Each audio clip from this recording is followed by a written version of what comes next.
about the state of this game right now. So a little bit of backstory about the Secret World, the game that I'm playing this evening. Here, let me switch over to the screen. There we go. That we can see my face to indeed prove that I am a human being. A human being, B-E-A-N. But yeah, a little bit of backstory for those who've never heard of the Secret World. I wouldn't blame you if you hadn't. It was never a particularly popular game. Sorry, I dropped my napkin there. It was never a particularly popular game. Also, my webcam's a little bit... It's either my webcam or my chair. Let's see if it's the chair or the webcam. It was the chair. Actually, it was maybe a little bit of both. Webcam also looks a bit off kilter. But the Secret World, when it first launched, was an MMO. Kind of. It was kind of an MMO. It definitely was a game that had MMO capabilities, I guess is what we'll say. And because it had a lot of what you would expect to be the usual trappings with an MMORPG, with raids, with the ability to host lots of players simultaneously, that kind of thing. And it was never particularly popular. It was incredibly story based and had a lot of single player focus. And that's kind of why I say it's like not. I mean, it's an MMO technically, but the way it plays and the gameplay is also kind of MMO-esque. But the fact that so much of the game has a single player focus, and in fact you can play the majority of the story, if not the entirety of the story, completely solo without requiring any other players to be around for it. And me and some of my friends played it together back when it was the Secret World. Then some time ago, back in I think 2017, would have been right around the time when I moved when I bought this place to move here. It rebranded as Secret World Legends. Oh, good timing. Ooh, that timing though. What's up, Fuzzy? Good to see you, buddy. Rebranded as Secret World Legends, so it's now a free-to-play game. For better or for worse. And when that happened, they of course changed a lot of the stuff with the game, and they made it so that your character's progress got reset. And at the time, me and my friends have been playing this game quite a bit. I think I have about, I want to say a few hundred hours of this game on Steam, at least according to Steam. And by that point, we were starting to maybe get a little bit burnt out on it. And when the Secret World Legends rebranding happened, that was kind of like that, maybe we're just going to take a step back from this game. And I haven't touched this really since 2017. I've relaunched it a few times to play around with it, to make sure it would capture on OBS, and I also changed some of the settings to hopefully make it play a little bit smoother, because this game is very cool. It's also kind of loud, isn't it? I should probably turn on the music a little bit. It's very cool. This is a Funcom developed game, and Funcom is a game that has there we go. Yeah, I guess it's background music. Turn down all the music, really. Radio music, yeah, we'll turn that up a little bit slightly, I guess. There, hopefully it's less obnoxiously loud. Funcom is a weird company in that they have all these like cool ideas for their games, but they don't also like my character here, the Rocketeer guy we've got here with the cool sword. So cool. But yeah, Funcom is a weird game, or a weird company rather, in that they have these cool ideas for their games, and they have they definitely are a game developer and a game publisher that like tries weird ideas. They don't always work out, and sometimes from a technical perspective, their games suffer a little bit. And sadly, this is one such game where it's using a very outdated engine, and it runs okay, but it's frequently very stuttery. The frame rate will dip and dive significantly a lot. I did find that there were some tweaks, some graphical settings to make it look a little bit nicer, some settings with my graphics drivers specifically to make the gameplay a little bit nicer. So hopefully it'll behave itself. But this is a pretty old game, or at least the engine is pretty old. This game itself, Secret World Legends, came out in 2017, but still, it has the engine under the hood of about a 2012 game, so, going on 8-9 years at this point. So, that being said, I'd mentioned before that I stumbled upon a YouTube video from this channel that does these like kind of postmortems of past MMOs that are, kind of past their prime, to like see what went wrong. Also, I'm drinking a coffee beverage for anybody wondering what that snap was. So it was me cracking this thing open. But it was kind of a postmortem to see what went wrong and like why things didn't work out for various games. And they did a video on the Secret World, aka the Secret World Legends, and I watched that video and I was like, man, it pretty much nailed what went wrong with this game so much. But it occurred to me, it's like Secret World Legends is still going. Maybe I should relaunch it and just see what happens. We of course have an existing character, Super Hobbit with 1B. I'll get to that in a second. So I mean, I still have this guy, level 31, not super high level. I think I'm past the first area into the scorched sands, for those who remember the names of these areas. I went over in my head a lot if I wanted to stream just continuing with this guy, or if I wanted to start fresh. And honestly, I think I would rather start fresh with a new character, because if I start with a new character, that means I get to re-experience all the lore, and so does, you know, so do the viewers as well, just because there's a lot that I know I've forgotten. So let's create a new character. I actually created a new character off stream, offline, just a couple days ago, with the hopes that I could create it and then start the character on stream. That way the creation wasn't on stream, just because it's kind of boring. Well, maybe it's not. Maybe some people like the character creation process, but I worry it could be boring to others. But I sorry, keep scratching my nose, and I promise I'm not like picking at my nose, but it's just a weird itchy thing. I think it means my mustache, my beard needs trimming, because I think the hairs on my mustache kind of tickle underside of my nose sometimes. Also, Pacific, what's up, buddy? Good to see you, buddy. We're starting a new character for an old game I used to play back in the day. Has lots of cool story elements to it. It's called Secret World Legends, and one of the things you do when you first create a character is to decide which group you want to align with. So there's Dragon, Templars, and Illuminati. I'll go ahead and... Excuse me, I keep burping. I'll go ahead and spoil it and tell you that I'm gonna pick Illuminati, but we can go and watch the videos for the other ones. Might as well, right? 카오스를 이론적으로 정의해 볼까? So we can see like what each faction is kind of like aligned with. 던지는 것과 같다. 하나하나의 동전이 떠올랐다가 Some Skyrim mods for some videos. Nice, dude. Some videos for your YouTube channel, right? 관용과 처형, 고난과 따분함을. And I'll go ahead and warn that the graphics for this game are not bad. They weren't bad in 2012, but you know, by 2020 regards, they're not great exactly. And these are pre-rendered cutscenes, so you know. 운명이 우리를 위해 움직이기를 바랄 뿐이다. But the dragons are interesting. So the two most popular factions in this game are Templars and Illuminati. There are people that play the dragon faction, but they're kind of far and few between. So much of their lore and their story is around like unpredictability and just the idea of chaos and the idea of like trying to roll with uncertainty versus trying to like stake their claim in the universe, whereas the Templar and the Illuminati absolutely have missions and goals in mind. Dragon are a little bit more of a wild card, so to speak. But it's interesting. It's interesting, and I don't know much about their story. They're based in Seoul, South Korea. So, you know, very mysterious, but yeah, not a whole lot to glean from that trailer necessarily. Far beyond theory, she says. So mysterious. All right, so let's check out the Templars. Templars are probably the most popular. Search of a purpose. And mark this. It's still there really is loud. No purpose. Actually, maybe the voiceover is ours. okay to be loud. The world will founder without structure and discipline. It needs leadership to guide it to a new age of stability. It needs those with the will to stamp out the darkness that breeds in the cracks. We do this because we are compelled by tradition, by loyalty, by laws. It's so British. Without these, we are just animals. Yeah, they got this fucking like demon room. Evil reigns over animals. Demon torture chamber or something, man. Toppling empires. This weird shit. Templar are weird stuff, man. Must be uncompromising. Our conflict must be a righteous one. Hey, Black Magic, what's up, buddy? Conviction will be tested. Happy Thanksgiving to you, my friend, and happy Thanksgiving to all, of course. Will be unshaken.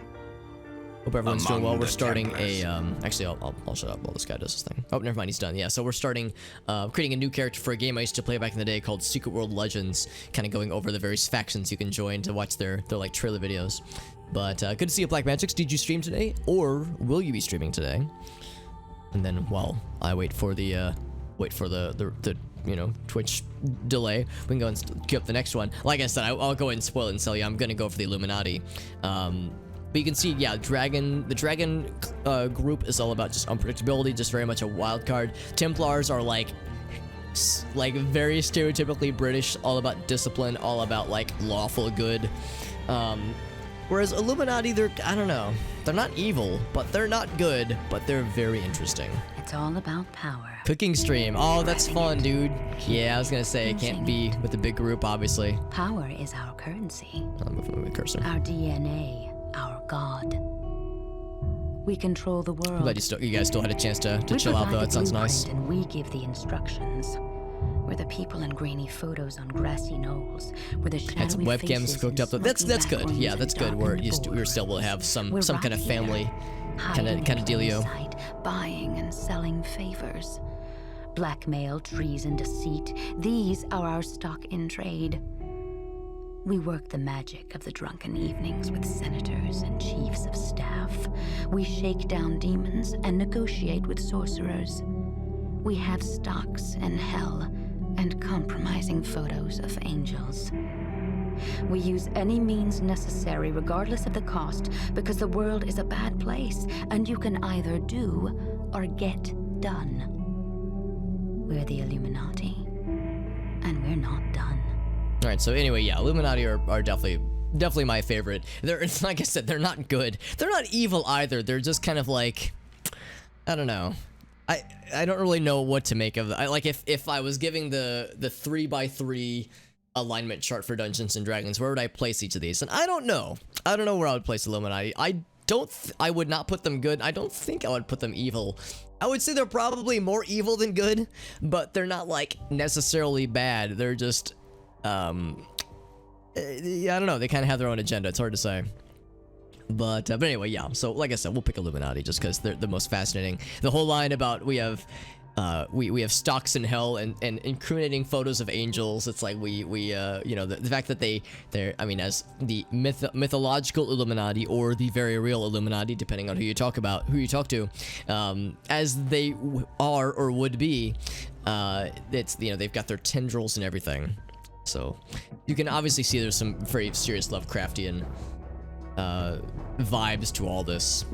Finishing a film script, that's exciting, Passive Bacon. Well, yeah, would they be lawful evil? They're definitely not chaotic or neutral evil. I don't even know if they're lawful anything though, man. Yeah, I don't know. They're just kind of a wild card. So since I'm a freaking what's the word? I don't know. Someone who's full of themselves. I don't know. There's a word for it. I don't know. Maybe I've got too big of an ego. I'm gonna try to make a character that looks as much as myself as possible. Yeah, a less chaotic Palpatine. Well, Palpatine is like definitely, he's like the most like comic book evil villain ever. Like Palpatine is like, I'm evil. He'd be twirling a mustache if he had one.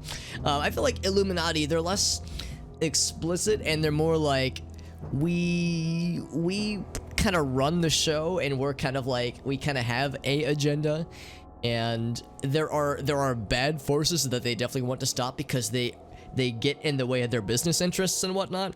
But they might also want to stop some good people because they also are cutting into their bottom line. So yeah, the Illuminati, I guess I would call them like maybe lawful neutral, maybe, or chaotic neutral. I don't know.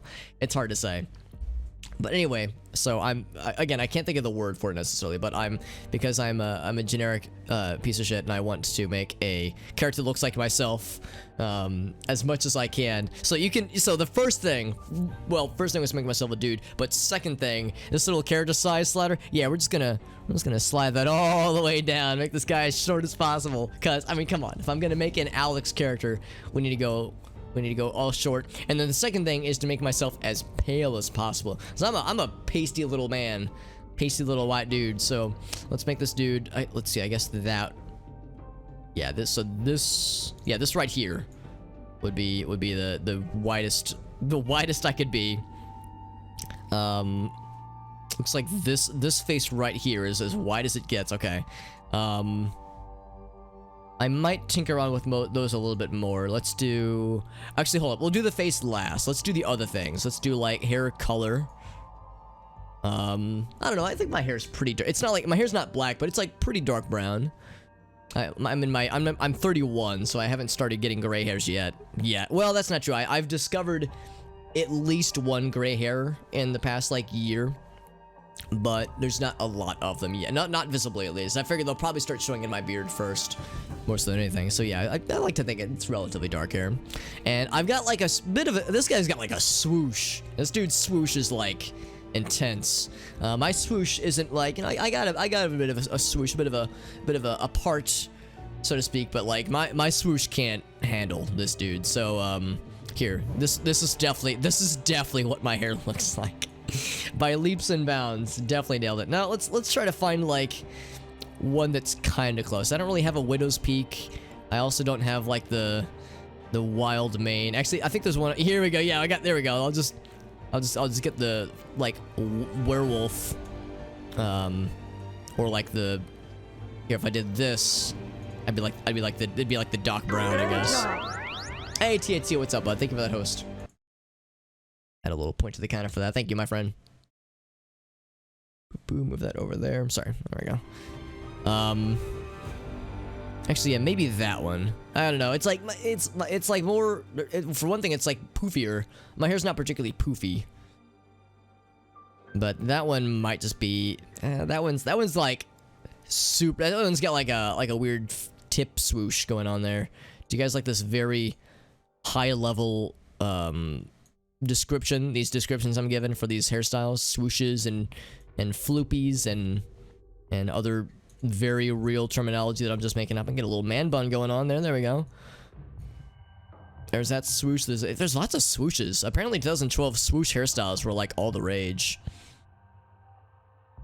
There we go. That's a like hardcore man bun right there.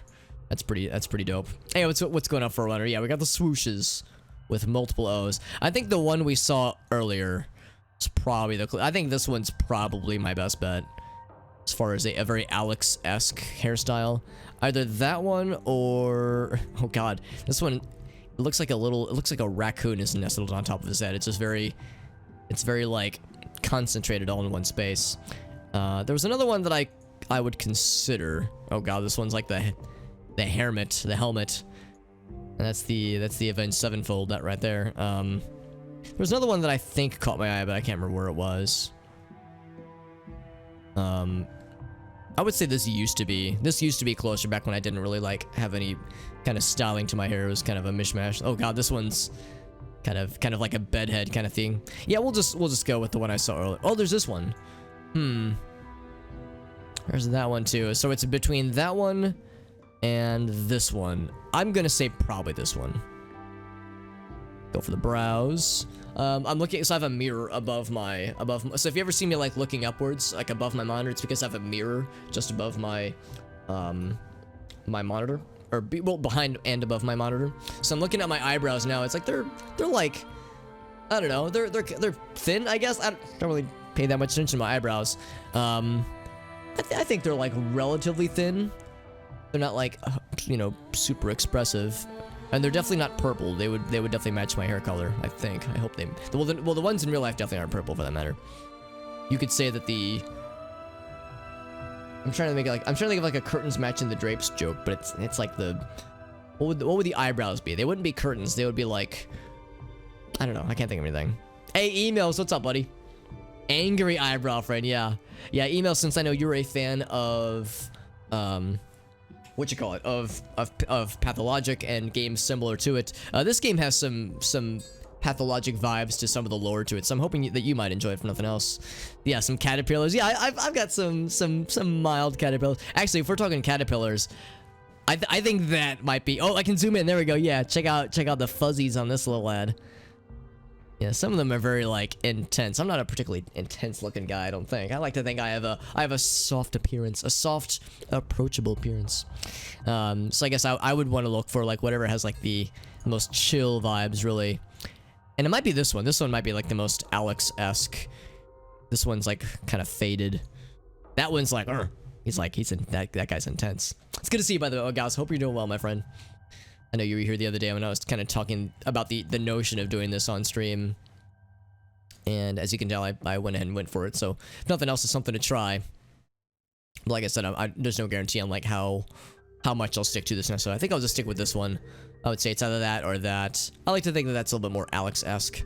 Eye color, I think I've got like pretty, not pretty, like, oh, they're so pretty. I think I've got fairly, I'm like looking in the mirror, I think I've got like fairly greenish, maybe like a, kind of a, not like a deep green, maybe like a, kind of a faded green kind of sort. It's almost like a hazel, I think.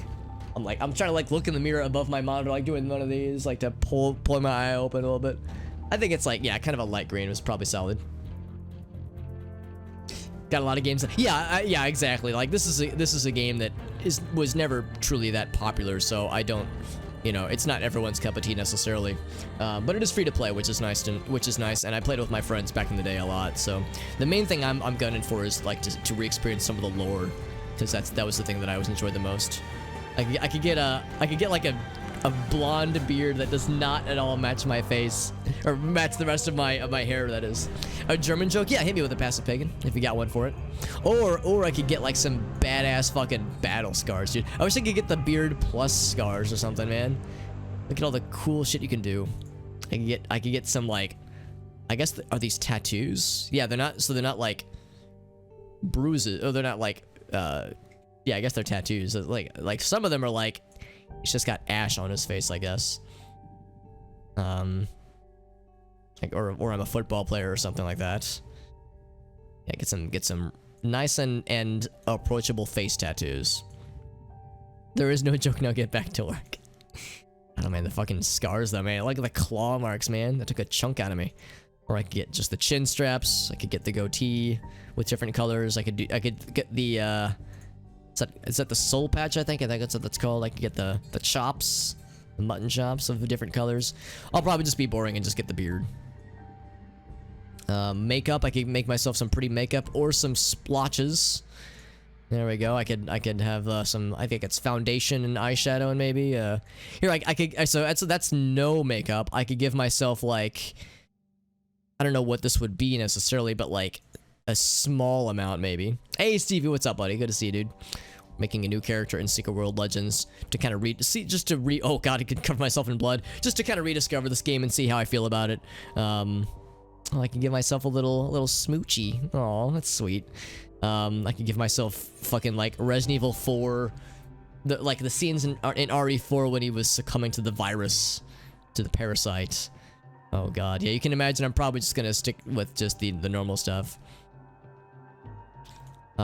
But it is kind of cool seeing all the options, all the little stars there. So some of these, this is makeup, not tattoo stuff. We know that there's some pretty intense tattoos that you can get in this game as well.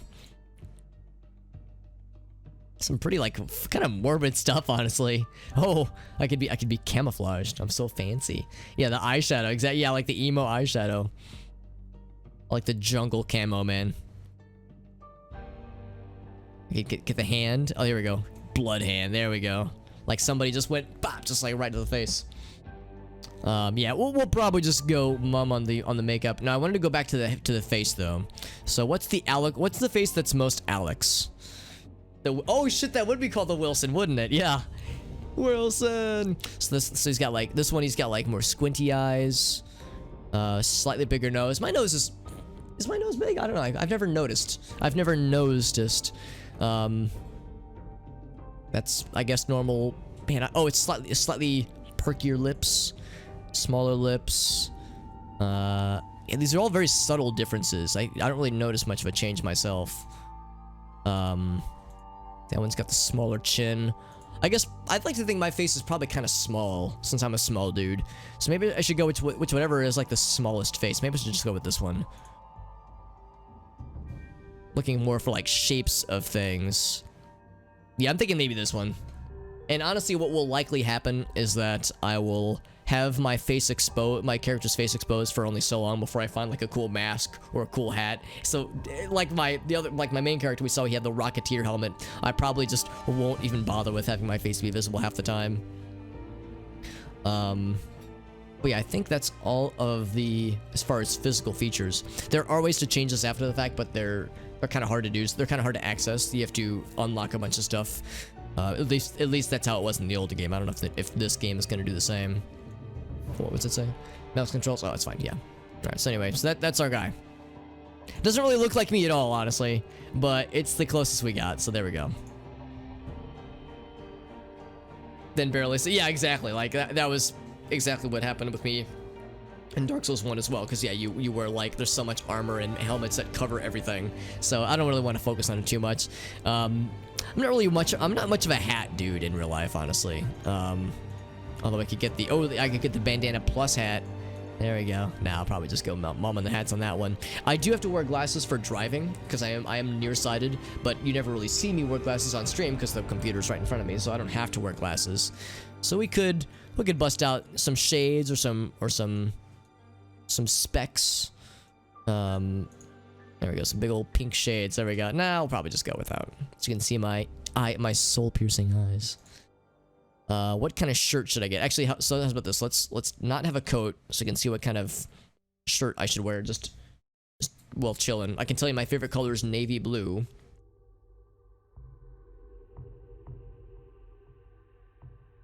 In fact, this is probably the most Alex thing on here. If I know myself, and I know myself somewhat well. Yeah, I would say this would be the thing I would be most likely to wear out of all these. But with a coat also. Let's see. Oh, I could get like, I guess that's urban camo. What even has, what's that say on the side? Something arrest, Cerberus maybe. I could get blue Arctic camo so that only part of my torso is, you know, blends in well. Get a big old coat, like kind of a winter coat kind of deal. This weird like zipper flap thing. Look at like the weird zipper flap thing going on here. Whoop, whoop. It's kind of strange. A black metal face paint. Oh, that sounds metal AF. Holy shit. Yeah, like just the standard like jacket, like just the brown jacket or like the blue jacket. That's kind of cool. Blue and blue seems like a little weird, so I would probably want to mix it up in some way. But that's pretty cool. And these are pretty cool too. I mean, you can't really see the shirt underneath it. But like something like this. I would say either this or this. This, man, it looks so not like me though. I never wear stuff like this. And I don't really have a jacket like this, which is probably part of it. He looks like a dude, just some dude. Yeah, there's a different like undershirt we could go with.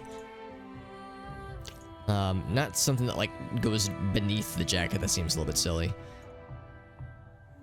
Maybe blue is an okay matching. What do you think goes good with like a brown jacket like this? Just buy a jacket like that, man. Yeah. Oh, but then I have to like venture out in public, you know, wearing this thing, and you know that implies, you know, not being a degenerate who just stays indoors all day playing games after work and that kind of stuff. Make him look like Abath. The character you're working on, Pagan, for the videos you're talking about. Like, I get some popped. Ooh, I could get. Ooh, look at how many collars we have. I see 1, 2 collars. Oh man, he may be cool, but are you 7 popped collars cool? What I said earlier was the most Alex outfit. I think this one was. Yeah. I don't know, maybe I should just go with the brown and the blue. Either that or just go with this guy. But I feel like everyone's gonna pick something like this. I want to stand out, you know. Is it any good? I like the story. I like the lore for the game. The gameplay I was never that big on, although I'm biased because I never really liked MMOs. So that was part of what steered me. That was part of like what made me not want to not play this game anymore. Is that I just kind of got sick of the gameplay. But the lore for this game is incredible. The storytelling is some of the best storytelling I've ever seen in a video game ever. It's fascinating how they've built this game's lore, and that's what would always keep me coming back, because I just want to know what happens next, and I'm hoping to kind of re-experience some of the story if possible. So that's kind of like my hope is to like see just how I feel about the game kind of in retrospect, because it's been about 3 years, almost exactly 3 years since I've last touched it. Yeah, we'll go with like the dark jeans. Yeah, dark jeans or gray jeans. What do you think goes better? We'll go with the dark jeans. Yeah, nice and simple. Shoes. I don't know. It's like who cares about shoes, honestly. Would brown shoes go better? Would brown shoes? I'm not much of a fashion guy, honestly. Yeah, well, that's part of why. That's the one thing that I liked about this game, and I still like about it, is that it's an MMO technically, but it's built around expecting you to be able to play the game entirely by yourself. At least the story stuff. There's like elite dungeons and like there's raids. There's stuff you can do that requires other people, but for the most part, yeah, you're very much expected to be able to get through it entirely solo for the story stuff. Because yeah, I'm exactly where you're at, emails. I don't really like games that require multiplayer. Well, there are games I enjoy that require multiplayer, but my favorite ones, especially when it comes to things I stream, are I'll just go with gray shoes. Are our single player experiences. That's how you know. Yeah, it's 2012. 2012 is when the original Secret Worlds came out. It's the Secret World Legends, which technically came out in 2017, but it was really just a re-release. So they kept the same engine and a lot of the same content. All right, so select class. This is where it kind of deviates a little bit from the original game, because in the original game there were no classes, and in this game there kind of really aren't either. The classes aren't so much a class where you're like locked in on something. It's more like what's your starting loadout or what's your starting stuff. So as I'm clicking around the classes, you can see it changes my appearance, but that's just a visual thing. It doesn't actually change my outfit. Yeah, Demolisher. So like you can see what weapons they use. I can tell you, I did some digging online. In original Secret World, the top two by a huge margin, well, from a DPS perspective at least, the top two weapon types were swords and assault rifles. In Secret World Legends, the version I'm playing right now, it sounds like hammers and assault rifles and pistols and elementalism are all pretty good. So a starting loadout that has some of those things would be nice. Apparently shotguns are pretty good. Pistols are pretty good. Blood magic is pretty good. Swords apparently aren't so good. Like, so there's some of these things that, yeah, have definitely shifted as far as the game balance is concerned. But I'm thinking what I might do is either... So you have a primary and a secondary. What I might do is have my secondary be elementalism, because I've heard elementalism is excellent as a secondary. And for the primary, I'm leaning towards either assault rifles or hammers. And really, it's a question of what would be cooler, assault rifles or hammers. I'm leaning towards hammers just because it sounds... I love the idea of wielding a magical hammer and bludgeoning the shit out of bad guys that way versus going pew pew with an assault rifle, which is to say assault rifles I'm sure are like exciting in this game, but dude, I don't know, being like swinging a goddamn hammer, man, that sounds so baller, dude. Yeah, check out like the aesthetic of some of these classes, man. It's got the focus on his back, and yeah, he's got the all white outfit. Warlock also kind of has like some early 2000s edgelord kind of vibes to it. I guess a lot of these kind of have some like tryhardy vibes. Ravagers, I mean, just kind of looks like a dude with the like little fist wrappings. I like the very not subtle at all Kill Bill going on here. Kind of like a mercenary Guy Fieri kind of sorta, more or less, right? Okay, guys, I'll be honest with you. The whole reason I wanted to stream this was just so I could play dress up for 12 hours, alright? You caught me. I just wanted to play dress up. I just want to make a guy and see all the cool outfits we could do. Check out, like, fucking G.I. Joe over here. This looks like a dude. This looks like a guy that has never, like, actually been in the military, but, like, someone who really wants, like, who, like, spent $20 at an army surplus store and was like, oh, yes, I'm cool now. It's like, you know... Someone who cosplays as a military personnel. Gunslinger, actually, I think Gunslinger looks kind of cool. He's got the Indiana Jones going on. Otto, what's up, buddy? And Dave, dude, it really is. It really is the official warlock of Flavortown. There's a new sheriff in town. Oh man, I love it. Yeah, and it's like all glowy. Look how like it's like actually kind of glowing too. It's luminescent. Spend 6 hours obsessing, yeah. And honestly, I don't plan on obsessing much, just because, like I said, you know, we'll change our appearance a lot anyway. And there's, of course, stuff you can buy in game with just the fun money, or you can spend real money and get like the fancy stuff. But nah, I'm not about that. From the Navy, yes, the Navy SEALs. Yeah, what the fuck did you just say to me? I'll have you know, yeah, that one. That's what comes to mind when I see the Demolisher. That's the guy who the armchair soldier. So anyway, I think I know what weapons I want to go for, so it's a matter of picking a class that starts us down one of those paths. And I did say hammer was, I think, the one I might go for. So the hammer, it says, yeah, you generate rage when dealing damage. Certain abilities can spend the rage to cause other effects. It apparently does a lot, from what I've seen online, it sounds like hammers do a lot of good, like multi-target spell or effects. Swords are great, but it's almost entirely single target, so that's kind of where the limit is there. So blades are good. I've heard Chaos Focus or Chaos Magic isn't amazing, but pistols are pretty good. Elementalism I've heard is very, very good, but mostly as a secondary. Oh, Dave, what's up, man? Thank you so much, dude. Holy shit. Thank you for resubbing, Dave. Dave's like, get this thing away from me. That's very sweet of you, Dave. I appreciate you resubbing, man. 13 months too, dude. That's a long time, man. That's a long time, man. That's you know, $5 times 13. That's at least $12. At least $12. Thank you, Dave. That's very sweet of you. I always feel the need to emphasize that, you know, just cause you know me IRL, I hope you know that it's never an expectation. You do a lot for me just by virtue of you know, being here and being a mod. Your presence is always appreciated. But thank you. It's very sweet of you. First time playing. This will be my first time playing in a long time. I used to play this with my buddies back in the day a lot, and we kind of lost interest around the time when it rebranded as Secret World Legends, but we played a lot of the original, which was a lot of fun. So this is kind of like a rediscovery, just to kind of see how I feel about it now, because not a lot apparently has changed in the intervening years, but I'm just curious, just because, again, I love the lore, I love the story, so I'm hoping, if nothing else, it'll be an opportunity to, just to see kind of how I feel about it now. Let's see. So actually, I might actually just go for Demolish just so we can get that primary hammer. What I might do is, yeah, just go primary hammer and then secondary into elementalism. Because the more I think about it, I think I'm more excited about being a hammer person versus a assault rifle guy. I was like, yeah, the assault rifles are good. Focus their power into like the little grenade launcher, which has different effects. So it's like there's cool shit. But yeah, I think being a hammer bro sounds pretty dope. So we'll go with Demolisher. Powerful hammer attack. Hell yeah. Great name. Alright, so I mentioned earlier, for anybody who saw my initial character whose name was Super Hobbit with 1B, you actually get a first and last name, but also a nickname. The nickname is what is displayed to other people.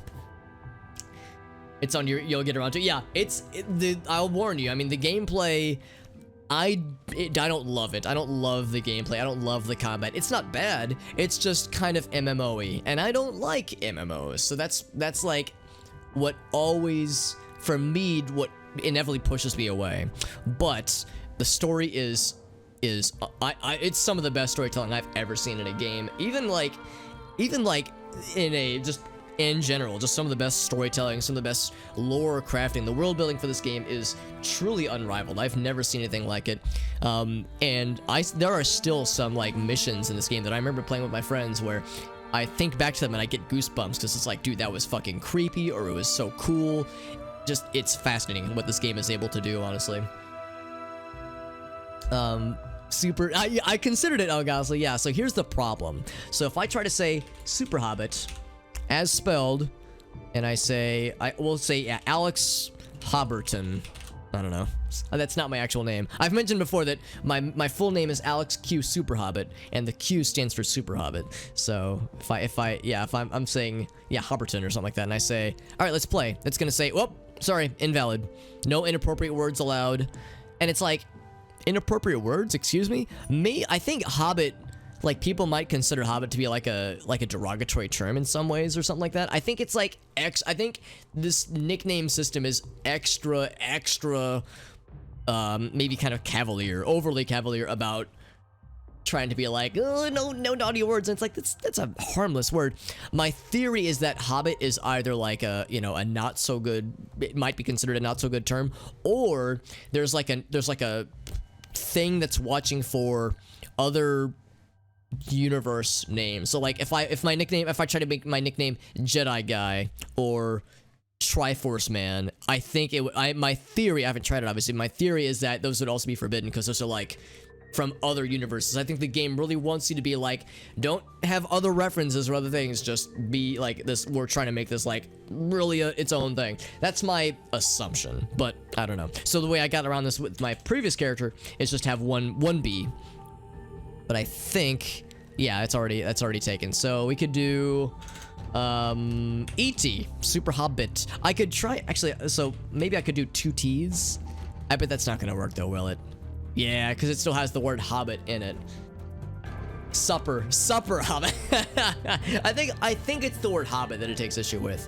That's a good point. That's a very good point, Elgaso. Yeah, maybe it should be superb halfling. I don't know. So all right. So here's what we could be. We could either be Super Hobbit with E.T. I bet E.T. would work. Super Hobbit. Super Hobbite, we could do that. Or we could do like extraordinary.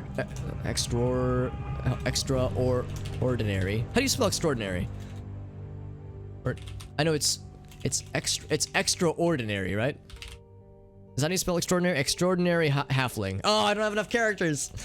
Extraordinary, yeah. It's like we don't really say the part, but yeah, it's extraordinary. So we don't have enough characters. Yeah, we could do superb halfling. What do you guys think? Either superb halfling or like super hobbit with an ET or a YT. What would you get? What would you as the viewer get the most sick of seeing all the time? Also, I'm also down for other suggestions for a last name. I feel like Alex is still a good one. Terrific halfling. Let's try that.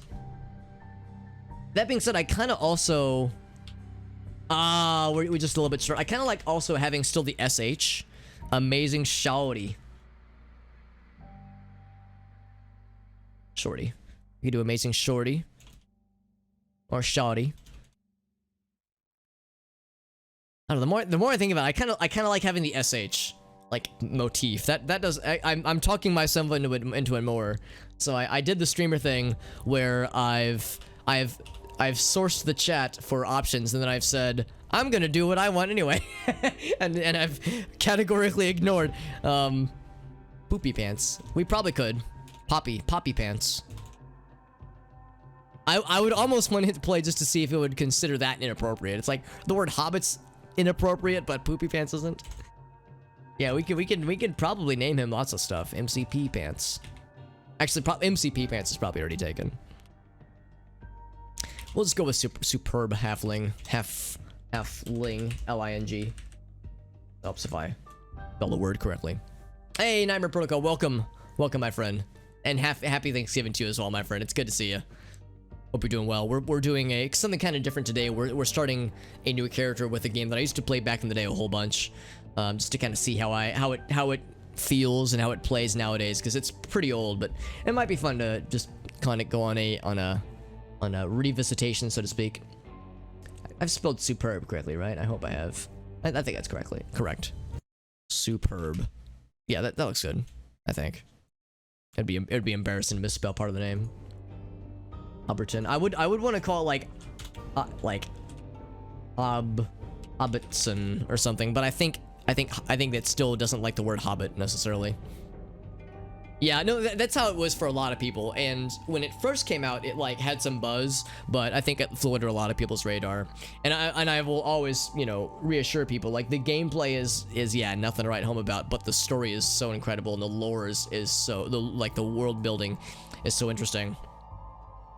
So yeah, Hobbertson is probably, or was it Hobbertson? Hobbertson sounds like it might actually be a last name, so we'll go with that. I don't want to dox myself on stream and use my real name. And of course, as we all know, my actual last name is Super Hobbit.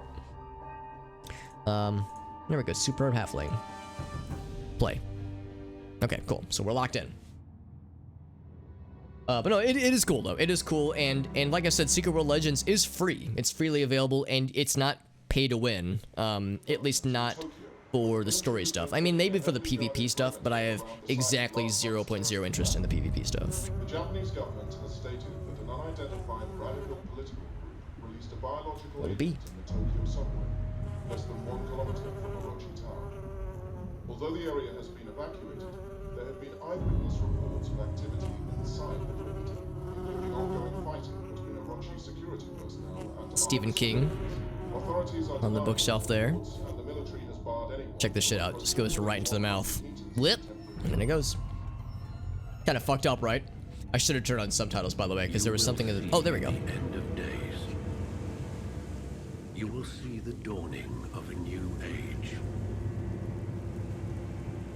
To be a monarch or a beggar.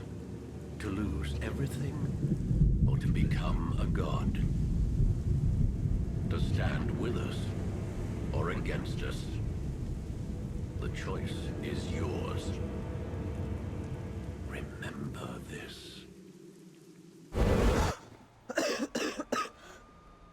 Oh, and I definitely have an 8-pack in real life, right? Yeah. Yeah, sure you do, Alex. Also unrealistic, my legs touch the ground in that stance. Come on, man. My legs would be dangling. Like the 5'3" weirdo that I am. It's a little bit unfortunate that there weren't subtitles for what we heard at the very, very start from like the TV. The thing about the event in Japan. Because that is significant. We'll see more of that soon.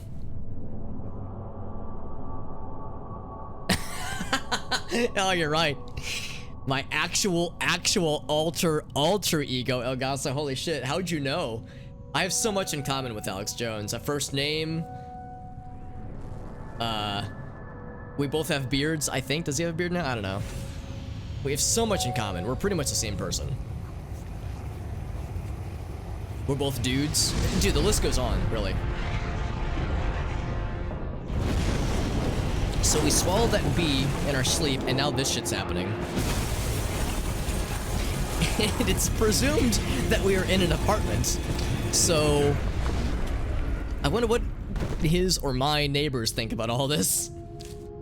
If y'all ever just eat a bee while you're sleeping and explode lasers out of your eyeballs? Sorry, I saw the word frog. Yeah, turning the frogs gay. There you go, yeah. And no, I'm part of the Illuminati. That's the problem, man. I've joined the cabal.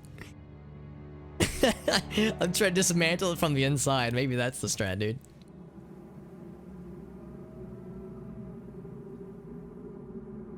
Also, I apparently sleep with my clothes on now. It's very normal. Oh, there's the word cabal right there. Actually, yeah, the word cabal shows up a few times in this game, kind of think of it. Owen, what's up, buddy? The frog alternate universe. There we go. So let me check a few things really quick. Closer, child. Let me make sure subtitles are actually on, because I definitely want voices to be loud. Dialogue, crank that shit up. Sound effects, I'm gonna lower. Ambience, I'm gonna lower. Interface, I'll lower a bit. Like, I want a lot of... Like, I want the music to be pretty quiet, actually. Background music. Let's kind of turn a lot of it down just in general, since I don't want it to be too crazy. Show subtitles is on, and in cinematics. Okay, apply. So I definitely want voices to come in close, or come in loud, rather. Oh, like a cabal, like actually, what's the word cabal really mean? It's like a group. It's not just a group, right? It's not like a political affiliation, but it's like I don't know, it's like a word for a group that has like some common purpose, but I don't exactly know necessarily. But yeah, so this is, yeah, sorry. So I'll go ahead and preemptively apologize. This game's engine is outdated and does not run well on, it's never run well with a lot of things, honestly. Even like with the hardware we're around like 2012 when this game first came out, but it has not scaled with current hardware, so you're gonna see lots of stutters, lots of frame rate drops, and I assure you it's not your end and it's not my end necessarily either, because my CPU utilization is at 5% right now. But you're gonna see it get a little bit weird, so it's like you can see it's kind of struggling a little bit. What's up going on, Corvin? Good to see you, friend. Yeah, like a secretive organization. That's a good way to describe it, honestly. Yeah, some fancy shit for sure. The Dead Rise. A small cemetery. Yeah, I mean, you know, you ever just have a dream where you eat a bee, a magical bee, your face explodes lasers, and then you have a fever dream where you're in a graveyard. It happens to everybody, right? Now we have a run.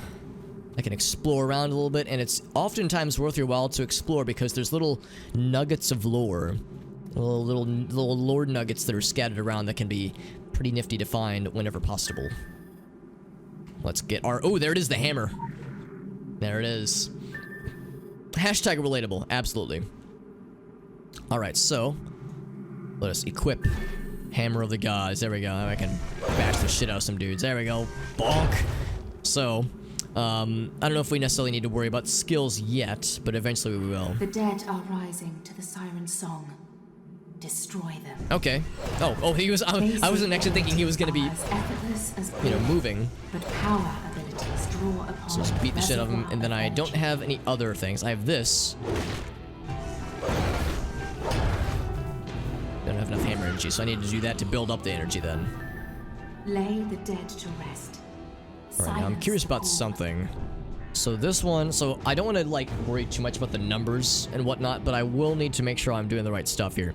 So strike deal quickly with the thing to generate rage, and this probably burns rage, right? Consumes hammer energy. What I think I'm going to do is switch these around, if possible. How do I do this? What's the button to do this stuff? Is it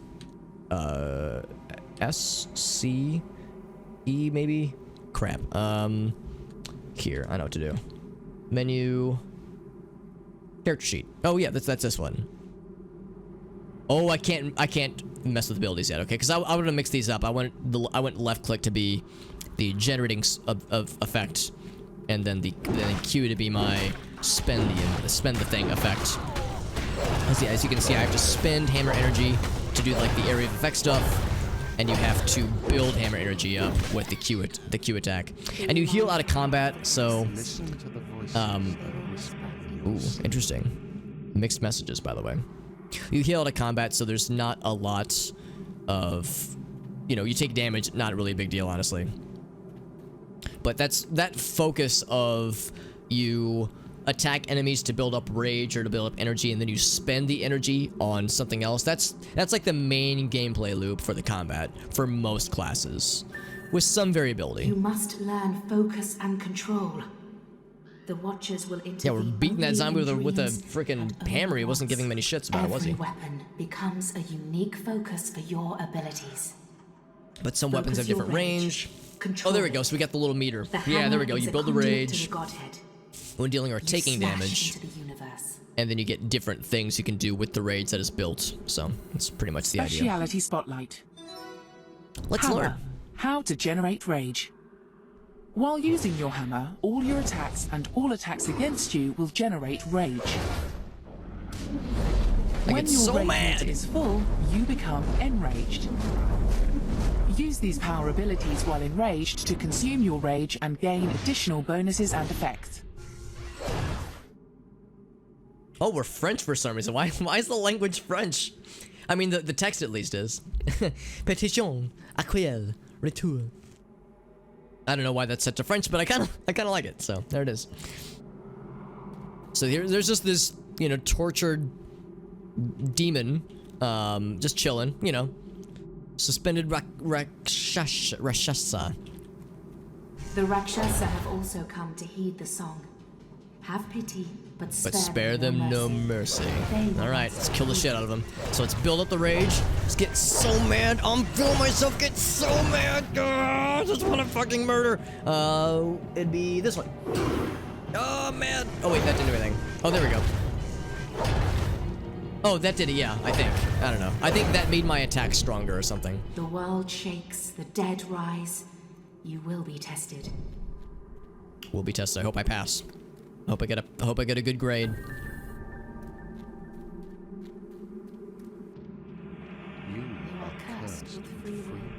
Is the Raven speaking to me? Cursed with free will, he says. Oh, we got friends. I'm exploring the graveyard. Time to murder it. Yeah, I'm appreciating the area of effect attacks here, because it is making a lot of things nice and simple. And of course, you level up, as you level, you get the ability to, unlock new abilities. And you get, some health upgrades, you get some, attack upgrades, but it's not thankfully, even mercifully, it's not, that numbery of a game in the sense where it's, you have to, get high level to, do lots of things. There are definitely some things that are, locked behind level requirements and such, but thankfully, it's not as big of an issue compared to other games. So if you're underleveled for a certain area, it won't be the end of the world necessarily. Looking to see if there's any. Oh, hold on, I gotta defeat the animated Gravekeeper. There he is. We'll build up some rage. Now, let's do this thing. One. Yeah, there we go. I need to look at what that actually is doing, because I do not actually know.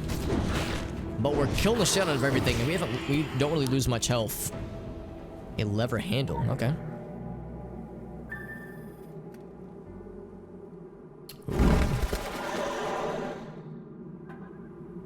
It's a revenant, I believe, if my lore is correct. Do I speak to the lad? Do I speak to you? What's going on here? I can't open there. I can't go into that. I can jump. I hear a Zamboni mowing around over there. Can I hang out with my revenant bro? I cannot hang out with the revenant bro. I'm a little sad about that. So just to be clear, so this is, yeah, that's the build. Seath. Focus it to gain 4 energy. Okay, so you just gain some energy. So you get mad. Yeah, you gain some of this, the hammer weapon energy, yeah. Which is independent from rage. Okay, yeah, I guess it kind of makes sense. Revenants do not there we follow go. the call. They follow death. You cannot leave this place while it lives. Be agile. Be Oh, so confident. I get to murder it Your now. life depends upon it.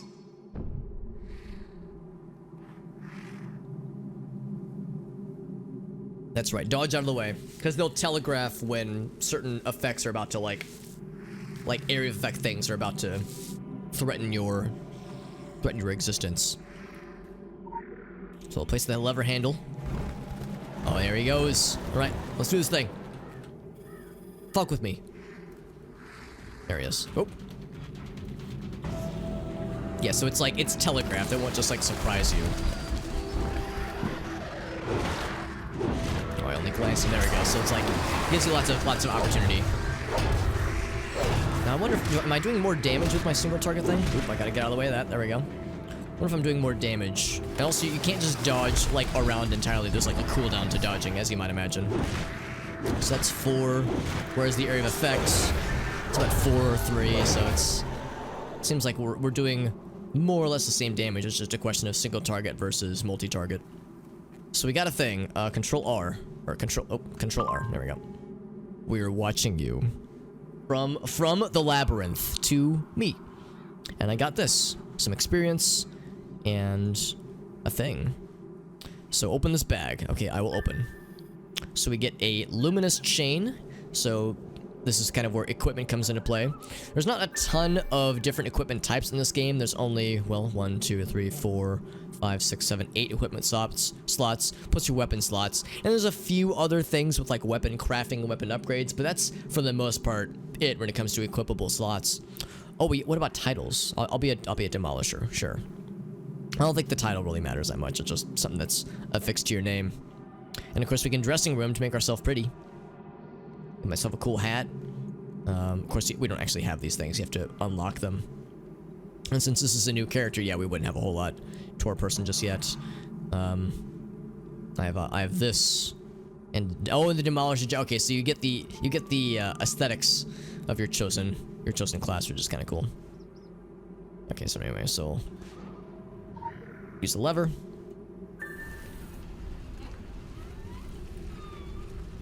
Feel like I'm about to enter a Zelda dungeon, except a Zelda dungeon with nightmares.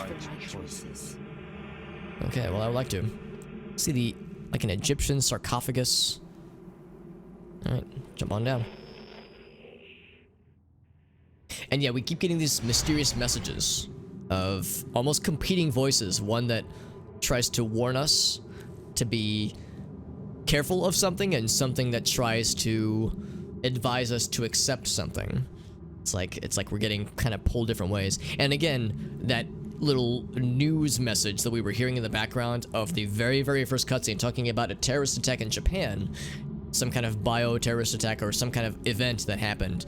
There'll be more of that shortly, but that's very, very significant. So it's kind of a little sneak peek. Fighting eternal darkness is a fool's errand. I like Eternal Darkness. That's my favorite. That's one of my favorite horror games. I don't want to fight the game. I want to play it. It's very good. A dark and forgotten corridor. Let's look for clues. Child. We speak in metaphors because alien minds cannot decipher them. Your path will be equally puzzling. Wisdom must be your torch. We speak in metaphors because alien minds can't understand them. Maybe that can be my excuse if I ever say something weird. It's like, sorry, I'm speaking at a plane far higher than aliens can comprehend, because, you know, we're all so smart. Okay, so we can drop the torch. Yeah, I see. So we can see things a little bit better now. So it says to look for clues. In this case, it's pretty obvious. Like, it says to look for clues, but it's like it kind of highlights it for us automatically. There are many, many missions in this game where you're given some kind of puzzle solving situation and you have to look for the right highlightable item, but there are a lot of quests in this game where there is very, very little direction, and sometimes it gets very esoteric when it comes to solving the puzzles. Sometimes you have to look for just the right item in the level or in the room. Sometimes you have to find yourself in the right area of the overworld. Sometimes you have to look up the right web page. Sometimes you have to dial a phone number with an actual phone and listen to the message and follow the instructions that's in the message. I mean, there's some wild bullshit in this game. Some cool bullshit, but some really weird stuff when it comes to certain missions and their puzzle solving.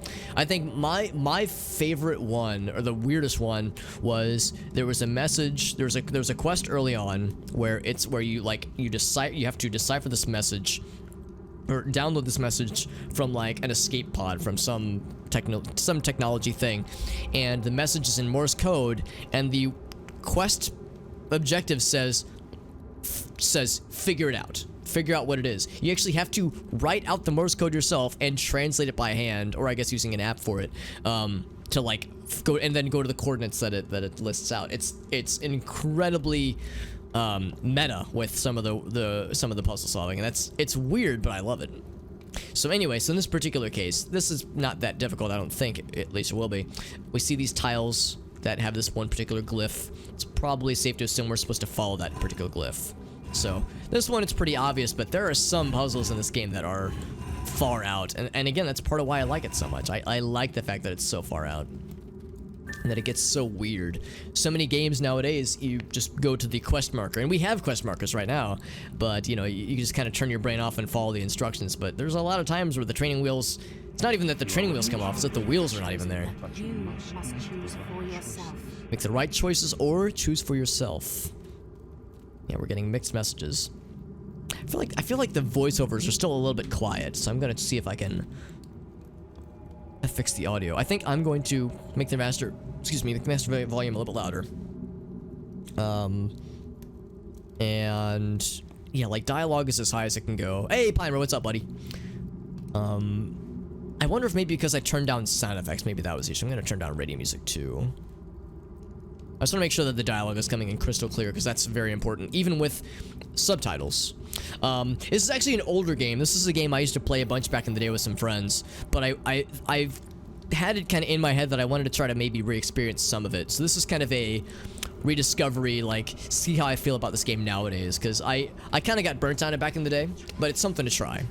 Something to try and see how it goes. I don't know if I'll guarantee that this is going to be a long-term project for streams, but it was just a little, it was like, you know, I'm doing a lot of bonus streams this week and this weekend, so I figured this would be a good opportunity to kind of dive into this and see what happens, man.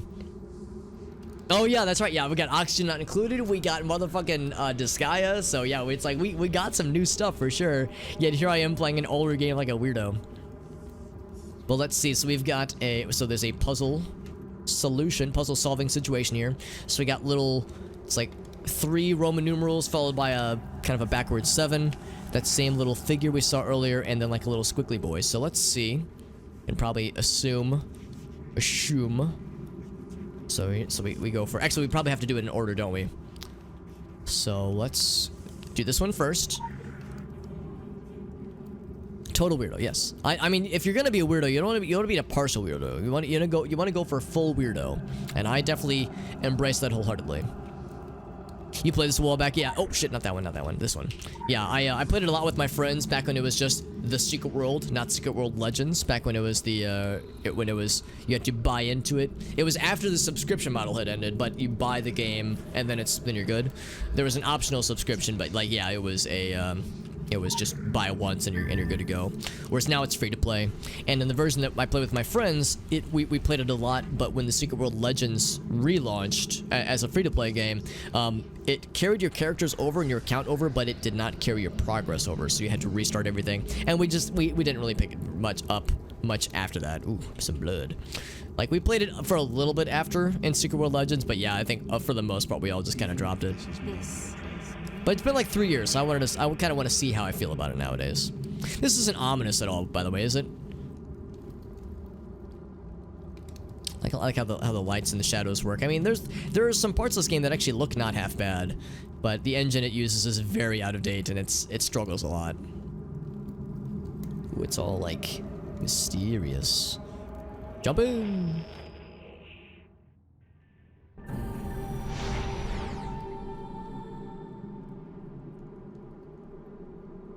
Goal completed. So we went into this one mausoleum, and it's opening up into a very involved, an involved dungeon. I mean, there's a lot to this, much more so than I was expecting it would be. Of course, I went through this with my original character once before, but I don't remember it being quite this. I don't remember much about it, honestly. They are the cats prowling at the walls of reality. You are the mouse. It is best to remain unseen. Squeak, squeak. I'm a mouse. All right, cool. Dream Architect. A seemingly abandoned facility. Emblems of a Crimson Fist. Okay. There are traps and unseen threats. So this is our first tutorial, I suppose, of a, I don't know what this is called, but it's like a obstacle course quest. So there's different kinds of quests in the game. There's the investigations, like I said earlier, the one with the Morse code. That's an example of an investigation quest. This would be like a, there's a word for it, but I kind of consider them obstacle courses where it's like platforming or sneaking. It's not my place to intervene, but then... Yeah, one says to be careful, one says to tread with caution. It's like we're getting sometimes conflicting messages. Other times we get messages that are very much unified. The bunker. Oh, okay. So yeah, so now we're no longer in a pyramid sarcophagus kind of deal. Now we're in a snowy area with like a military compound with landmines everywhere and a little sign that says, hey, there are landmines. Really? I would have never guessed. So don't step on the landmines is the puzzle. Gee, Alex, this is a really complicated puzzle. Yeah, the goal is to not die. Don't hit the lasers with the dynamite strapped to it. Yeah, probably don't want to do that. Make it past the mic. Yeah. This is the test for, can you press the buttons? Can you press the buttons to make the game go? Can you jump? And all jokes aside, I mean, it's definitely important to, you know, to make sure that you know how to, like, that you know how to jump, that you know how to navigate properly, because it does become handy. So let's turn off the power. And what are these friends? Oh, well, I see the claw hand. Maybe these guys aren't very friends. I see, yeah, we got claw metal hands. It's like the roots that are digging down. Where the cat walks, the clever mouse will walk unseen. A mouse cannot defeat a cat face to face. Well, I will try not to. Inner Demon, what's up, buddy? Ooh, is that the cat? And am I the mouse? Sneak past and disable the war machine. So I can't fight him head to head. I must utilize a piece of my little hobbit brain. So we'll go into run fast mode. Or do I want to be quiet? I think I just want to be fast. Whoop, whoop, whoop. Okay, we're good. Alright, control console. Easy peasy. That's my impression of me zapping him. I'm doing well. We're just getting started. Granted, I've been live for over an hour, but it feels like we're just getting started. This is actually a game I used to play a lot back in the day with my friends, but in this particular case, I'm kind of replaying it on my own, at least temporarily, just to see kind of how I feel about it. This is a game that I haven't played in a long time. Inspect, it says. By the way, yeah, it's like, is there something else I need to do here? Oh, and yeah, it says to inspect the chassis. Okay. So yeah, so I played this a lot with my friends back in the day. It is technically an MMO, but has a significant focus, at least for the story, as being a single-player experience. And even though I haven't played it in a long time, I thought it'd be fun to dive back into it and see what happens. 3691, by the way. So I have a feeling that we'll have to remember that code for something. 3691. So we go back to this guy. Oh, over here. I see. And this is actually part of the tutorial. just with the new character creation, because we spun up a new character. Starting fresh, funky fresh even. Oh, there we go. That completed that little questy. But there's more still. Allegedly. Talismans can protect you, strengthen you, and focus you. But they cannot save you. Nothing can save you, but the choice will set you free one way or another. Press J to check your journal. Cool. I'm within a dream right now, but it is not my own. Led through several locations that I have never seen before. Alright, cool. Hold on, let's turn in the reward we just finished. We are checking your progress. We are waiting. I like that the Illuminati just communicates with emails. I mean, it's not really an email, I guess, but it's like, I like the idea of, you know, person at Illuminati.org. Level up, baby. Cool. So, it's our first talisman. Boink. This one has hit points, attack rating. Again, just kind of what you would expect from an RPG of this sort. Oh. The other secret worlders. Hurry. We have no time now to we're in New York. spare. Shouldn't we consult the Council of Venice first? Now is not the time for argument. What was that? Nope. Something's coming out of the ground. Go! Go now! Are we fighting? Okay, I guess we're fighting. Check out this dude's spiky aesthetic. Oh, Jesus. It looks like the, actually, what does that look like? I don't know. Back. Engage the creature rising out of the sewers. This won't go poorly, will it? I can kind of reach it. Hold on, I gotta get real close to reach him. There we go. Now I'm kind of in range. Oh, gotta dodge out of the way of this. There's no way to dodge. There we go. Guys, I'm helping. I'm doing like 2 damage to him. The Unutterable Lurker is this guy's name. He's got 5 million HP. Yeah, I don't know if I'm gonna win this fight, guys. Yeah, 5 million HP to my little Peasley 2 damage. I wonder if people have hacked the game and found a way to kill that thing. Because you're supposed to lose, probably. So, again, we're getting mixed messages from these voices. One says these voices speak the truth. The other one says to be wary of the voices. So it's like we're getting this duology of messages. One saying that, like, trust us. The other one saying be wary of the voices that you hear. And that will come into play a number of times. I know enough about this, or I remember enough about this game's lore to know that there's a lot lurking underneath the shadows, but part of why I wanted to stream this is because of course, to share the lore with you guys, but also to kind of rediscover it, because there's a lot that I've forgotten. Yeah, if we were just, you know, left for hours and days at a time, we could maybe beat them, but yeah, the game was like, all right, you've seen the idea. So anyway, we get a knock on our door. Let's see who this is. Yeah, if this is like if this allowed save states, that kind of thing. Somebody's been bad. I approve. Mind if I come in? Time is ticking, so I'll cut straight to the chase. I work in talent acquisition, specializing in a highly unconventional sector for a very particular client. And they're particularly interested in your kind of talent. Fucking stuff up, putting it back together, altering the fabric of space and time, basic thaumaturgy. My client is only interested in the best of the best. That's where I come in. Your talent is raw, but it's obvious. My client has the means to refine that talent and make the most of what you've got, and I'm not talking about money. Well, not just money. Protection, power, the best parties in the biz. We're prepared to give you a unique opportunity, a chance to prove you've got what it takes to hang with the big boys and girls, to rule the world. It's up to you to grab that opportunity by the balls. Based on what I've seen so far, you might be what I'm looking for, or you might end up dead. Time will tell. Tick tock. You have an appointment tomorrow in Brooklyn that I'd recommend you keep. There's no address. Consider this the commencement of your official interview. Find us, or we'll find you. My client has eyes everywhere. Don't be stupid. Later, Gator. Fast-talking recruitment lad visits us and gives us a business card that only has the Illuminati symbol and nothing else. No address, no contact details. It's like, you've got an appointment.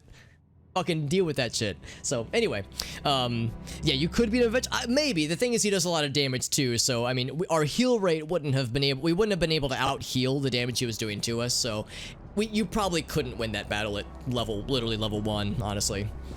But yeah, as far as save states, I mean, maybe if there was like a way to hack the game to allow save states. This is a game that exists only online, so I guess if you like played on like a local client somehow, if you had like dev tools, maybe you could. What happens if you win? The game is, if I had to guess, is probably hard-coded to not allow you to win. I mean, yeah, it wouldn't surprise me if maybe people would have hacked the game, because there is the original version of this game, which is no longer supported. That one probably has been hacked to some degree, maybe, if people still have access to the old launcher. But I would be willing to assume that, yeah, this version, since it's still maintained, there are probably, you know, efforts to squelch any kind of hacking opportunities. John DiMaggio, I don't think it was. It didn't sound Bender enough, but I don't know. Bender's voice actor, John DiMaggio, does a pretty good job of like not all sounding the same. I think, at least. Still can't check my abilities because I want to move some stuff around. I want to switch these two. And so I don't have any of these yet. So our inventory, our items list is, or options is relatively limited. Now, I'm going to snoop around for a little bit because I've mentioned earlier that sniffing out little nuggets of lore is one of the best things about this game, in my opinion at least. And there's one right there. So, perfect example. So, whenever you see these floating little yellow friends... oh, and a morning light. Oh, fuck, morning light. Okay, so one thing at a time. So, we get this little nugget of lore. Just little tasty little nugget lore. To morning light, initiate a public view. So, morning light. Ah, fuck. How can I not forget about morning light? Initiate the public face. Fastest growing spiritual movement. Self-help empire. Supplanting political parties and religions. Oh boy. Offers to liberate humanity from its shackles and reach a new pinnacle of evolution through the shining light of the sun and the guidance of the what's that word? Ecclesiastical.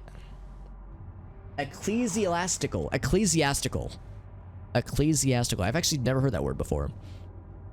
Philip McQuad. Morning light. Okay, so I remember a decent bit about morning light, and I don't want to speak too much about it just because, you know, I don't want to bear the lead on this. Part of what is so good about this game is our wisdom flows so sweet, taste and see. We get that message so much in this game. Part of the joy of this game is exploring the lore, experiencing the story, and uncovering tidbits of, and like learning more about factions and people that you thought you knew a lot about. Morning light sounds nice, right? What makes us human? What's the next level of existence? Like, these are all okay to consider. What is morning light? It is the answer, the first light of a new dawn. Change the world and reach for the sun. Whew. Yeah, I don't want to spoil it, but I will say that morning light is something we will learn a lot about as this game goes on, and it gets fucking something. I don't want to say too much. Maybe Steve Blum. Steve Blum, is he the guy who did Spike from Cowboy Bebop? Is that who that voice actor is? Because he definitely had like a kind of a deep, interesting voice, but I don't know. I feel like Steve Blum's voice is so smooth and so like, oh, so recognizable. I don't know, maybe. I mean, he's a pretty talented voice actor, so it wouldn't surprise me if he was able to kind of shift some things around. But like Steve Blum, dude, that man's voice. If I could take Steve Blum's voice, like the sound of his voice, put it on a sandwich and eat it, I would if I could, and it would be fucking delicious. That dude's a boss. Also, so was there another piece of lore we got? Because we got another message saying, taste it and see. Our wisdom flows so sweet, taste and see, yeah. So yeah, whenever you're looking at the lore, or the game calls them legends now, but there will always be pieces of lore, or lore nuggets to me at least. Yeah, exactly. Like, sometimes it's super obvious, but you're right. He's a talented enough voice actor. I'm sure he's able to, like, mix it up a bit. But whenever you get the first piece of lore in a sequence, it always starts out like this. Our wisdom flows so sweet. Taste and see. Self-improvement signal. Initiate recruiting cadence. So, yeah. Anti-dream prayers. Initiate the shivering star frequency.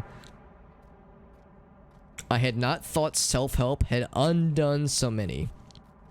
Witness the morning light. Yeah, morning light sounds innocuous, and the idea of like this self-help pseudo religion that claims to be the next level of existence. But yeah, there are some sinister things at play. Also, Whale, good to see you, buddy. I realized now that was Whale. Sorry, Whale. I didn't notice the character, the name text, or the text for the name specifically. It's Bloom. Okay, yeah. I'd always kind of wondered that if it was Blum or Bloom. Stephen Bloom makes more sense. I want to get that lore up there. I don't want to get it. I want it. I want the tasty lore nuggets in my mouth. Nom nom nom nom. There's one up there too. So, yeah. I remember back in the day, me and my friends would joke about making our own game and calling the game Standing on Things.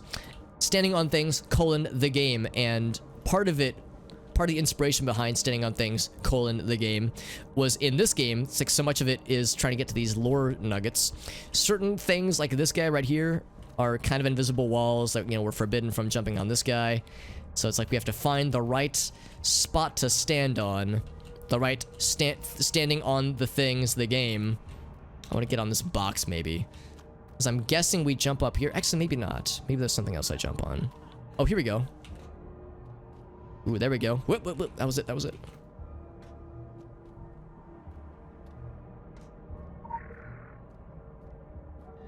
Yeah, I see the blue sword. So we learned a little bit about the Illuminati. This is the faction that I have expressed interest in joining. Pluck the petals. Dude, I love the wording of everything in this game. The centuries tumble like she loved me nots. The scenes change, but the plots and plays remain the same. The Illuminati gather occult writings and treasures, and they encountered the Templars. Yeah, I can tell you that in the meta of this game, as far as like what players play as and what people are most interested in, the most popular faction is the Templars, but the Illuminati are not too far behind as far as like player base and whatnot, because the Templars are like lawful good, we must smite evil at all costs and be damned the consequences. We just have to kill the demons. That's all we care about. Whereas the Illuminati are a little bit more nuanced. In fact, they're all nuanced. The Illuminati are so nuanced, nobody really knows what they're really all about. But that mystery is what makes them so intriguing to me. So that's why they're my favorite. 3 siblings have a choice. 3 siblings, I'm assuming, refers to the 3 different factions. Battle the sleeping horrors, ready to engulf the world. Okay. The children of Eye and Pyramid, so long to reign, that would be the Illuminati. And diabolic rumors follow them like a fouled cloak. They have no intention of giving their planet to monsters. Perhaps they will fight back the darkness and find a tidy profit in it. That's exactly it. Like, they kind of have their own business interests at play, according to a lot of the lore that surrounds the Illuminati. And again, I don't want to, like, give too much away, obviously, because again, so much of this game is exploring the lore around a lot of this game. Now, here we go. This is the guy, right? The 4th Age. Oh, this is someone else. Oh, from the Orochi group. Oh, shit, I forgot about the Orochi group. So we know about Morning Light, but there's also Orochi. Samuel Chandra. The Orochi group is another thing we'll have to learn more about in the not-so-distant future. We'll eventually want to go that way, but I don't want to ruin it just yet. Another little nugget of lore. Legend, again. Flip the Priestess, the chairwoman. Designation Lily Engel. She controls the board of directors behind Mr. Chandra. Okay, this would be Orochi, right? Does not appreciate the old names. We remember the monster's nativity. Tombs that are less haunted than some wombs. Not sure what that's getting on about, honestly. This is part of... Oh, this is about Orochi. Okay, so yeah, so...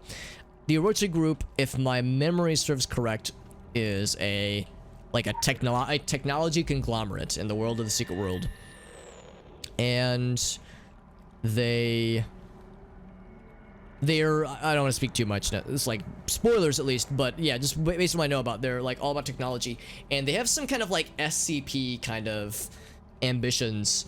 If for anybody who's who knows about the SCP wikis, that kind of thing, I kind of think about Orochi as very similar to like the SCP Foundation, as far as like what they try to do and what they try to contain and what they're kind of responsible for too.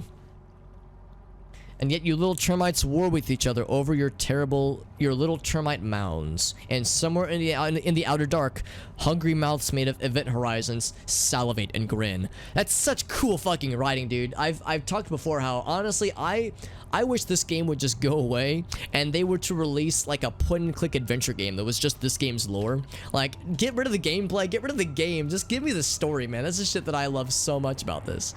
But that being said, the cutscenes are cool. I mean, again, I don't want to make it sound like I'm miserable when I play this, but like, man, I feel like so much of what makes this game great is bogged down by the game itself.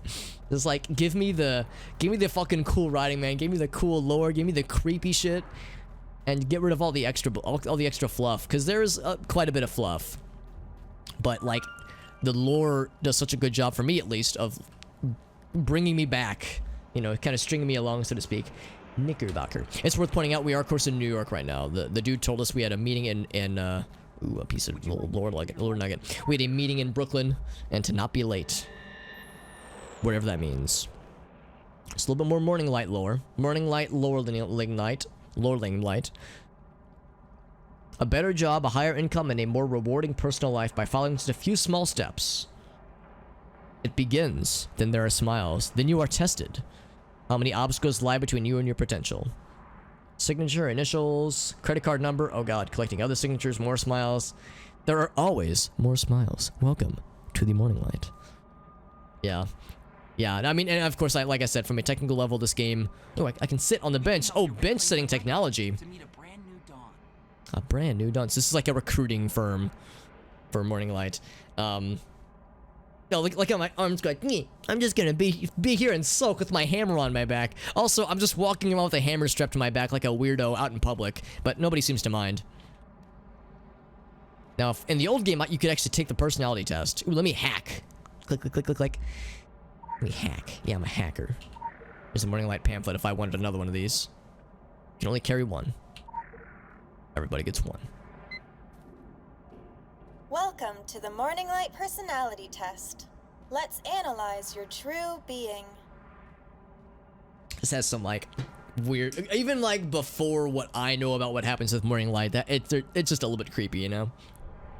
Personality assessment. It's like an old school prompt too. The questions are designed to peel back your constructed layers. Please answer as openly as you can. Let's find out who you really are. I don't know. I mean, it's not really, well, I don't know. I would say don't look into it too much. It's not like legit finding out about your personality. Consider that the Morning Light is this like pseudo-religious self-help organization. From what we know already, I know a lot more based on what I've played from this game previously, but right now as the player, we're presented as Morning Light as being this like maybe slightly off-putting, smiles a bit too much religious self-help organization that's like maybe a little flowery and like heads in the sky kind of optimism, but yeah, I don't know. It has some like Scientology kind of vibes to it too. It's a little bit out there. So how do I feel about plastic cutlery? I'll say it is convenient. It's kind of wasteful, honestly. I try not to really use it, honestly. It's cheap. I'll say it's convenient. Yeah, it's a convenience. Which would I'd rather not do? Baseball game, yeah. I mean, honestly, a psychiatrist can be helpful. Book club, hell yeah. Poetry reading, yeah. Sign me up. Baseball game, I don't know. I don't hate baseball. I'm just not a big sports guy, so I live in St. Louis, so it's probably a sin to speak ill of baseball, but not a huge fan. When was the let's see. So not yesterday, but yeah.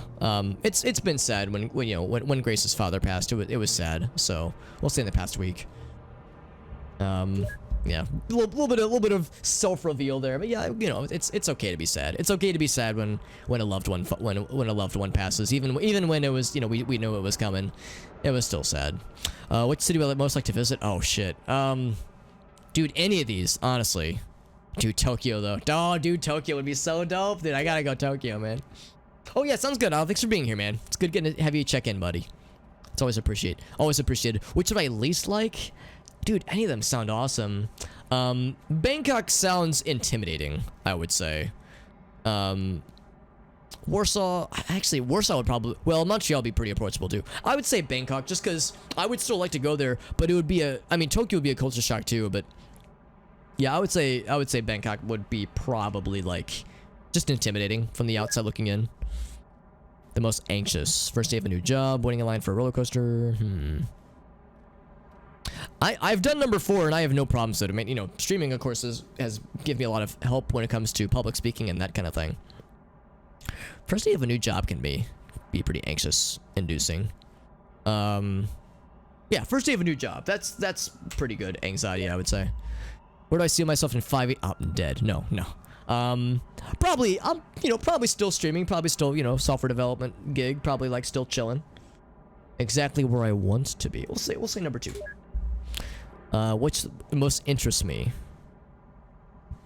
Obscene wealth. Obscene. You know, the amount of wealth that's just upsetting. No.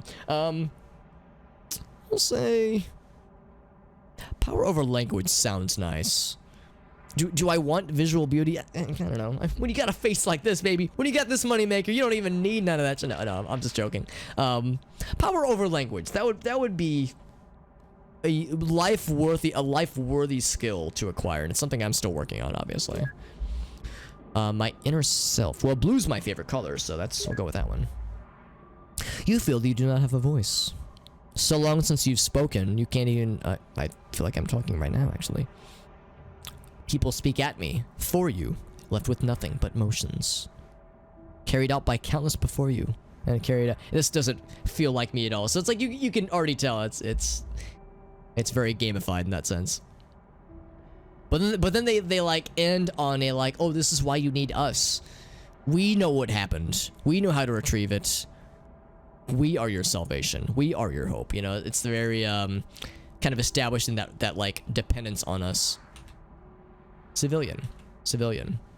What are you? What are you labeled as? Maybe just civilian. A level 10 civilian. So anyway. Let's see if there's other lore nuggets to find. We've got a hot dog salesman, Henry. Oh, I can buy from Henry. I can buy a hot dog, or I can buy 50 hot dogs. No more, no less. Exactly 50 hot dogs. Except I can't afford it. Actually, no, I can afford it. I can afford 100 hot dogs. I'm actually 50 fun money. Oh, never mind. I have 0 fun monies. They want this is the fun money that you can acquire pretty easily. We don't have any of that. The gold bars are like the really fancy currency that you have to like spend real money on.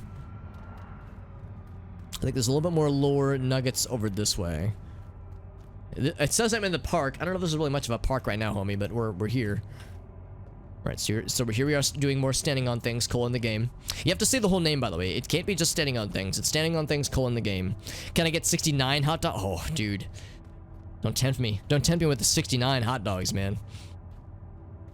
Yeah, not particularly surprising. Yeah, it's very much a gamified, like, personality test. The goal of that personality test is to get you to think, I think, is to get you to think, but also to, like, emphasize that Morning Light definitely has some, you know, it's a self-service kind of thing. Manhattan Exclusion Zone. I'll want to check that out in a second. Ooh, there's some lore over there. Old lore nugget over there. Nothing inside the truck. I thought there was something inside of here. A tasty nugget somewhere back this way. Maybe I'm thinking of something else. New York topside. I'm curious. Can I go into here?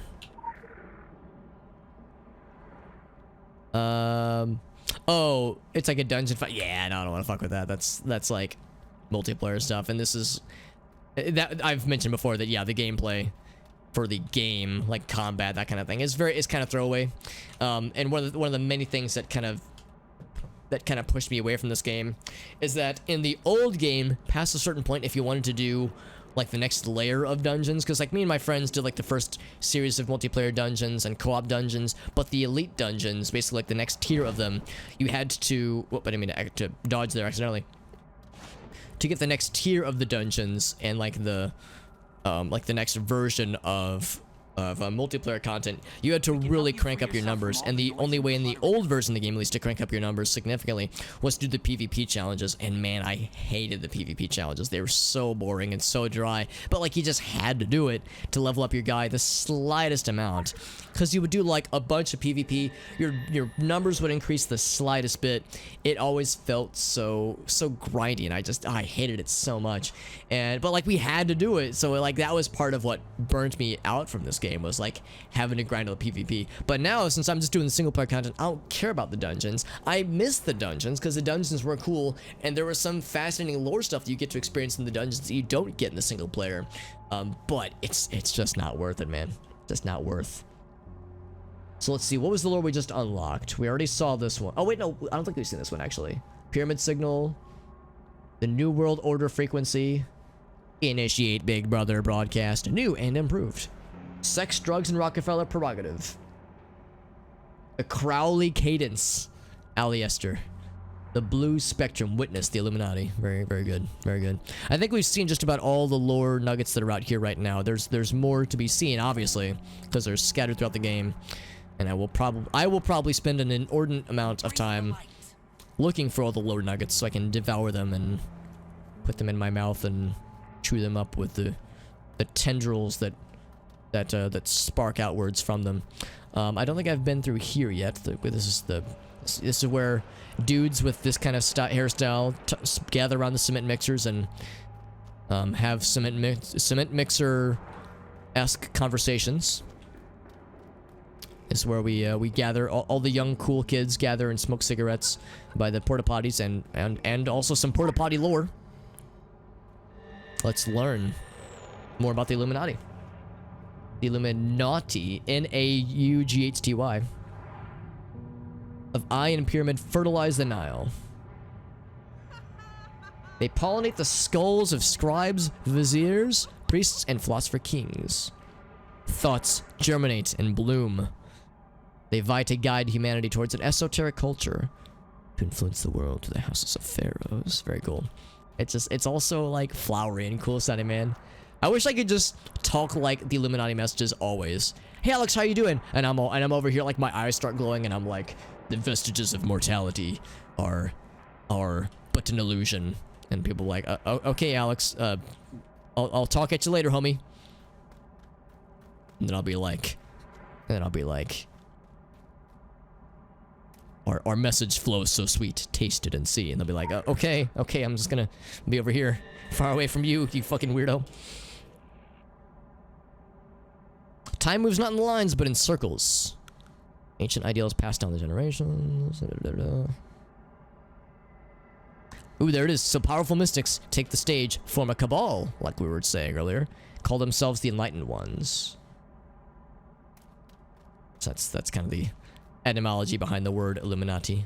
The Enlightened Ones. Can I jump on this thing? Can I stand on things cool in the game? I can and I will. And you'll notice you get a slight little bit of an EXP bonus every time you grab one. The Punch and Judy Show. Do you remember the Puppet Show? See Mr. Puppet beat puppet after puppet with his stick? Oh god. I don't know if I like that one. See the puppet master manipulating the brutal slapstick and drinking from a hidden flask. The conspiracy of conspiracies, the most secretest of societies. Oh, can I stand on things in the game up there? No, I cannot. So if you follow this down here, I think this is more PvP, right? Yeah, PvP, New York Fight Club, yeah. Some more PvP.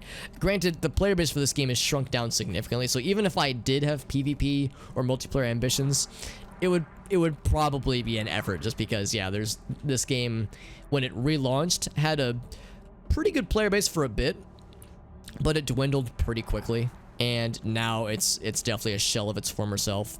Back in the day, I'm on a public server right now. I mean, these are all NPCs, but except this guy. This guy's an actual person. Oh wait, no. Actually, yeah, I think this person's an actual person, actual human player. So, you know, you can see them wandering around, but then you see this person who is... Oh, he's level 50 as well. Okay, well, that's definitely not a human person. since that person's also level 50, actually no, that person's probably not a human person. But there's the possibility of seeing like actual human-controlled players, or characters rather, player characters, wandering around, and we'll probably see it in the actual hub world. I don't want to spoil it necessarily, but this is not the real hub world. This is kind of a pretend hub world. That's like our home base. The modern Prometheus. This is where. Actually, could I even enter there yet? I guess I could try it. It's probably gonna say no. The modern Prometheus. Nah, we'll do that later. I don't want to get too ahead of myself here. I think the modern Prometheus is a quest line or just a dude you can interact with that will eventually allow you to alter the appearance of your character, like visually, if you wanted to like change how your face looked, that kind of thing. Also, Nitro, good to see you, friend. Doing some Secret World Legends, kind of rediscovering this game just to kind of see how I feel about it. Very lore-centric, technically MMO, but definitely single-player focused with the story at least. We're learning about the Illuminati in this game. Got a little lore nugget. In fact, we've gotten a good number of them. Still a number of entries that are still locked. Begin in Egypt. On the Tears of Ra, but that was not the first beginning. Do you really think this is the first age? Ever dream of the long age? Ever gasp awake, remembering beginnings birthed from before the before? So ominous. I read somewhere that the Templar are overly pious and the Illuminati are menacingly Machiavellian, and I think that's a pretty apropos descriptor. Definitely for the Illuminati. I know a decent bit about the Templar, but the Templar, since I've never played as a Templar character, I don't really know what they're really like behind closed doors, so to speak.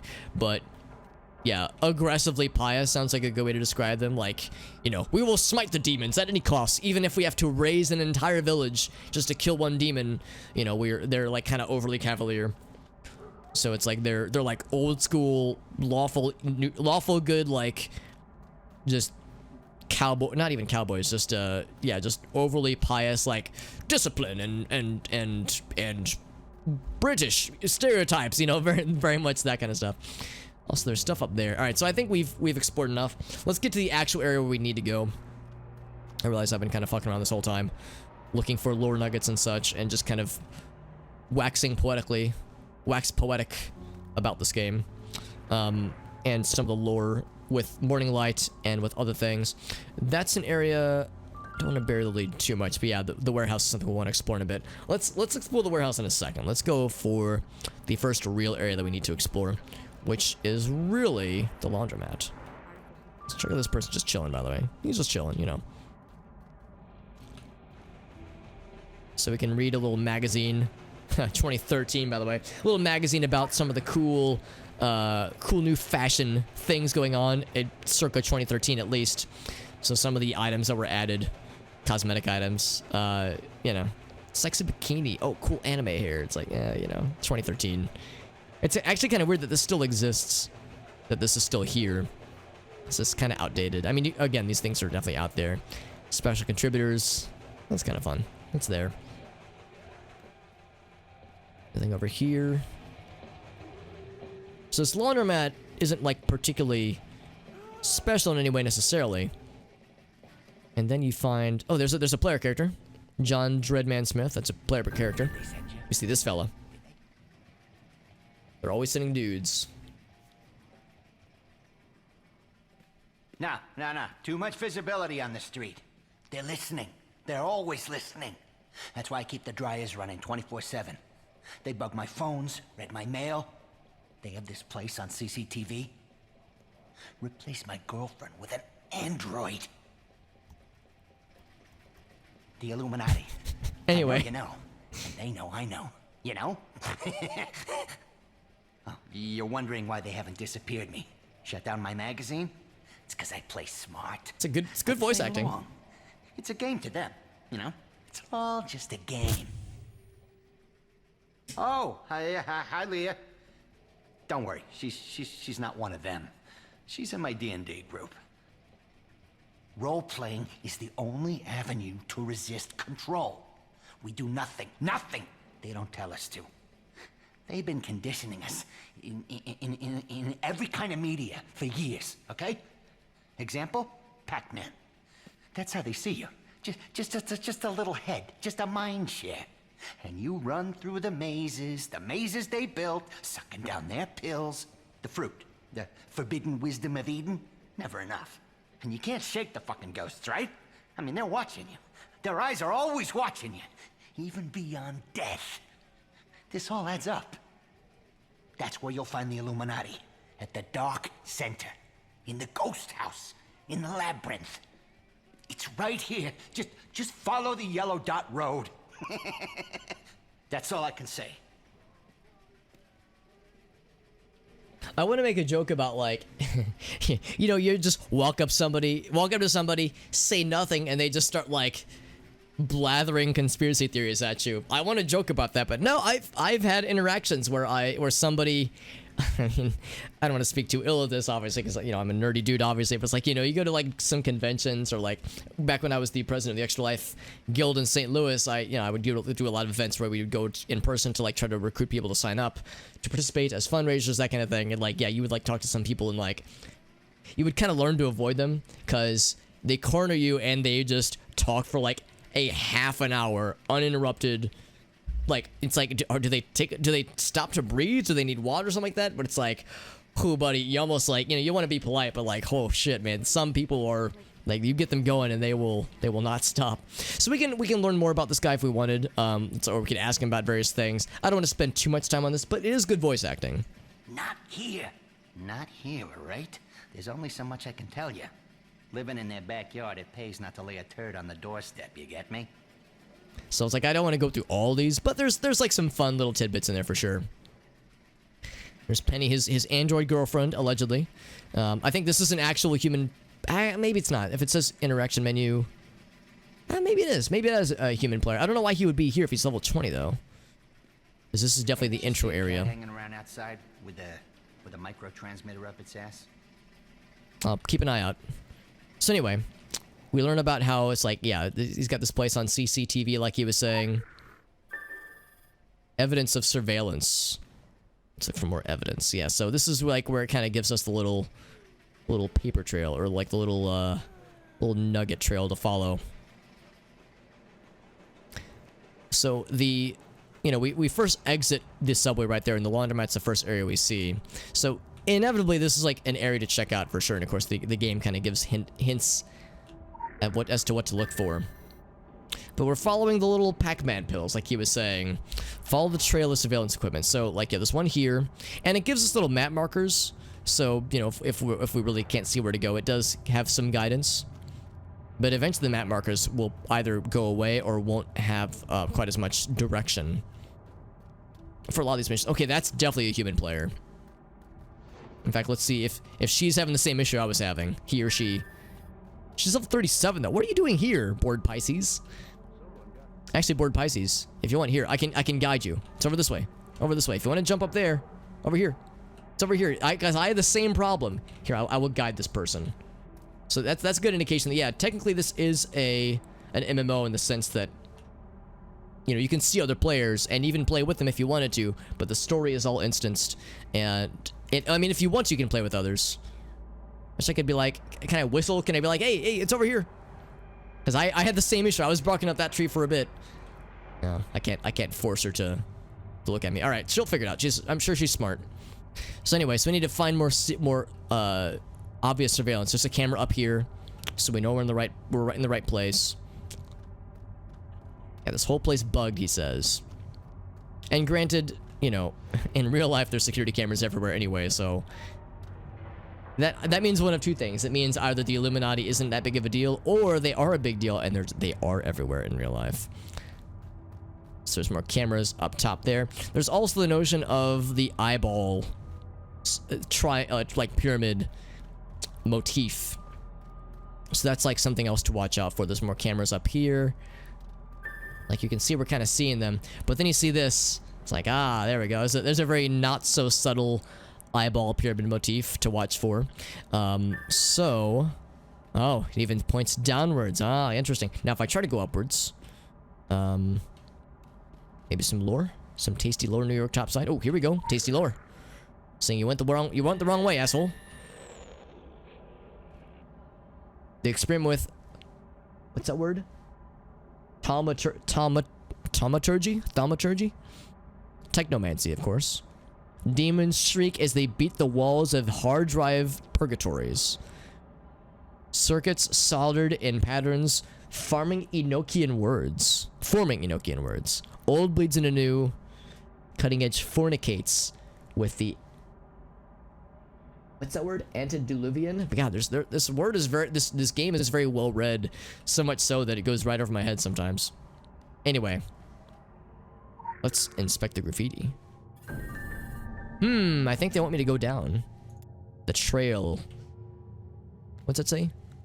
Fonzat? The Fonz. The Fonz was here. He's a member of the Illuminati. Confirmed. Henry Winkler, I think is the actor's name. Winkler, winking suspicion. Ah, yes, it all adds up.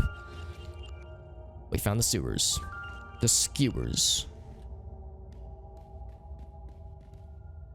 So, as one would expect, this can be a bit of a labyrinth.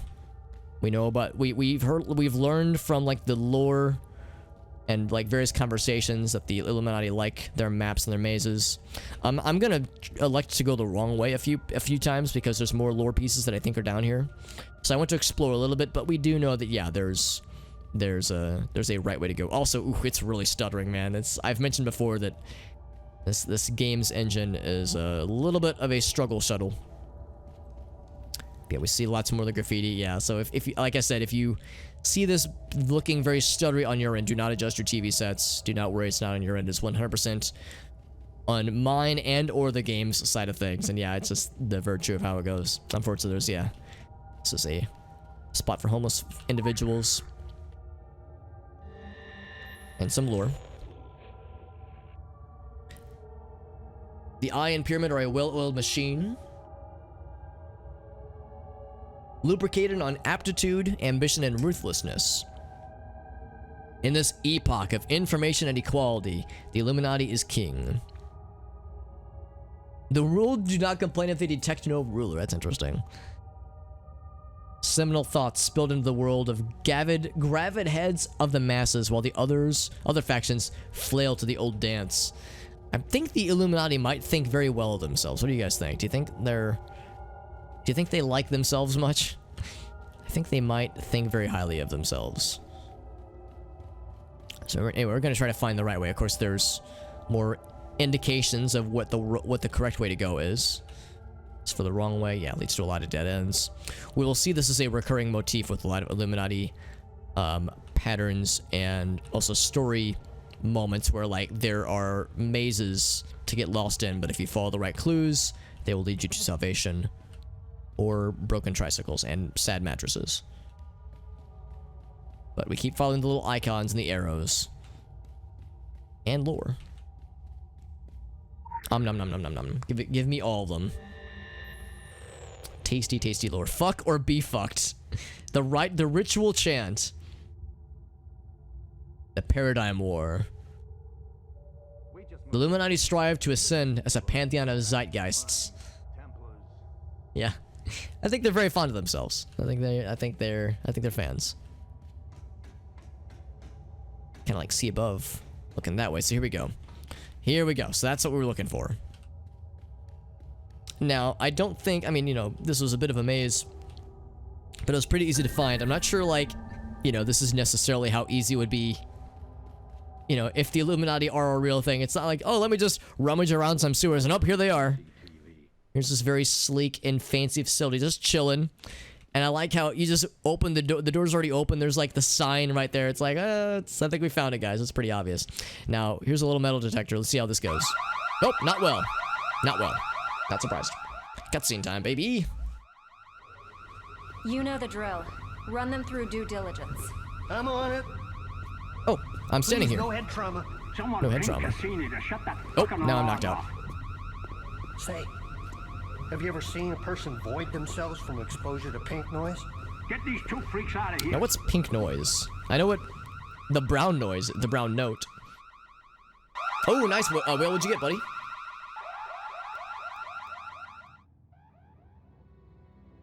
Yeah, you'll notice sometimes the cutscenes are a little bit bugged. Like in that instance, I was like standing still. You know the drill. And then I was Run like them knocked through out. due diligence.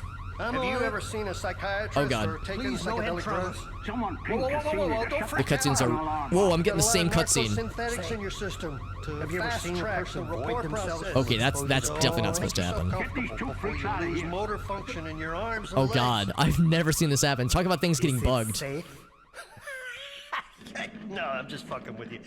I'm a researcher. An experimental researcher. Zern, my schedule is triple booked, so get started 10 minutes ago. Yes, ma'am. Miss Geary. Management. Still here. Shit. Knew So the that. scripting for this cutscene is completely fucked. Illuminati. Always there. Okay. Today, It's so we're going confused. to be provoking your extra-human potential. Routine tests. Psychic driving, invasive procedures, auto-suggestion, and this is all going to happen while you're under a post-hypnosis role-playing scenario. I wouldn't worry about it. I'm going to play you a looped recording of the catastrophe in Tokyo. And then, with a little chemical assistance, your uninhibited neurons are going to work their crazy magic. I won't lie to you. This is going to be an intense, out-of-body experience. Wow! I'm pretty excited myself. Okay, so I think it kind of normalized itself there. And subject has left the building. Okay, yeah, it kind of figured itself out, but yeah, that was not supposed to happen. It was supposed to be just one cutscene. It somehow got confused and was playing the other cutscenes audio and visuals, kinda. It got very confused. But yeah, so anyway, we walked into the chamber. I'll give the cliff notes. Walked into the chamber, they knocked us out, and they're putting us through some kind of like initiation process, and part of that is... I guess I shouldn't be talking right now because we got more audio. From the park to Arachi Tower. SDF quarantine. Good news for Tokyo, bad news for us. So they're putting us through kind of a simulation of the event in Japan that we heard about at the beginning in Tokyo. They're saying a bomb. It's never just a bomb. Something worse. Something that brought the filth with it. So we fight. So we're taking the role of this woman that got knocked out. Fight. It's just these trousers are bloody velvet. Sarah! Thank Gaia! So we're Sarah, okay. Alright, so now we're taking the role of Sarah. Of course, we're our character, but we're taking the role of Sarah, and we're in Tokyo. This is the origin of this. What the news stations called a terrorist attack in Japan, like a bioterrorist attack in Tokyo. But we get to see kind of like hour 0 or maybe hour 1, like very shortly after it has transpired. There's all these tendrils everywhere. There's this stuff called the filth, is what they refer to it. Interesting too that we heard multiple notions that like roleplay is the way to, like, you know, to fool the powers that be and whatnot. So it's interesting that, like, yeah, they have to put us through this like little sequence here. But yeah, I guess the notion is that if like we're to be recruited into the Illuminati, they have to like put us through the ringer and see if we can pass the test. So anyway, we're taking the role as Sarah, I guess, so to speak. And yeah, we're gonna see a lot of this in the future. These like splotches of what's referred to as the filth. A lot of bad guys that we have to fight that have the filth infected, that have infected them in some way. Yeah, it's definitely going to be something we see a lot of in this game. But also, Whale says it's the Outer Worlds, rather. Yeah, I've heard Outer Worlds is super good. So I haven't really watched much of the game, and I want to play it myself eventually. But yeah, Whale, I've heard that's an incredible game, so I'm excited for you. Yeah, we're in the aftermath of the Tokyo subway attack. Okay, let's accept. Oh, and I'm standing on something. This is Sarah's duffel bag. Yeah, very Fallout-esque. Yeah, I've heard it's so good, man. I've heard it's so dang good. Got a new weapon. Oh, this is our secondary. That'd be the sword. It's to build your Kai, and then you can forge the spirit attack. Yeah, which is good for single target effects. At some point. Speciality spotlight. Hold on. I'll let this start. Blade. How to use the spirit blade. Swinging your blade sometimes generates chi. Consume 5 chi to activate your Spirit Blade. The Spirit Blade causes all your attacks to deal additional damage. While it is active, you will continue to generate chi. Use this chi to maintain your Spirit Blade for as long as possible.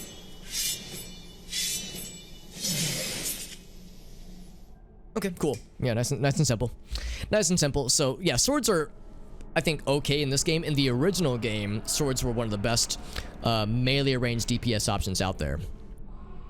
The ability that I want to unlock. Well, I don't know if I want to unlock that one. I think I actually might prefer to go for one of these guys. But it looks like I don't have that option, so we have to unlock a sword ability.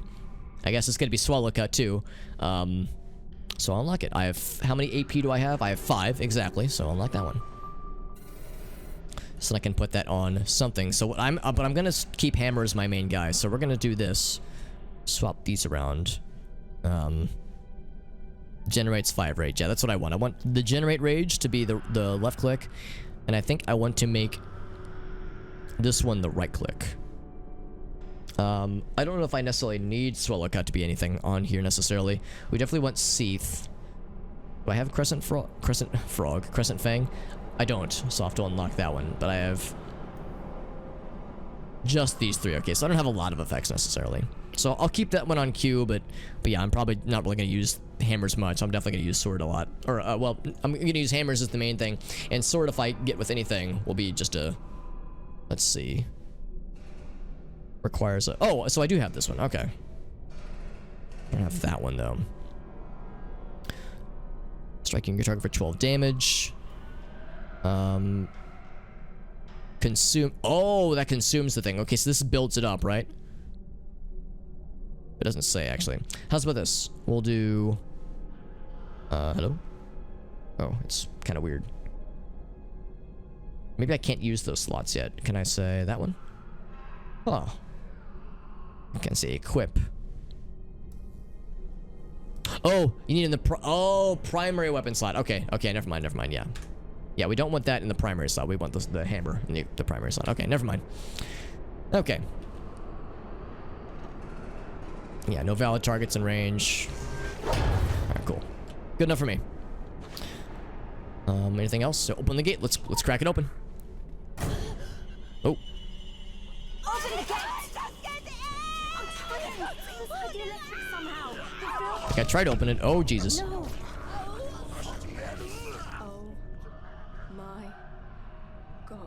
Well, the filth has taken another victim. Oh, let's see what's happening. Yep, here he comes. He's got the tendrils on his head. Oh man, they killed the shit out of that guy. Oh, they explode. Right, I need to know to be aware of the explosions, the filth explosions, because yeah, whenever a filth infected thing dies, there's like this exploding AOE. It doesn't.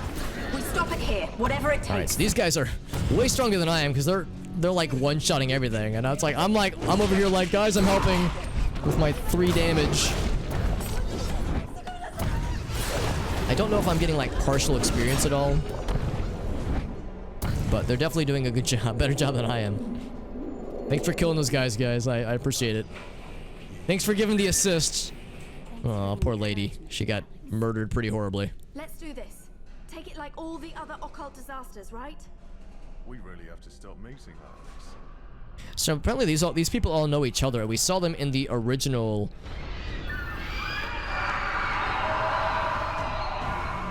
Don't let it get on you. Don't even breathe in. We saw these people in the original like prologue, so to speak. Like it knows we're coming. This stuff can't think. It's a cancer. Cancer doesn't know you're coming. It just is.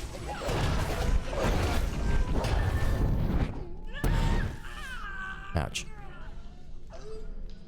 That being said, I do kind of want to explore a little bit. I didn't want to go the right way at the start necessarily. I've mentioned before how I always love, if possible, to go the wrong way in games like this so I can explore all the stuff. It's definitely a game that thrives on taking in the scenes. Chaos with chaos. Keep the bastards at a distance, then take them out. That's your plan? But yeah, we were fighting the big octopus lad in Times Square. I think these characters were here too. I remember the guy with the cool jacket. Incoming! Oh, that's a person. I was trying to... Oh, yeah, these are normal humans. Oh, that's not a normal human, though. They just one-shot everything, though, man. I'm so useless to these guys, man. An Orochi guard. Ooh, this guy's fancy. Oh, never mind, he's dead. That's actually the opposite of fancy. There we go. I think I actually might have killed that guy, so I might have been somewhat useful that time. Oh. These guys got... These are, like, infected, but they've got guns, so they're not completely... Oh, shit. They're not completely mindless zombies. Oh, there's no more. There's no more.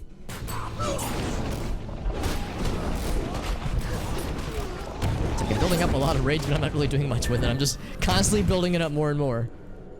I want to go back that way. Hold up. I'll regroup with them in a second. Looking for any lore. I always get excited when I see the yellow glow of something, because it's always like, ooh, could that be something cool? Although in a adventure scenario like this where... Like, this, oh, there we go. I was just gonna say, there's probably not a lot of lore. Because, I don't want to bury the lead on this too much, but these dream sequences, I don't think you can replay. For, like, excuse me, keep hiccuping, for the main story at least. So we might be limited as far as...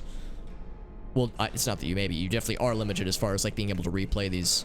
So, you know, if you don't pick up the cool story lore things first try, then first go around rather than you've definitely missed out. So I wanted to see how I can get that one over there, but that might be part of the scripted sequence to reach that side. So let's regroup with everybody. Some heavier powers. Don't hold back, right? I was pacing myself. Open your skill menu. Okay, we'll do that. Have I gotten a new thing? Passive skills. Oh yes. Oh Mike, thank you for that follow, by the way, dude. Hope you're doing well, my friend. We're playing some Secret World Legends. I played this game back in the day, but back in 2017 or so when the game first switched to the free model. Around that time, played a lot of the original, but we're kind of rediscovering it just to see how I feel about it. See how it plays nowadays. Oh, we got a masterpiece. Nice, Nitro. Hold up, we'll do that in a second. So each of the skills, I guess I'll get this one. Passive skill. Razor shards. The next one increases by 6% and can stack. I guess I'm getting this one. Oh, I have to do this first. Stat booster. Permanently gain more attack. Sure. And then get that one. Okay. Listen, Sarah. You have to find Zuberi. We'll hold them here. Make a stand. Zuberi. A strawberry smoothie. Oh, wait. Is there something? I hear noises. The text is getting on the subway thing is getting all weird. Yeah, we'll do the MS Paint. How's about this? We'll do the MS Paint Masterpiece once this little side adventure ends, because it's not terribly long, I don't think. Oh, I walked through the filth. Yeah, that's the problem too. It's like it's an environmental hazard too, so if you walk through it, it will damage you. And you do heal out of combat, so damage you take is really not that big of a deal. The only damage you have to worry about is the stuff that happens in combat, because you can see it just healed up instantly. Relatively instantly. Oh, we got a big boy. Filthy mass. You guys want to give me the assist on this one? Or am I by myself? Oh, looks like I'm by myself. Alright, mass. You filthy fucking nerd. Alright, hold on. Get out of here. I got like maximum rage. Oh, I'm so mad. So I'm doing 9 damage, 12 damage. Let's see what it looks like when I do the big thing. This one. 13. So maybe it's a little bit more damage. Got some loots. Oh, right, and I stood still too long. Worn Curio. Oh, so it's just a heal item, I think. So I can put that in the middle. Okay. Okay, so I can press C to heal. 30-second cooldown. Cool. Cross the tracks alone. Check out this fucking Hulk lad we just took down with a hammer, man. That dude's big. Big beefy boy. Tendrils on the ceiling. Oh, God. It's pretty fucked up, honestly. So, there was some lore that we saw. Not here. Little tasty little lore nugget, as I call them. We learn about the filth. Cephalopod signal. Handle with care. The Chernobyl syntax. Avoid contact with skin. Yeah, probably a good idea. Initiate the eel mucus lexicon. Harmful or fatal if swallowed.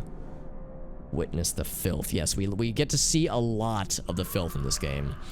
And we eventually learn more about it and its significance and what it can do to people and creatures and mythological beings and demons and gods and everything in between. So it gets weird. It is weird. The door shut behind me ominously. Oh boy. Oh. That's the guy we're looking for, right? Even where the filth corrupts, Gaia's power endures. Take it into yourself. Breathe it out.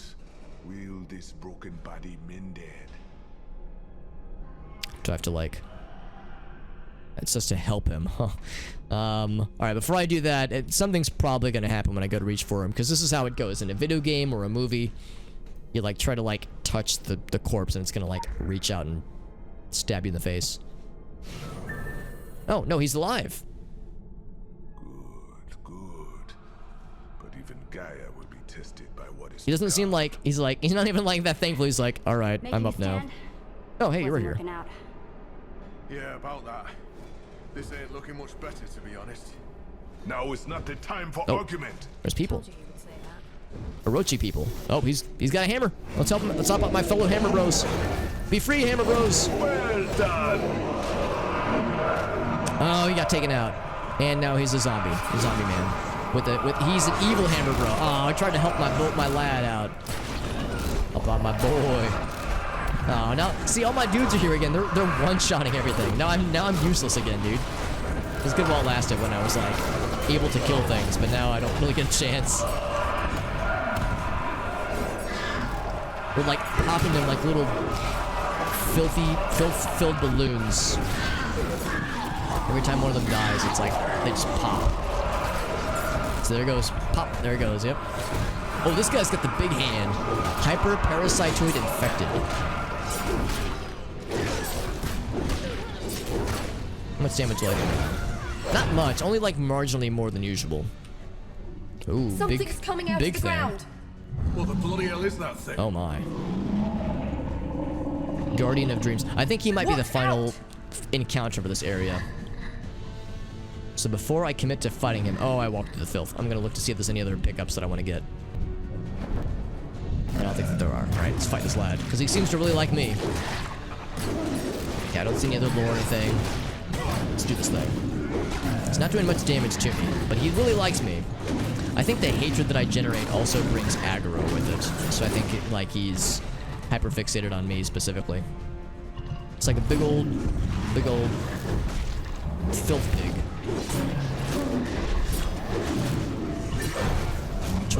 40 to 60 wild feral hogs. The gate's opening. Actually, maybe he's not. I thought maybe he was the end fight. Continue up the stairs. Whoa! Oh shit. Alright, still gonna keep fighting things. Alright, I'm on my own. Stopping. And they will not stop. This is all to hold us back. Top marks for effort. Someone has to push through. This confusion may be all the time we have. Someone? Guess that someone is us. Alright. Go! Go!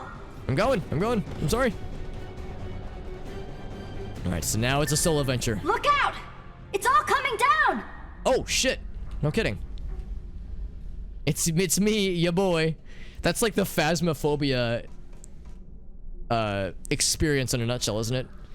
Hey, ghosts, it's me, ya boy. Oh, I remember this. All right, check this shit out. This is where I don't want to like I don't want to spoil too much or like describe too much, but like this is part of where the game starts to kind of show its true colors. I remember the sequence and it's so fucking weird, but I like it. This is kind of where the facade breaks away and you like get a little like snippet of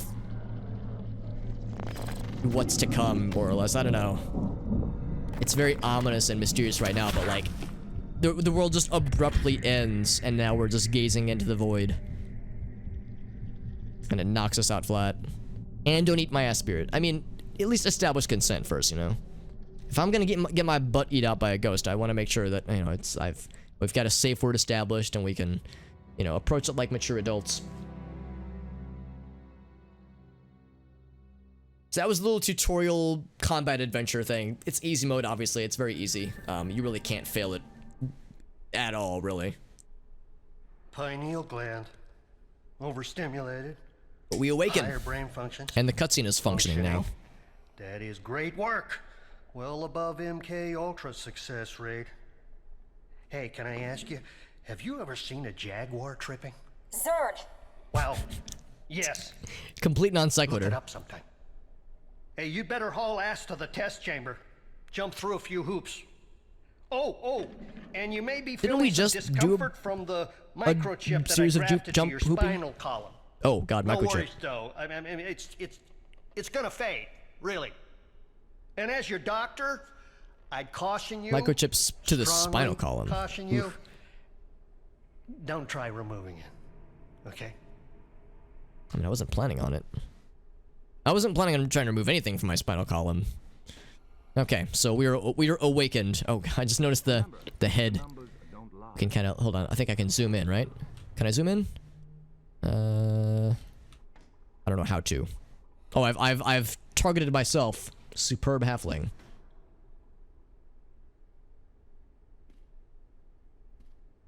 Misuse of reply to all is a downsizing offense. Just appreciating all the artifacts that they have. Granted, we have an MS Paint masterpiece to do, so I don't want to dawdle too much. And of course, we can talk to. How's that new pancreas working out for you? Oh wait, that was a book I read. A new pancreas, you say? A transfer is good. Like you can ask him about a lot of stuff. Like, how about tell me about the Illuminati specifically? So since before science was science, man has explored many different paths to enabling the full human potential. Medical, natural, occult, yada, yada, yada, yada. All of them operating within set boundaries. Or as I like to think of them, speed bumps on the highway to success. Okay, so, yeah, again, there's a lot of dialogue options we can go for. The dialogue options are kind of cool, but I don't know if I don't really want to take the time to go through every single one necessarily. So I'm going to Alt-Tab over. Let's see if this will work. This came in during your game. Windows security. That's fine. This should work, hopefully. I know that sometimes this game gets a little bit weird, technically speaking. But I think if I launch MS Paint, this should all work relatively seamlessly, because we have an MS Paint challenge, courtesy of Emily. Some of these awful monstrosities that we've created. Hey, Corey, what's up, buddy? So Corey's actually one of the dudes. He's one of the OG dudes that I played this game with. I'd mentioned before I played this game a lot with my friends back when it was the Secret World, and a lot of us kind of dropped off after the rebranding happened when it relaunched as a free-to-play game, because none of us really like wanted to play through all the story again. But it's been a couple years now, and I was at some point Corey had mentioned that he had played it recently, and I did go back Corey and watch that video by the same guy who did the Anarchy Online video, kind of a retrospective of this game, and watching that video I was like, man, now I kind of want to like try to re-experience it, but I made a brand new character so I can do like all the cutscenes, because you know, as you know, we all liked the story, but none of us really got that into the gameplay, unfortunately, at least for like the new one. But we played it a lot back in the day. Oh shit, and then we got Brad in the chat as well. So yeah, my two of the dudes that I played this game a lot with back in the day. Who was our fourth person? It was you, me, Brad, or Corey, Brad, myself. We had a fourth person, didn't we? Britt. That's right. Britt was the other person. And then John played intermittently. Yeah, we couldn't. That was another thing too, is because a lot of the dungeons required 5 people. Well, didn't require, but were recommended for 5 people, and it's a hard sell, because in order to like be able to really do the dungeons, you have to play for like 100 or so hours. So it was always like, we need a 5th person, and we have a lot of mutual friends. Like there was a lot of people that were interested, but then it was like, do I want to grind? Well, not grind, but do I want to like invest that much time into this game, and you know, to play with Alex and Britt and Corey and Brad, and you know, dive into all that, because it was a lot back then, and it's a lot now. Even with this, as you guys can tell, I'm very much in the intro area here. Even with this, like I don't even know if I'm gonna really stick with this, but I definitely want to see how I feel about some of the story stuff, because there's a lot that I've forgotten. Some of the major things, like a lot of us, you know, we all remember. But there's a lot of details that I've forgotten, and you guys are probably not surprised to know that yes, of course, I'm still sticking with Illuminati. I'm not some Templar heathen, you know. Of course I gotta stick with our group, and specifically our girl Kirsten. So let's see what awaits us. I don't want to bury the lead too much because, you know, we haven't been introduced to Kirsten yet. But here's the Illuminati headquarters in all of its splendor. It always occurred to me how odd it is that the Illuminati headquarters have open windows. It's almost like open air. You would think that it would all be enclosed and like all secretive, but I mean, I guess maybe they just don't give a shit, honestly. Kirsten's, she's a gem. She is a gem, and that is all I will say, I suppose. That's how we came in, of course. And it's also worth noting that, yeah, again, the entrance, rather, to the Illuminati headquarters, the door's open, it's got the triangle insignia on that wall when you first walk in. It's kind of like, come on in, we're the Illuminati. It's not very, it's you know, hidden away, kind of, but, yeah, the game kind of, like, hand waves a lot of that. So this is the headquarters. We'll eventually want to go that way, but there's a few other things that the game wants us to check out. So let's go, I guess I have to go through that particular doorway. Kirsten be the one to do it. Yeah, honestly, Kirsten has like an air of menace about her that is appreciable. Now I think this is banking liaison. Is this where you... Okay, not currently available. I think this is where you can eventually like access your like stored areas, but obviously, yeah, we can't do that as a new character just yet. Yeah, Kirsten has some... Yeah, some, I don't know how to best describe it. Definitely an air of menace. Some, definitely not, I was joking earlier about, like, for the Illuminati, would I call them neutral good? Would I call them chaotic evil? I don't know what I would characterize them. I guess chaotic neutral, maybe. But, because they're not good, and they're not necessarily evil. Kirsten might be evil, but she also has a, like... you know, step on my throat energy, so to speak. You know, the internet makes a lot about, you know, especially for lady characters like this, just like, you know, step on my throat and spit in my mouth, or, you know, or punch a hole in me and fucking like rip my head off, please. Like, you know, where you kind of want the character to like cause harm to you, but in a sexual but also violent way. I don't know. It's just a lot of energy. Chaotic profit. That's the thing. Because the Illuminati is all about things are weird, things are scary, and we're gonna fight some of it if it benefits us. We might even fight good things if it benefits us. So there's also that. Hey, and there's Brit too.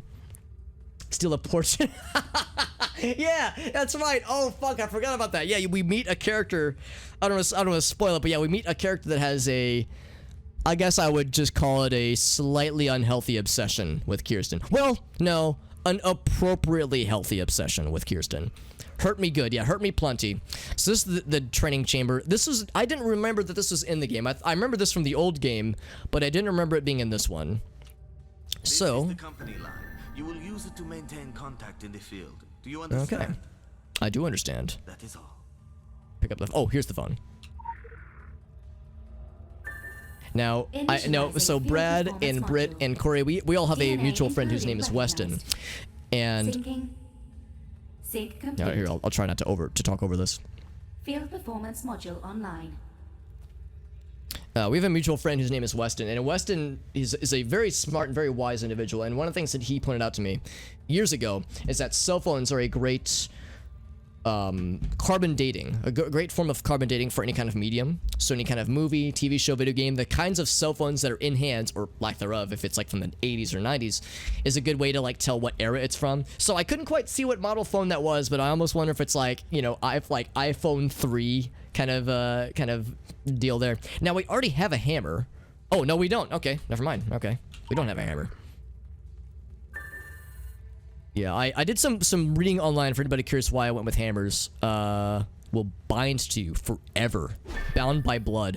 The reason why I went with hammers is my understanding is that hammers are apparently pretty good in for solo play specifically in Secret World Legends. In the original version, hammers I think were more for tank builds, and swords are really good for DPS, but I understand that the balance has shifted quite a bit in this particular version. Oh, and we got a message from Kirsten, from our girl. Just punch me in the throat, Kirsten. Light a fire under your ass, but you need to hurt things. Come on, lady. Don't rush me. An urgent matter.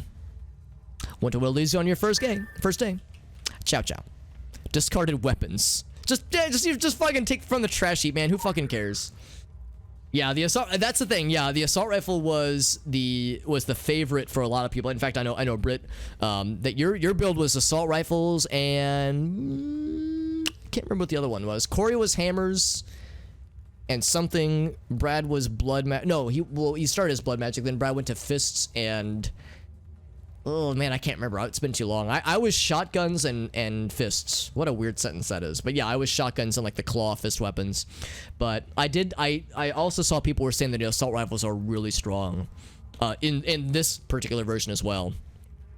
So we have all these options. We got the assault rifle. We got the chaos focus pistols, elementalism. I think I might want elementalism to be my secondary, but I need to be trained on the elementalism actives first. But I think I want hammers to be the primary. I think pistols and assault rifles. Oh, okay. I know that at one point you read blood magic and then you switched to a different healing one. I thought was fists. Corey had the claw. Oh, Corey was claws. Okay, maybe that's where I was confused. Fists and pistols, yeah. Well, and I also, because the majority of the time we played together as a group was the original version. Assault rifles and blood magic, yeah. I remember the AR. I remember like in the raids that we did, in the dungeons we did, Brit was our by a pretty wide margin our strongest DPS. Brad was the healer. Corey was the tank. I assisted with DPS where I could. I can't remember what John did. I don't know if I ever actually played directly with John, but I know he was in our orbit. Yeah, Claws feeling. Yeah, Claws. I think we're the best healing. Like they had some offensive capabilities, but yeah, they were for a time they were the best ones. So we can play with the combat holograms that are just kind of interspersed. We wanted to fight a bunch of these things. Obviously, it doesn't give experience. It's just a way to mess with how like the combat works. If we wanted to, let's see, if we wanted to level up into elementalism, I would have to spend some points to unlock it, which won't take very long. It unlocks it. Oh wait, that's the passive skill. I would want active abilities, wouldn't I? Regardless, we have 0 AP or ability points, so but you get those as you level up, and it's really easy to switch around to different weapons and ability types, which I appreciate in this game. I've mentioned a lot that I was never really into a lot of MMOs, and part of it was like they get very numbersy and grindy, and if you wanted to do like the elite content and the elite dungeons, this game does get very grindy. But if you only want the story, which is really the only thing I'm interested in, then it's actually pretty easy to like switch around. And although there are officially classes, it's really just a starting package. It's easy to switch out weapons. Like Brad was saying, he switched around to a lot of different weapons. It's pretty easy to do so, and getting AP and SP ability points and skill points is fairly simple. Oh, upgrade window. Okay. Right click your equipped weapon, place it in the target slot. Oh, I see. Okay. Use the. Oh, I see. Okay. So we use the discard weapons to make our weapon more strong. Whoops. So eventually I will. Oh, whoops. I don't want that. You know, I want to. Oh wait, no. I see. We have this hammer, and this is an extra hammer. So the plus sign. I'm guessing the plus sign means that you get more bang for your buck if you upgrade with only hammers. So we say assemble. So now it's a little bit more gooder. Same with talismans. Yeah, you can do that with any kind of gear that you don't need to more goodify your equipment. Oh, okay, now for secondary weapon. Whoa, sorry. I overclicked one too many times. Okay, so right now our secondary weapon is still the blade because we went with the gunslinger, or not gunslinger. What's our guy? Demolisher. We went with the Demolisher build. But yeah, we'll be able to switch off as needed. Time to pick out some other discarded weapons from the pile. Equip your green weapons when you're ready to leave. So we can do the same thing here. Yeah, blades, fist weapon. Yeah, so it was T to upgrade. No, Y to upgrade. There we go. So same kind of thing there. Bloop. Just some spare grays. As you can imagine, gray is the worst kind of weapon for a given class. And there's green, and then blue, and then purple, and then red. I don't know. There's like a color coding. But then as you enter new areas, you get like different classes of weapons. So like I mean, you'll get different kinds of like blades and different kinds of shotguns, but like the next tier up, so to speak. So within those tiers are different color codes. It's what you would expect from an MMO perspective, at least. So, but definitely, yeah, for the time being at least, axe or what are they called? Hammers will be the main thing we stick with. Let's meet our primary contact. Let's meet our girl and request that she, you know, what did I say earlier? Punch a hole in my chest and I don't know, ruin me financially. Again, it's hard to describe, but once we meet Kirsten, it'll all be clear why people obsess over her so. And I'm guessing I still can't access my stuff because I think I might have some things. God, it's been a long time since I've touched the game, and I still have my old character. I wonder, like, what stuff I have in my bank, but I think we have to do this sequence first to, like, open up the game. Is that a snuggly piece of lore I see? Ooh, delicious. That is one nice thing, is being able to kind of take my time to read through these things. The buzzing, so we get to learn about that mysterious encounter we had at the very, very beginning with that bee that crept into our mouths while we were sleeping, which is, the more you think about it, it gets kind of fucked up. A little bit. Oh gosh. Crawling roots heavy with sizzling sap. Slap your skull. Download Holy Communion. Your eyes and ears hemorrhage boiling joy. It might be too intense for some viewers. Ecstatic agony. Molecules coming down. It's all happy, man. It's all happy times. Offer expires at the oh god, at the heat death of the universe. Limited time only. Absolute zero maximum entropy. And that's the first time we get to see the word Agartha in the game. So, yeah, it's all very esoteric and kind of, well, I don't know. I mean, it sets a mood for sure, but yeah, there's a lot we don't know yet, but we'll see soon enough. The boiling joy. Do you remember that one boss? Oh, there's a player character, I think. He's level 50 though. Why would a level 50 person be talking to Kirsten? Maybe they're not a player. Maybe they're like a static, like fake player character. You've got my divided attention. This is our first introduction to Kirsten. I fucking love Hey, what's up, old-school Bum Rocky? hip-hop, Good to see you, buddy. don't Old school hip hop. Projecting indecision is a big no-no. Always smile. But this isn't another test. That's You true, don't Neo. That's do true. Probation. You're either in or you're out. The Illuminati are very achievement-focused. You can't escape The her. Xbox, only everything is hardcore. The ethic I really want to instill in you is to aim high and achieve even higher. It's not just in your best interest, it reflects on me too, and that is super important. Make me look bad, I'll mount your head on my wall as an object lesson to the next fuck-up. God, it is so cute when you new guys think I'm kidding. Solomon Island. A little town and a preppy school with connections to us have kind of vanished off the coast of Maine. The people aren't a major deal. Do you know how many disappearances there are in the United States every year? We do. But our noses need to be totally clean on this one. The military are involved, and we have limited bandwidth to stall the shitheels at the DoD. Give an old dude a red button to press, it's like Viagra to them. Shitheels. I need to start saying that word. Solomon Island to assess the impact on our bottom line. You can skip the traffic and the quarantine by traveling through Agartha. Just use your initiative, but not too much initiative. That could comes across kind of come in handy in real life right now, actually. Yeah, I want to travel. Can I just like go through the world tree and hit the portals up and all that jazz?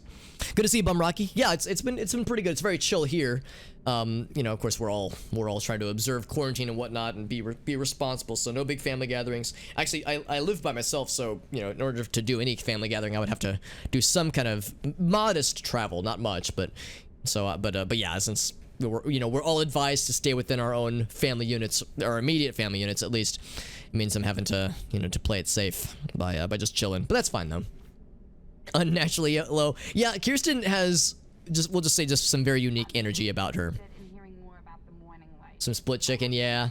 Yeah, that's the thing too. Like I don't dislike Thanksgiving, and I don't dislike the food that stereotypically comes with Thanksgiving, but I don't like crave it. I don't love Thanksgiving food.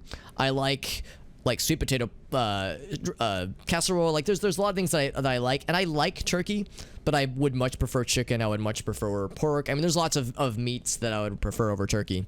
So yeah, I'm not sad about the lack of Thanksgiving specific food. But of course I'm sad about not having to spend time with family.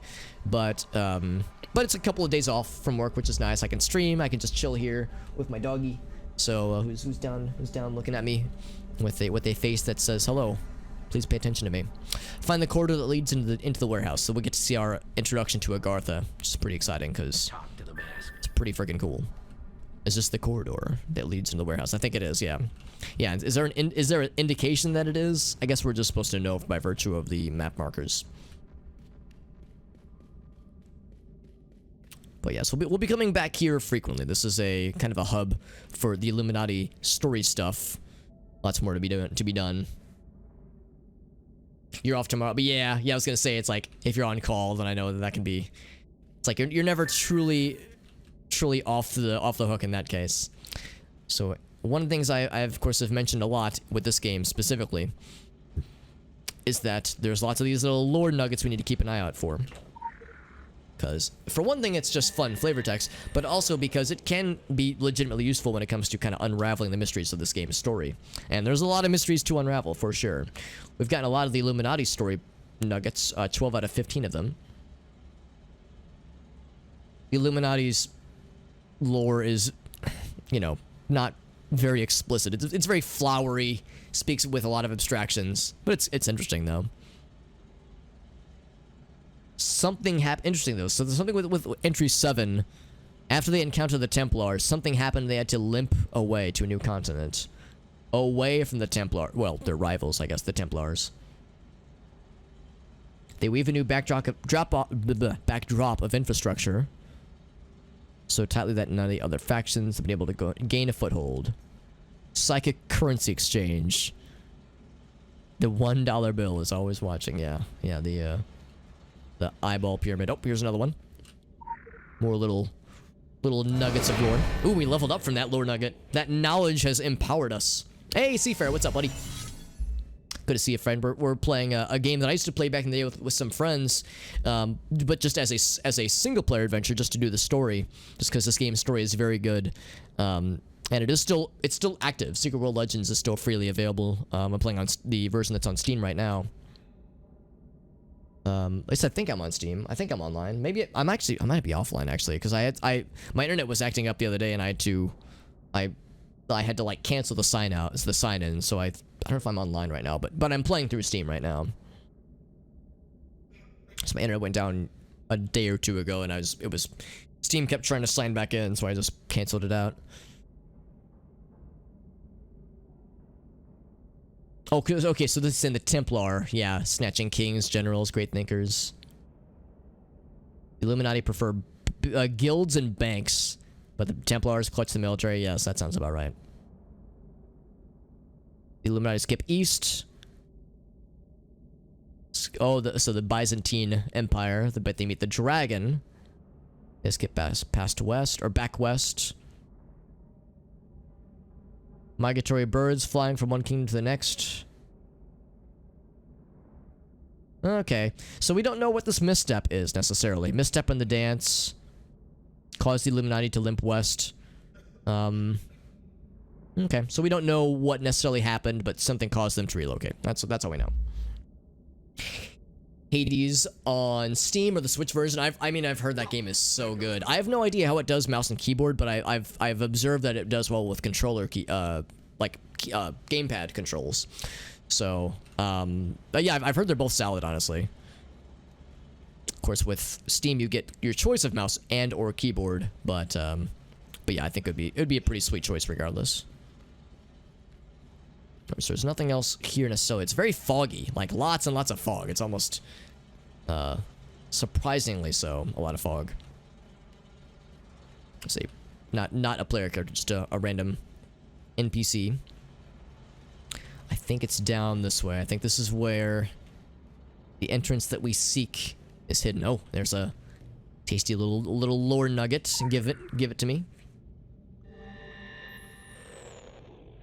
It's turkey once a year. Yeah, that's how it is for a lot of us for sure. I mean, I like a good like turkey club sandwich or something like that. Like I enjoy turkey as like a supplement to a meal or to a food item, or to an entree. But yeah, like just eating turkey, I don't know, it's just okay. Like I've had very well prepared turkey, and I've had just kind of so turkey. It's not something I go out of my way to crave necessarily. Hey, what's up, Phil? Good to see you, buddy. Yeah, dude, I'm right there with you, man. That's exactly like why I kind of want to replay at least some of the story, just because the lore and the story is so awesome. Gameplay is just kind of so, but like, dude, that world building is unrivaled, honestly. Not a big deli turkey guy. Yeah, I would say if I were forced to choose, yeah, like a fully cooked, like a proper turkey versus like lunch meat turkey is better, but it's a lot of work, so I don't know if it's worth it necessarily. Yeah, exactly. Like a lot of the NPCs that we see are not human people. Sometimes like you'll see one person, it's like, oh, that might be a human person. We saw somebody earlier trying to jump up to that first area out in the like outside of the laundromat where there is the scaffolding that you can climb on, where there's some pieces of lore. There was definitely like a human person trying to jump onto those. But yeah, this game of course is past its prime, so the audience is pretty small. Big deli turkey breast. Oh, that actually sounds nice. Yeah, make some sandwiches, some quesadillas. I'd be much more down for like, yeah, like a turkey sandwich or a turkey quesadilla Thanksgiving than just, you know, the standard stuff. But again, I don't dislike Thanksgiving food, but it's not my favoritist.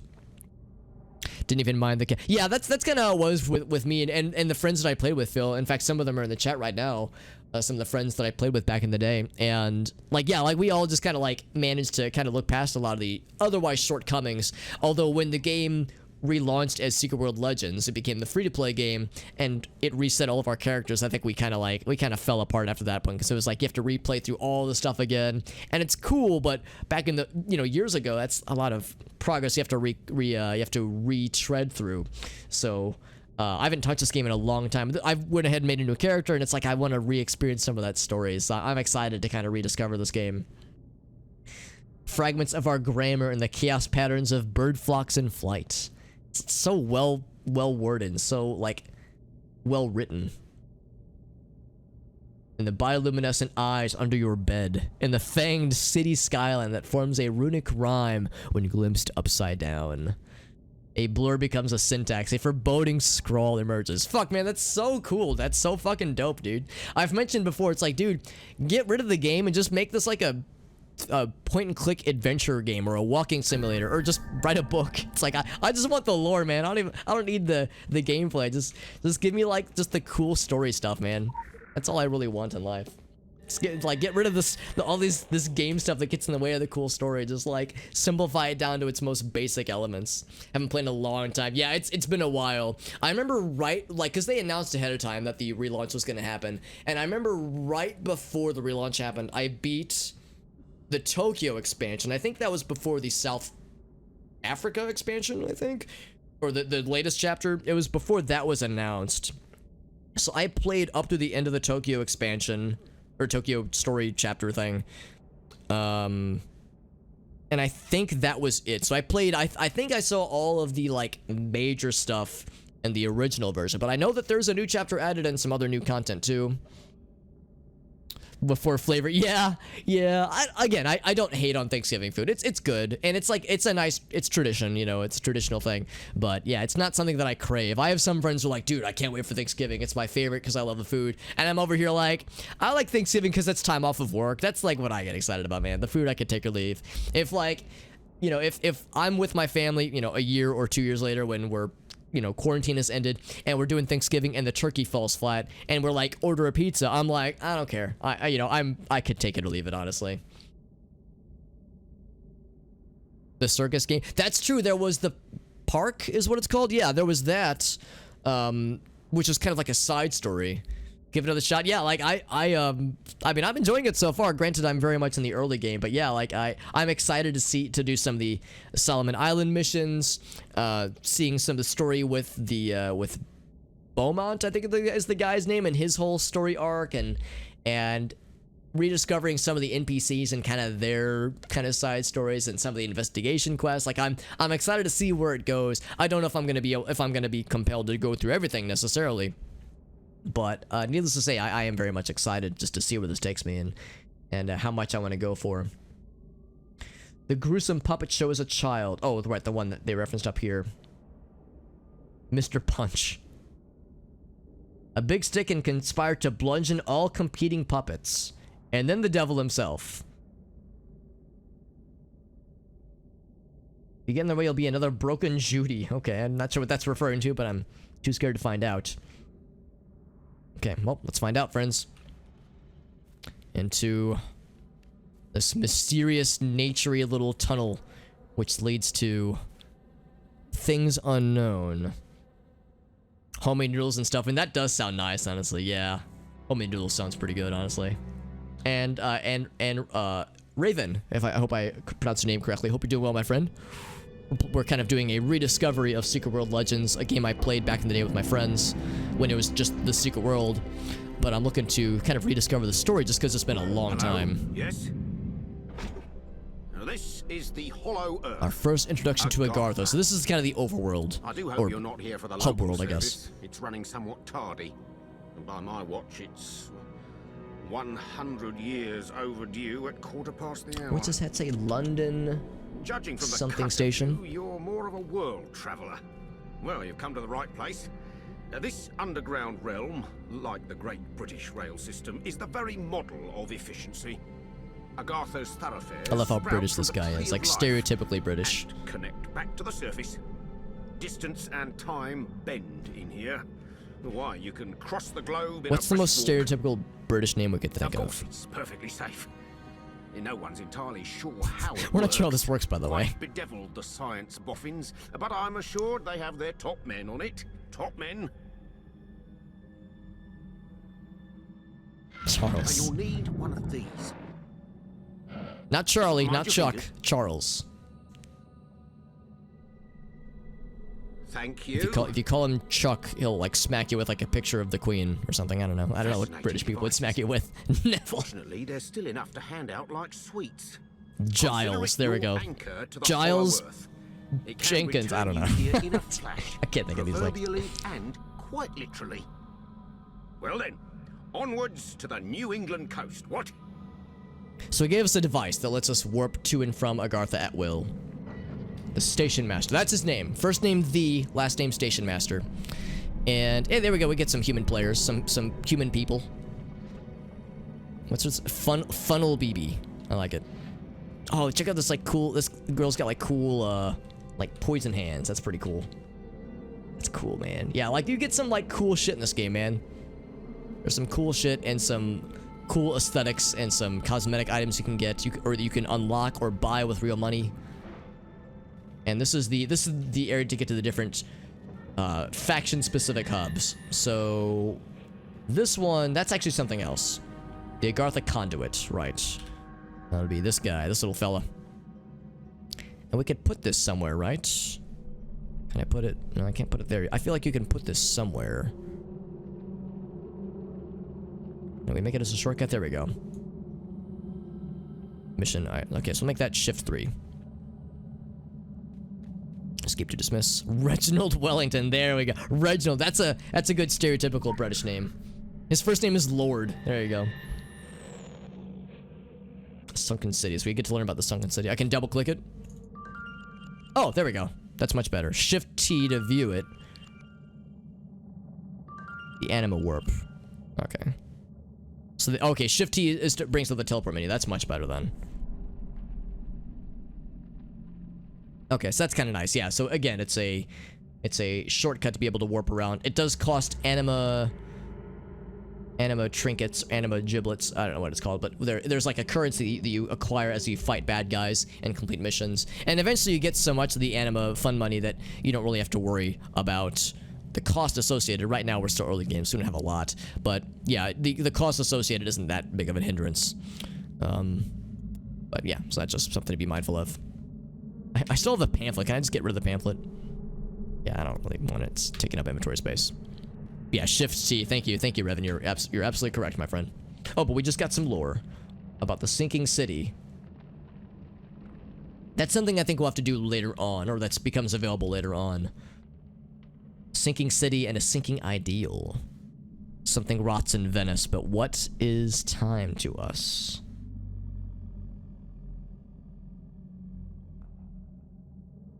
Limited dimensions, a limited game. Yeah, very, very vague right now. Something about a city in a desperate situation, but with some hope to it. I always thought Agartha looked so cool. This whole notion of the hollow earth, the world tree, whatever you want to call it, and all the places you can explore. And I think all the things we see right now are all explorable. I know you can jump down and try to land on one of these platforms. If you fall down, you just respawn back from whence you came, so it's not an issue really. Ooh, and there's that one over there. I remember. Oh, there we go. I remember that one. That has a. I think that's like locked for elite stuff later on. But there's a lot to explore. There's a lot to take in for sure. One teleport is free, the second one, right? Yeah, and then if you're a patron, you get free warping, pretty much whenever, I think. Because yeah, the patron, I think the patron is like the monthly subscription kind of deal. So if you wanted to, there's a subscription that's optional, but does have some pretty nice perks to it. Wisdom flows so yeah, we get that message a lot. Our wisdom flows so sweet. Taste and see. All in one in all frequency. This way to the egress. Mind the gap, yeah, because it's a long way down, but there's no fall damage in this game. And like I said, if you fall down, you just pop back to the top anyway. Oh, you're right, that is to Tokyo. Right, so we can't access it yet. Where was it? It was not there. That right there, I think, is the thing to I think that's to unlock the elite dungeons, if I recall correctly. Yeah, there it is. Yeah, that's the Tokyo stuff. So that's I don't want to bury the lead on this too much. I don't want to spoil anything, but yeah, the Tokyo stuff we unlock later on, and there's some pretty wild shit in that one. So that we learn more about the buzzing. Okay. Shards of our voice in the phantom radio code of a numbers station. This in the screams of your clock. Okay, so maybe I'm missing out because my clocks don't usually scream at me, but yeah, maybe I'm just missing out, man. The scrape of a chalkboard, the snow static of a TV, chainsaw decibel mating of cicadas.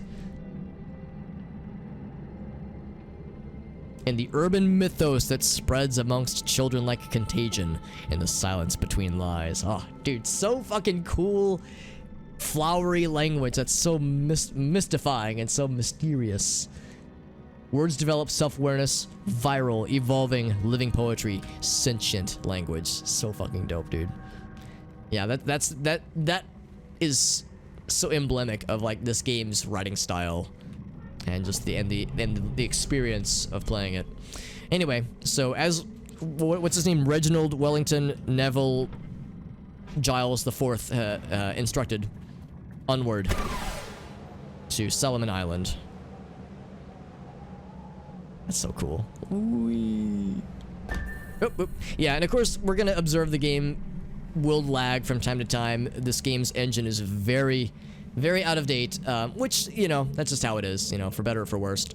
And there will be stutterings, there might even be crashes from time to time, so even though I've got a decently okay computer, not amazing, but, you know, pretty okay, there will be moments where the game, you know, takes a second to kind of catch up with itself, but yeah, do not worry. It's not on your guys' end. It's definitely on mine, or the game, I suppose.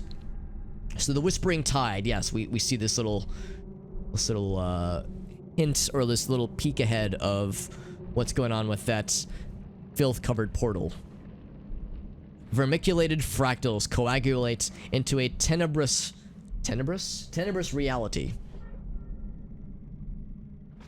Oh mother, oh sweet immaculate machine, please send all of your vampire bats to spit on it. Okay.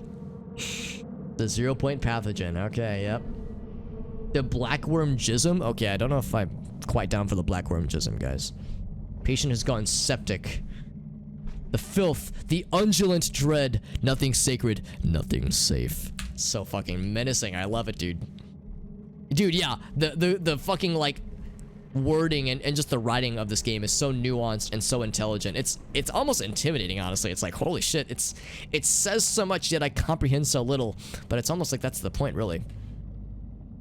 So So here again, we're seeing lots of human players. Again, this is technically an MMO, so you know you're seeing actual human people, and this is, I think, like a hub where you can like buy stuff. I think this is mostly shops where you can purchase like little pet friends, or check out this Ankh dog. I think a Pharaoh hound. Yeah, so you can purchase little pets that are just what's the word for it? Cosmetic. I don't think they offer any functionality. These big old robot lads wandering around. Let's see what Speedy Sally's got to say. Like, these are probably gonna things. Yeah, these involve currencies that we don't have, obviously, because we just got started. And I think a lot of these require, like, actual money being spent. It's good to see the Matt. Hope you're doing well, buddy. Yeah, exactly, Raven, because it's like, in these very open areas, it's chugging along as it's downloading things. The more like instance areas aren't nearly as spicy. Now we will eventually be able to get, are these marks of the Pantheon? Is that what these are? We'll eventually be able to get these to get a bunch of apples and hot dogs and tacos.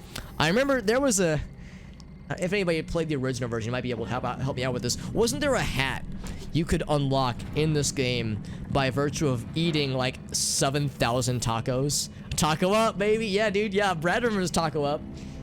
Holy shit, that's a throwback. I can't remember what it was, but if you ate an obscene amount of tacos, you unlocked a taco hat, and I wanted that taco hat so bad, but I don't think I ever saw anybody in the game with the taco hat, but I know it existed.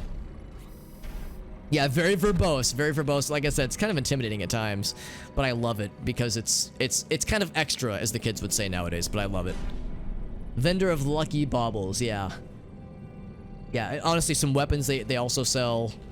So again, I don't want to spend too much time here just because these are things we can't have any hope to ever afford, really, like ever. But we had to be in here to investigate the inside of the mind tree. Oh, you did get the hat, Brad? Oh shit, dude. I wonder if you have it for like the SWL character as opposed to TSW, the original version. The Immaculate Machine. So this is about Agartha, right? So yeah, we've heard reference to Gaia as a entity or a place or a proper noun of some variety, but Gaia is emblemic of Agartha, or Agartha is emblemic of Gaia in some way. It's a deity or a being, but also a life force that flows from Agartha. Strength to rend the lion and eat its honeyed entrails. I don't know, guys. I don't know if lions have honeyed entrails inside of them, but I don't have the wherewithal to find out myself, so I'll just take the game for its word. I am the antibody. I am the sickness that spreads. And I must keep running. Nah, man, I'm not sick. I'm sick. Okay, I'm sorry. I've made that joke before, and it's overstaying its welcome. It's easier now, though, Raven. Okay, cool. Yeah, it's nice having people in the chat that remember this game and have played it a lot, because I'm so out of the loop. It's been so long. I'm out of practice. Of course, I want to find more lore, but I'm also like curious about, yeah, shadow trafficking. God, I haven't even seen these like units before. This currency. There's a way to like see the currencies, aren't there?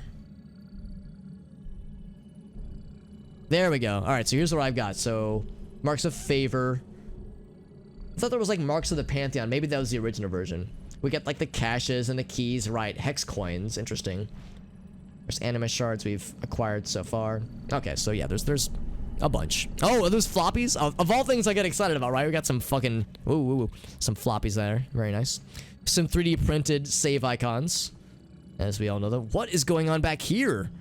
I don't remember this. Oh, people are jamming, dude. Check out this guy. He's just vibing. It's a toga party. A one-man toga party. No one else is wearing a toga. That's disappointing. DJ Beats. Kind of a generic name, right? DJ Beats. Throwback Thanksgiving Thursday. That's right, man. Yeah, dude. Throwback Thursday. Holy shit. What button do I press to make the sick drop happen? This guy's just home in the corner drinking by himself. Oh, I'm sorry, buddy. It's okay. I know we're all sad in quarantine. I feel you, homie. It's okay, buddy. We'll get through it.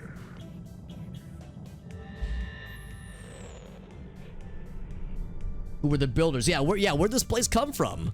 Has it always been We will know in time, but they must not break us yet. Well, that's reassuring.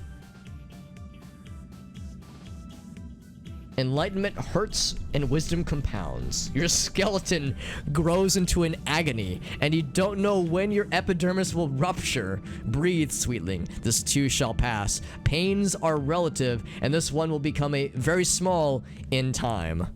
Well, that's reassuring. Thank you. Thank you for that game, for assuring that my ever-growing skeleton will probably not kill me. Maybe. Hopefully. I can sit. Oh, advanced sitting technology. And people say this engine is outdated. Literally no other games have sitting functionality that rivals this game. Okay, well that's not true. There might be a few that get it kind of close. Oh, I want to go up there.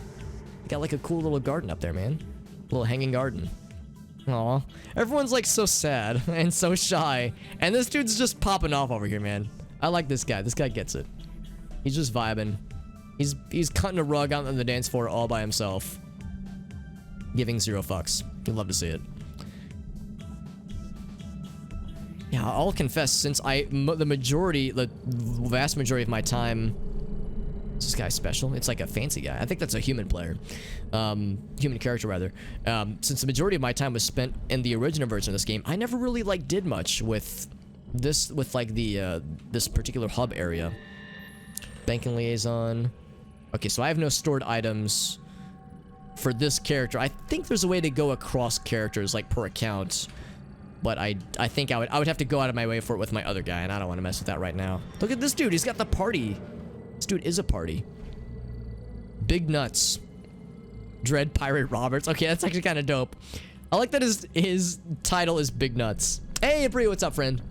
It's good to see you. We're kind of rediscovering a game I used to play back in the day with some friends who are in the chat right now, actually. This is technically an MMO, although the majority of the story, well, really all of the story, is meant to be played solo. So that's kind of what I'm after, is kind of rediscovering this game's story. But I'm also trying to drink in the sights and sounds of this game, because it's pretty freaking cool. Oh, and some tasty lore. Auction house can be accessed from Agartha as well as in the field. Okay, that's good to know. And one thing I enjoy about this game is all the little hidden nuggets of lore that are discoverable. And this game is so well written and so, like, otherworldly and overly verbose in some ways. But it's so fascinating. So we're in this area called Agartha right now, which is like which offers ways to travel throughout the universe and throughout time even. The pumping blood that is the sap flows in luminescent gold. The tree is the divine biotech computer, her palpitating heart. It's so fucking cool, dude. I could just like drink this language the way it's written. Just drink it in. But then it would cause my brain to sprout tentacles and then my skeleton would burst from my epidermis. So whatever that previous message said, I don't know, it would get weird. Sometimes the line between, like, what's a good guy and what's a bad guy in this game is not always, like, super obvious. So here's our homies. Here's the Illuminati buddies. I can't actually talk to them. Oh, here we go. Requisitions. Oh, so you can buy, like, yeah, cosmetic things. Mark at the Illuminati. What's that? Marks an enemy. Okay. Huh. Wonder what marking an enemy does. The combat was deep. I don't know. I've mentioned before that the gameplay in this game I never really, like, enjoyed that much, and the combat I was always kind of like take or leave. I mean, it's functional, it works.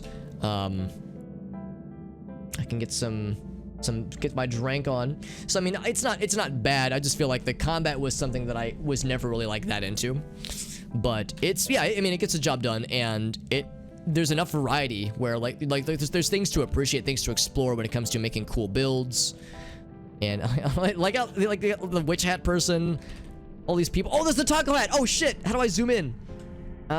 Shit. There might not be a zoom in button in this one, but yeah. There's the taco hat. This woman presumably had to eat thousands of tacos.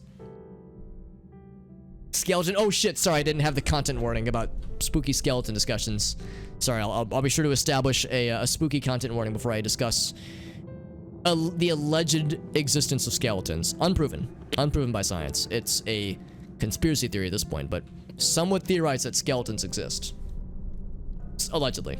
I'm not sure there are good guys in this game. Accurate. Also accurate. Drinking it like an aged wine. Yeah, invigorates the spirit. Speaking of invigorating the spirit, so I actually streamed myself beating the original Secret World, you know, years or so ago. This is when I was getting started in streaming.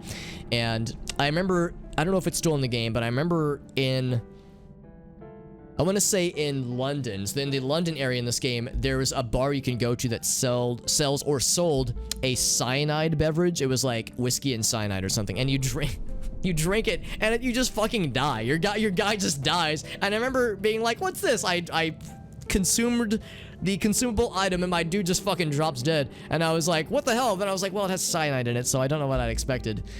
But I was like, I have to know what this is. Like, why would they be selling a cyanide beverage? Just fucking kills you, because of course it would just fucking murder you. Why wouldn't it? And honestly, dying in this game is not that big of an issue. I think your items lose some durability, so you have to spend some of the free fun money to repair stuff, but it's not that big of an issue. You just respawn at full health and you're good to go. So no really things lost. And thankfully, again, there's no fall damage, so I can just leap from place to place. Are these little alien friends? Little Cthulhu friends. Oh, they're Cthulhu pets. Oh, they're almost kind of cute, honestly.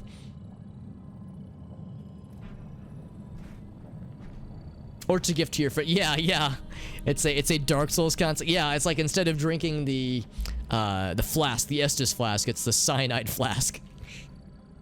Kind of like negative energy in Dungeons and Dragons. You know, there's like if you cast a. Oh, check out this morph suit dude. Wait, is this a naked man? It's a naked lady, but it's shapeless, so there's no TOS violating nipples, okay? Everything's fine, but there's a booty. What's that hat? What's that hat? I want to see. It's a looks like a Zelda boss hat. I've been playing a lot of Hyrule Warriors and Zelda games, so I've got Zelda on my mind clearly. Yeah, so we've looked at a lot of these. But yeah, it's like you drink the cyanide flask to heal if you're a negative energy or an evil dude or dudette. Then you drink from Estus if you got the positive stuff. Check out this guy. It's got like the Iron Man. No, it's not really the Iron Man core, really. I just like the robot nature of it. This guy's vibing out with the jetpack. That's cool. And I don't think I have any. Let's see. Is it Shift T? No, it's to warp. Shift P. There it is. So of course I have no pets. There's some of them are on sale. You can unlock certain pets by virtue of doing some quests, and of course some of them are you have to spend like real money on. You can also level up your speed, but you need that particular trinket or currency type to be able to do so. And I think you get that by completing quests. I think this guy, eventually you get the ability to fight the gatekeeper, and if you can defeat him, you unlock, I think, epic level dungeons or something. Leave them faster if you drink it. Oh, that's a good point, Britt. Yeah, if you like did a self-kill. Although I think there's a way to do a self-kill. There's no command prompt, obviously, or no let's press tilde to see what happened. But yeah, there's no command prompt. There's no like admin console necessarily. But I think there might be a way to like /kill to just, you know, death on command. So anyway, there's the New England pad. Portal to Kingsmouth town. For anybody who's a fan of Lovecraft and Cthulhu stuff, Kingsmouth might sound startlingly similar to Innsmouth, and the comparison is not unintentional. Just a little advertisement there. Just went away on its own. It's like Earl Grey. Oh, Grey. Dark. I sure hope so. There is no turning back. Who are we? It depends on who is looking. King James Protocol 24, 13, 14. Proverbs. My child, eat thou honey, because it is good, so shall the knowledge of wisdom be unto thy soul. There's more buzzing to be learned, more Agartha to be learned as well. But yeah, South Africa is the latest chapter. I don't know if that wraps up the story or if there's still more to be done. I know this game is kind of on maintenance mode right now because it's, of course, more or less past its prime. But still, there's stuff that I'm looking forward to exploring and rediscovering. and as well as seeing for the first time in the case of the South Africa stuff. So give me one sec, guys. I'm gonna take a little bit of a BRB. I'm gonna get some food started. Gonna take the doggy out because I can tell he wants to go outside. But I'm gonna keep streaming for another probably a couple hours at least. I actually took a nap earlier, so I'm very energized to stay up late like a degenerate. So I think I can just pause it. There we go. So I'll just leave this up. Sure, I get this real quick. So we got a number of friends in the chat, which is nice, and I have most everybody modded. I want to make sure I add this guy as well. There we go. Cool. A drug test upcoming. Please take your drugs now. That's the test. The test is, are you taking enough drugs? If the answer is no, then you gotta get on that shit. There we go. So like I said, I'll be streaming this for probably another few hours at least tonight, and I might also stream it tomorrow. We'll see. I definitely will be streaming tomorrow. I don't know exactly what I will be doing, because we have a number of plates that we're spinning. We're doing this right now, obviously. I've also been playing a lot of Hyrule Warriors, which I've not fully committed to, but I'm still planning on doing all the adventure mode, even though it's 9 maps of it and there's a lot of content there. And then of course there's Noita, even though that's a game that kind of has infinite content. That's a game I want to keep coming back to just because it is a lot of fun. But we also started during the Extra Life game that we started Rock of Ages, the first one, which is really freaking fun, and I definitely want to finish that. I've also talked about how I want to do a playthrough of Fear, the 2004 first-person shooter psychological thriller game that a lot of people love that I never played, but I do have it on Steam, and I think I've got it up and running. It took a few like patches and a few things to make the game play nice with modern hardware, but I think I've got it in a pretty good state. So I want to stream that at some point. I've got a lot of things that I want to do. I wish I could invent more like daytime hours, like more waking hours, so I could spend more time on all this. But yeah, there's a lot of things that I want to do with the stream, which I'm very excited about. But anyway, into Kingsmouth Town. This is the first, like, actual area of the game. So far, it's been tutorials and introductions and cutscenes. And there's more cutscenes and more introductions to be done. But we're getting into, like, what is more or less the main area. And we're completing challenge journal, well, challenges, I suppose. Promoted. And Faction rank increased. Faction rank increased. Congratulations, Gopher. I'm a gopher. Hell yes. So daily challenges. It's kind of like Warframe and a few other games that have like these daily things where you get little bonus rewards, killing monsters, or doing missions, side missions, just kind of the usual stuff there. And then we get some lore. Oh, wrong button. There we go. Give me the tasty lore nugget, please. The buzzing. Ooh, we've put the pieces together. 10% in the global section. Bloop, there we go. Oh, legends. Buzzing. Global. Oh, that's under achievements. Legends, there we go. So what was one we just unlocked? I actually don't know which one we just unlocked. Oh, there's another human person with a fancy sword and a fedora. Now it's an MMO. Fedoras and fancy swords. They go together so well. I think this is the newest one. Our voice came to you so faintly. No more. Now we thunder down the varicose, fiber optic ley lines that fill the world tree's limbs, stretching here and there and everywhere. Your anima antenna head quickens, the goddess machine pulses. I love it, dude. You're gonna hear me, like, just gush over this game's incredible writing. Shoutouts to, like we're on a boat, kinda. It's a boat that's crashed through a hole in this mountain. With tendrils and, it's fucking wild, dude. It's so weird, but I love it. So here we are, Solomon Island, an animal well, right. So this is where we would respawn if we were to die. Solomon Island is a fictional town or area, I guess, or maybe even an island, I think off the coast of Maine, the northeast.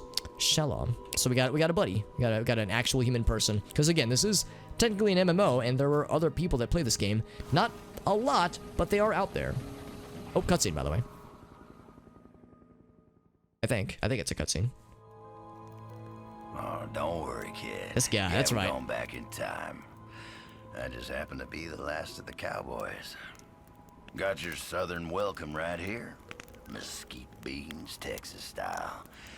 Good on to face evil on a full stomach. Name's Boone. I'm a troubleshooter. You and I need to have a powwow before you go shooting for trouble. You think it's Stephen Bloom? Illuminati may have legacy on It's very Solomon Island. deep and gravelly. You folks gave that up for the But yeah, I could high see life Stephen Bloom doing deep and gravelly. and the low road. Sure, you can be divided in purpose, but we gotta stand united against darkness. This ain't my first rodeo. I know we're gonna need all the unity we can get. You think it's him? I wouldn't be shocked. You stepped into hell, but when the wind blows west, you can just about smell the brimstone. All we know is death and fog came from the sea, or someone brought it back with them. And if I was a gambling man, I'd put money on that someone still being around. Bunch of survivors holed up in Kingsmouth town. Follow that main road and the sound of gunfire, you'll come to the sheriff's office.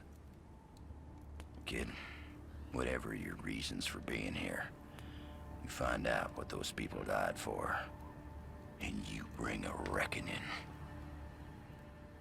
So all we know so far, as the game has presented to us at least, is that, yeah, in Solomon Island, something has happened that has caught the Illuminati's attention. They want us to investigate.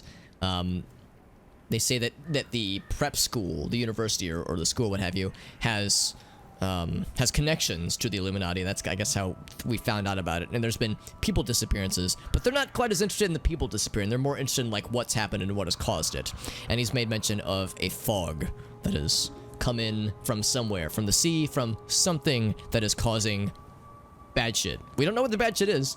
However, he offers us our first opportunity at I don't exactly know what these kinds of quests are called. Oh, an action sabotage mission. And there's dungeon missions, investigation missions. Yeah, there's lots of different kinds. But an action sabotage mission. This would be an action mission. Sabotage is the ones where it's like like an obstacle course. Like that one we saw earlier with the mines and the lasers, that kind of thing.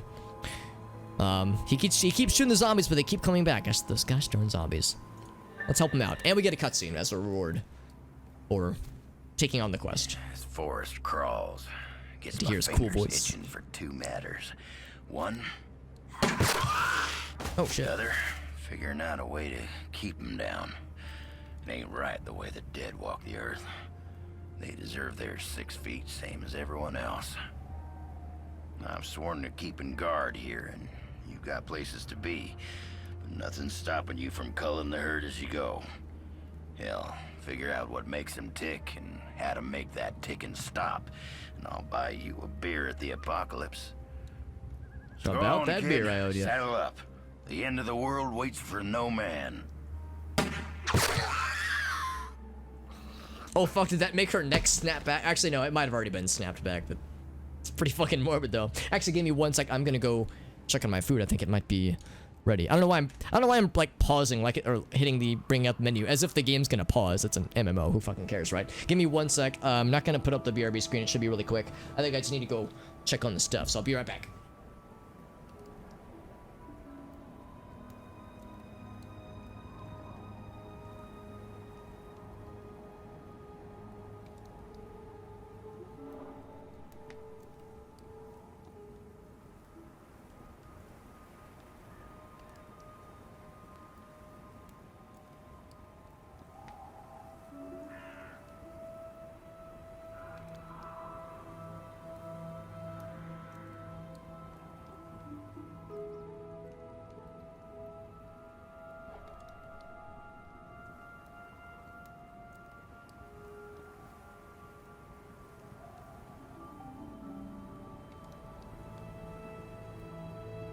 Okay, get back to it. This is actually the this happens a lot. It's happened a lot lately, especially with working from home and being in quarantine and having a admittedly kind of a weird sleeping schedule. I'm in a position now where it's like I took a nap a little bit earlier and I feel great and energized, but it's, you know, almost midnight and I hadn't eaten dinner yet, so I'm just getting a quick meal started. Nothing much, obviously, nothing crazy, but I just don't want to eat too much this late at night. But yeah, I'm in a weird schedule, and I keep like exacerbating it further by you know, staying up too late the night before and sleeping in, like getting up at a relatively normal time but then taking naps. It gets weird. So anyway, so kill some bad guys. Kill the zombies that are around here specifically. Yeah, I think a lot of us are affected by that, and I don't know about you, Britt, specifically, but I know a lot of us kind of in our group, or we all tend to be night owls anyway. A lot of us, at least, tend to be night owls anyway. So I know I'm not the only one that is feeling weird right now. Let me try to do it on my side. So this is when the AOE comes in handy whenever you're fighting these mobs. It's ideal, if possible, when it comes to having a decent build in this game, to have stuff that alternates between single-target fights as well as multi-target combat options. Because like the right-click we have right now, that ground pound thing that like smacks everything around us, does great. But if we're fighting like a single scary target, or like powerful target rather, then it's kind of needs a different ball game, like for bosses, that kind of thing. So there are car alarms. Jump on cars. Does it have to be a specific car or just any old car? There we go. Bring the zombies back in. So right now it's like kind of your standard zombie fare. Ignite gas cans. Oh shit, that sounds metal as hell. 25 Zambonis. And I kind of want this lore. Let's see if they'll let me pick this up and not accost me along the way. That one's kind of looking at me. He's just kicking the car. Kicking the tires. Education protocol. The twisted ladder of your cells. We haunt your digital text and hide in your hat. The jagged teeth that trip the tumblers of your mind. All the world's a cipher and everything is true. Be not afraid, be terrified. The dark days are here. Jesus. Our wisdom flows so sweet. Taste and see. So we have all of the entries for the buzzing except 2 and 7. Gotten a lot of that stuff. Alright, let's find some gas cans and light that shit on fire. Just in this area. It doesn't have to be like a specific gas can, so this one should work. So we light that shit on fire. It will ignite in a second. Here, I'll get away from it. Gotta find some Zambonis and lead them into it. Hey, zombies! See that delicious fire over there? Look at me, look at me! I'm tasty! Look how tasty I like. Here, I gotta smack them once. There we go. That'll get their attention. Ouch. Ouch. Ouch. Here, I'll just run through the fire. That's a smart thing to do, right? There we go. It didn't kill them instantly, though. I'll have to do that for myself, I guess. There we go. The half-eaten corpses. I guess the fire alarm probably, or the fire alarm, the car alarm would have also worked. Half-eaten corpses, you say? Yeah, these all have alarms on them, actually. This is a half-eaten corpse? No, that's a clearly a not enough eaten corpse. Policeman's corpse. That's for an optional side quest. Actually, maybe I should go ahead and take this on too. So these little... Oh, level 4. What level am I, for that matter? I am level 3, so maybe I should hold off on that one. But yeah, there's a lot of these like little bonus... They call them like, I don't know what the word for them is, but they like have the little package icon. Those are like super optional and usually super quick little bonus missions that are usually something very, very simple. Kill enough MacGuffins, kill enough of this one particular enemy type. Nothing super fancy, really. Here, maybe this is, yeah, there we go. This is the corpse we need. Get away from that corpse. If anyone's eating that corpse, it's gonna be me, goddammit. That's good, easy one. Okay, I saw it recommended level 4. We could take it on. We're slightly under level technically, but maybe it'd be okay. Oh, we found a friend. Corpse Gorger. Call him George. This does that much more damage. Just my normal hits, 20, 16. Yeah, I feel like my normal hits are also pretty strong, for single targets at least. All right, so Kingsmouth Town is like where we definitely need to get to. Let's go and try the policeman's corpse. Thank you for pointing that out, Raven, because as you know, I'm a little bit green on this game. It's been a while since I've played it. And I've definitely forgotten a lot of the side quests and even some of the significant story quests. A note asks for more ammo. Interesting. The ammo is dire needed. Don't try to be a hero. Just get all the ammo you can. Get the hell back here. From Deputy Andy. I remember Deputy Andy. I think. Ah, that's the ammo. Can I get all of it? Oh, okay, I just got one of it. Then find Andy, which is kind of where we're going anyway. Okay. Any other quests that I wanted to grab? I think we could check the map. That's just the one we just got. Superb Halfling, that's me. That's where I'm at. Yeah, very fluffy. Exactly. yeah, kill X number of things. Yeah, it was like, if nothing else, it led you to new areas and like things to do. They were never required, obviously. There's one up there for Trap Survivor. Maybe I should check that one out too, just out of curiosity. But yeah, Neon Strider's 100% correct. They were nifty, superfluous, but they could have some cool bits to them. Where's this guy going? Predatory Ripper. So here's the friend, Trap Survivor. Let's see what level it expects. Level 4. Lucky enough to be spared by blundering into a hunter's trap. Oh, he's got his leg in a bear trap, dude. That's brutal. Let's help this man. All right, homie, I got you, buddy. I've been waiting for someone to show up. He's got a shotgun. I mean, he's not helpless. How far do you think we have to go? Oh, he's walking a little bit slow when you have a timer. Yeah, we're going to the sheriff's office anyway. Oh, that's a bad guy. I think bad guys that are like by themselves are frequently a little bit more powerful than bad guys that have like, that are in a flock. Well, he's got a shotgun though, man. So yeah, we're not on our own here, which is nice. He has some combat abilities. And we heal out of combat, thankfully. So the damage we take isn't really that big of a deal. And even if need be, we have a decent bit of healing to our name as well.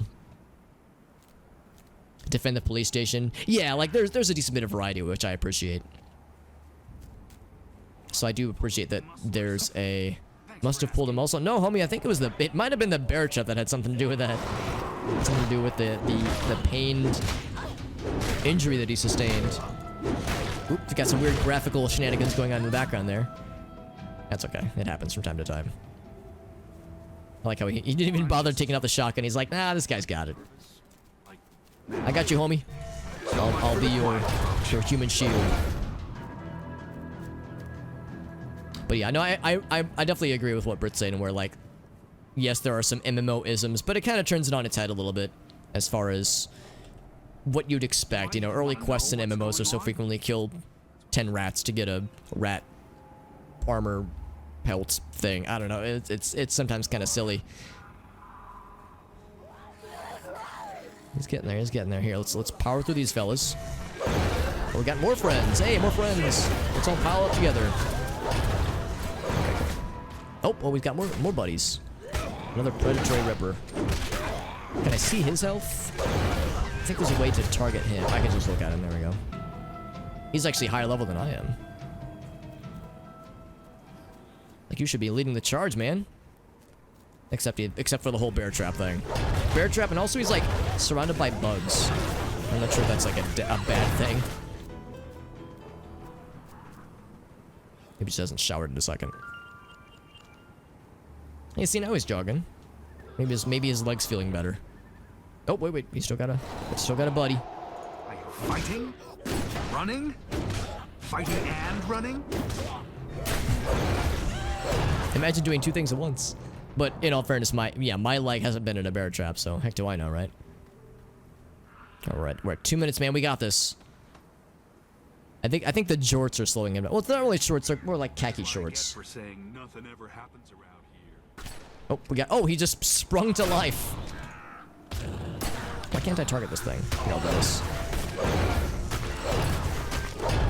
Why can't I target this?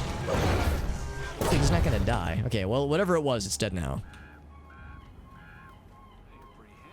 Oh, there's another one. Man, just popping up.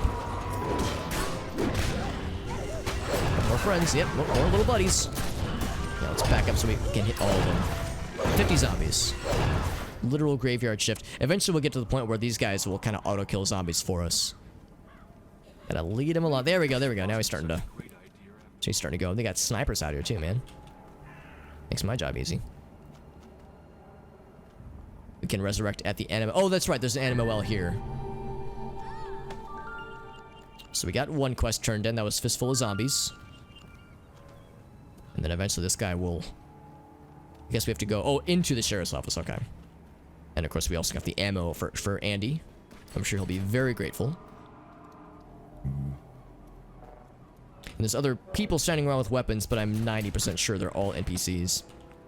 None of them are human players. There's Moose. I remember Moose. Yeah, the dude with the IEDs. Cutscene time, baby.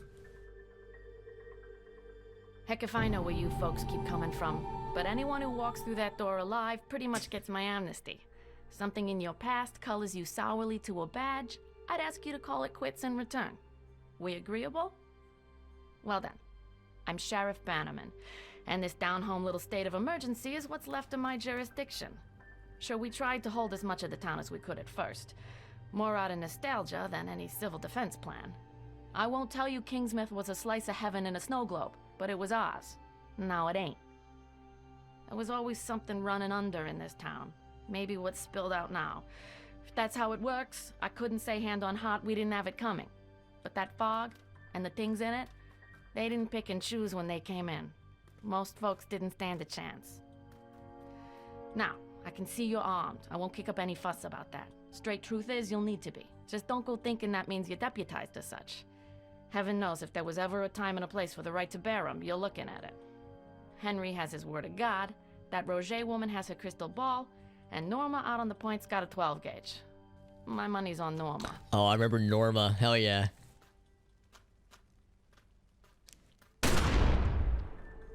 A kind old granny with like a sweater and a sweater jacket and a 12 gauge. All right, so do we get the buddy? I think we got the buddy escorted.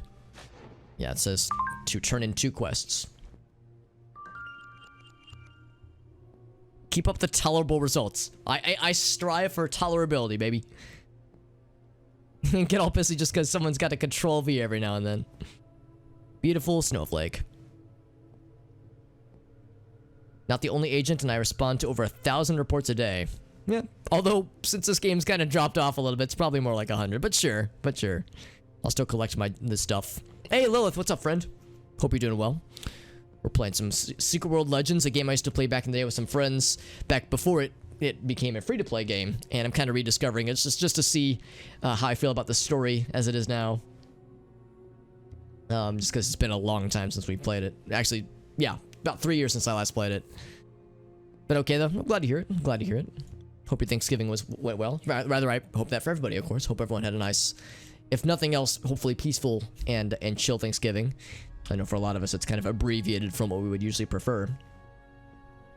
Findings fit with what you know about the reanimated dead. They're a total bitch. Yep, accurate. The recent dead are quicker. Long buried show less spunk, but are a more significant numbers problem. Yes.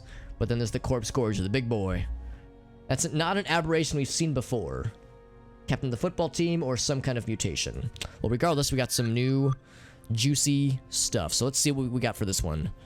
So I currently have that one equipped. So this one's a little bit worse. Yeah, we see at the bottom, worst power rating. Our first assault rifle.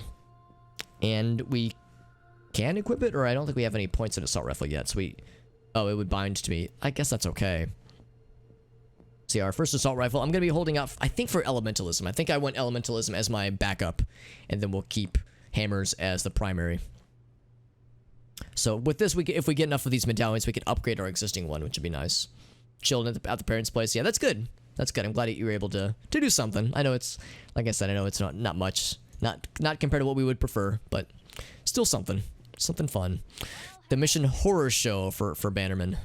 What's the note say? I'm not leaving my home. I will be fine. If 3 boys and if nothing can break me, if they couldn't break me, nothing can. Wouldn't say no to the company, but bring your gun and some extra shells. Not much talking, just my 12 gauge and the dead, and they don't talk back. Oh, this is Norma. Someone to check on Norma. Okay, yeah. Yeah, we know about Norma, or I remember her at least. Let's see, we got the computer here. Suspect database. I don't know if we really want to mess with this right now. Yeah, this is something we'll need to mess with future quests later on. What's the whiteboard say? Norma.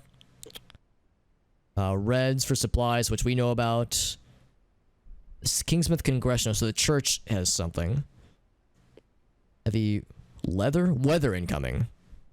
Possible loitering west of Langsmore Bridge. Missing person in county. Okay. Jeopardy reruns on Thursday. And then R.I.P. Alex Trebek. Dr. Bannerman. Oh, is this the... is there a relation here? I honestly don't remember. So Horror Show is the quest that we would need to do to continue the story. Let's go check on Deputy Andy. I remember he's around here somewhere. Is he on the roof? Oh, patron benefits. Yes, that's a little advertisement. I mean, there's a significant number of benefits to being a patron, but I don't know if it's worth it for, you know, someone in my position just playing for the first time in a long time. I don't know how much I'm going to stick to this necessarily. And also, there's a lot of story in this game. There's a lot of game in this game. Something I've said many times in relation to Hyrule Warriors and a few others. Oh, cool shotgun. Check out, like, the glowy weapon she's got. That's cool. Let's see. Anything else around here? Yeah, I think it's going to be up top. For our boy, Andy. It's your boy. Oh, Deputy Andy. Yep, there he is. Okay, cool. Looks like he has a quest for us that we can't quite take on yet.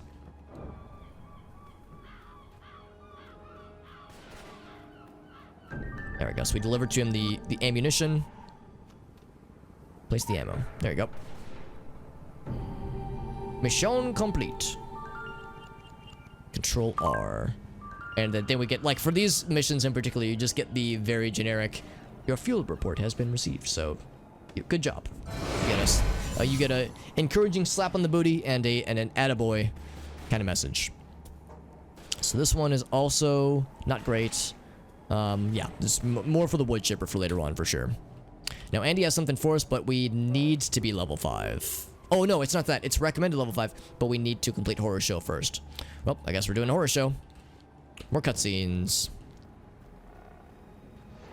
Which is not a bad thing. I really enjoy this game's cutscenes. The voice acting is always, I think top notch. I think, like, really dang good. Mounting surveillance equipment near the police station could help with bolstering defenses. Alright, very good. Let's hear what she's got. Well, sure wasn't in our yearly budget to put the town under martial law. No, the good old boys on the council were all about thrifty spending, at least above the table. So I squirreled away where I could for some surveillance equipment. Police business, sure, let's call it civic awareness. I'm talking your webcams, your motion sensors. Oh, don't look so surprised. Kingsmouth might be out in the sticks, but we have electricity and everything. Running water and tourist season. Come back when this whole damn mess is blown over. I'll give you the tour far as the old lighthouse. But, to get to the point of it. Seems to me we should bring that gear out of mothballs and get it hooked up around town. Gives me some early warning and the others a break from my collection of Jeopardy reruns.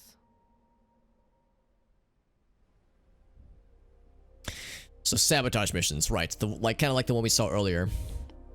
Evading enemies and avoiding discovery is worth our while. Phone book. Let's see. I think we saw a phone book earlier.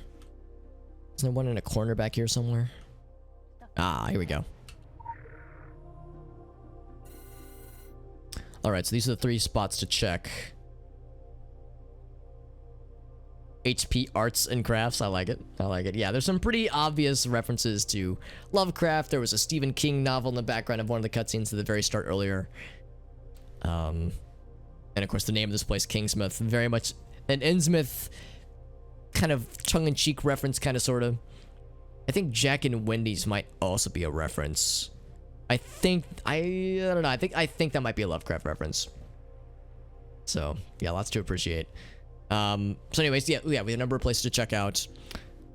The camera from the Siscoil gas station. So we got this one. Retrieve. I thought it said relieve, as if we're doing them a favor.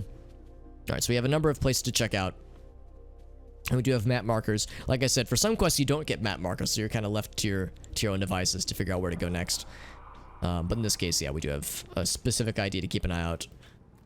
Or a specific area to check, but I do want to keep an eye out, rather, for, obviously for pieces of lore, but just other, like, pieces of, like, flavor text to appreciate, because there's a lot to take in.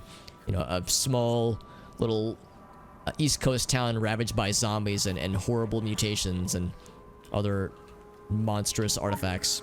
Is this still the phone book? Yeah, same one, just without the thing circled. But it sounds like we'll want to check out Norma. I remember Norma is a key character with some quests. Yeah, like this place is pretty ravaged, as you can see. Like, some of these houses look pretty impressive, and some of them I think do have quests associated to them. as like key objects. But there's a lot of little flavor like things to appreciate. Got the little jack-o'-lanterns in the porch. There's like this crashed car here that's smoldering. There's just a lot of detail in this game. There's a corpse stuck on a fence that they're eating from right now. It's pretty messed up, man. And there's of course the temptation to want to fight everything you see, but this is one of those games where that's not necessarily what you want to do. For one thing, it would take forever, just because enemies respawn, obviously, but even then, there's just a lot of mobs, and combat doesn't give you like a ton of experience. Completing quests is the real big thing. You do get some stuff though, so it's not worth it. Dumpster diver. There's a thing called dumpster diver. Let's find what this is. Oh, is that a monster? I think. Hey, King Horse, what's up, buddy? There might be monsters, perhaps even zambonis. Townies. I haven't heard that term in a while. Yeah, I think that means if they live in the town, they're not from out of towns. I think that's the general term for a townie. Oh, there's the dumpster diver. He's level 4. Can we take him? Let's find out. My money's on yes. So this might be a monster. However, we're doing pretty good damage. Not too bad. And you dropped a thing.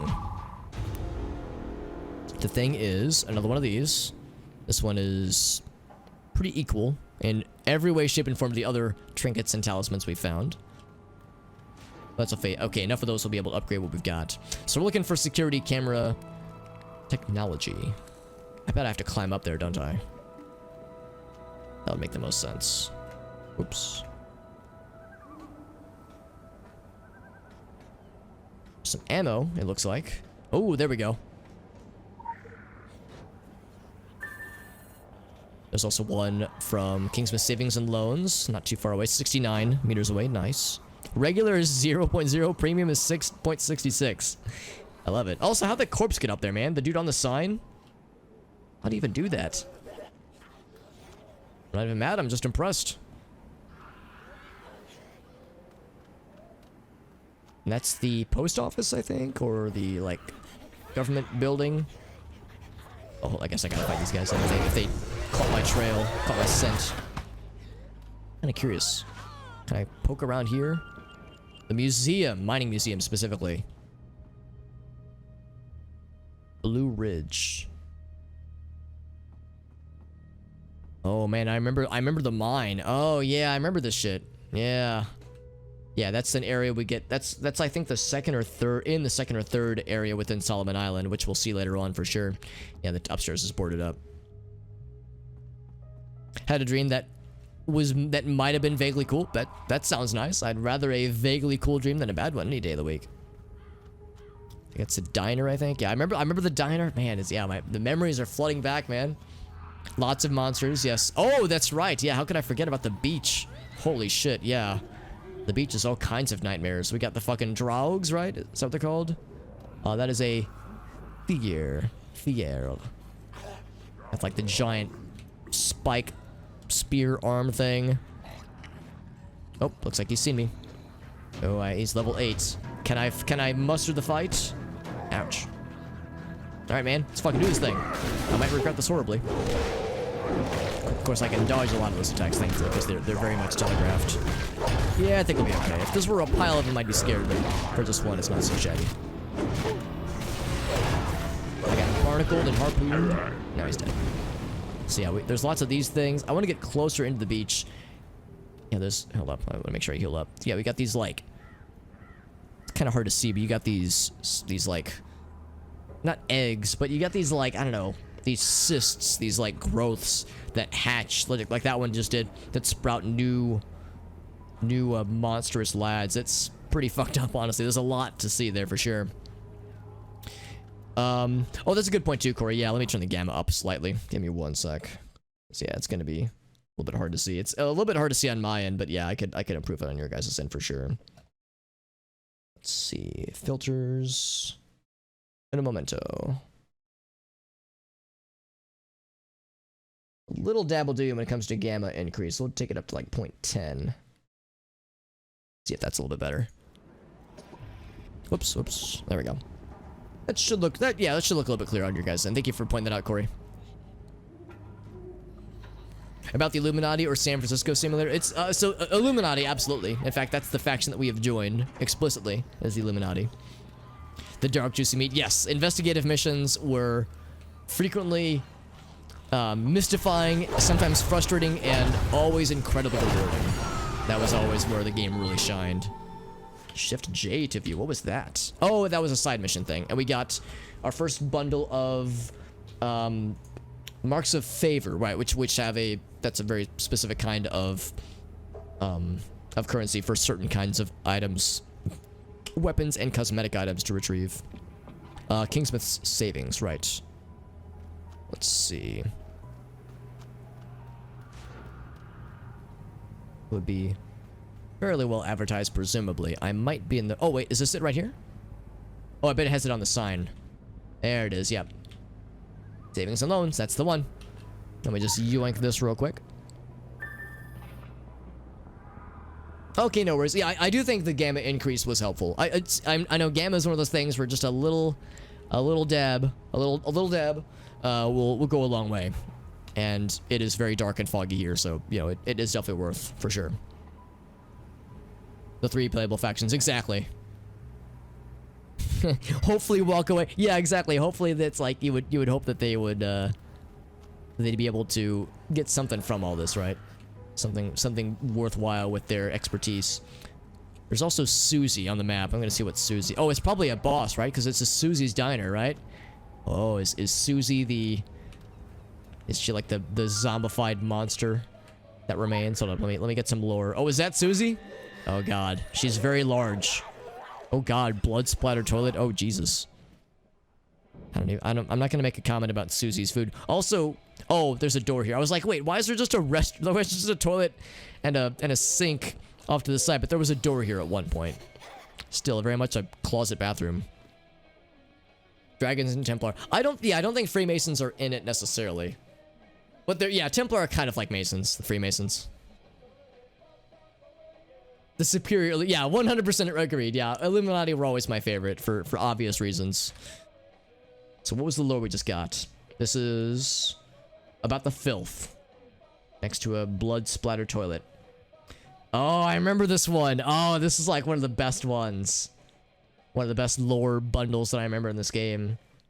Somewhere a trucker reads alien letters carved into the bathroom stall walls of a truck stop. He cannot look away. Pathogens in the grammar open an event horizon in his head. He spreads the scrawl in every stop on his route, carving into the stalls. He itches and he scratches. Others see the letters. They itch. They scratch. He scratches his face, draws the runes in red with his box knife. His head blossoms into a bouquet of writhing lampreys. Oh, it's so fucking cool, dude. It's so fucking dark and menacing. Ah, shit, man. I love that shit. So, like, unnecessarily badass, and I am here for it, 100%. Alright, here's Susie. She's actually pretty high level. And, well, this is what remains of her diner, and her for that matter. Oh, she is out-damaging me by a bunch.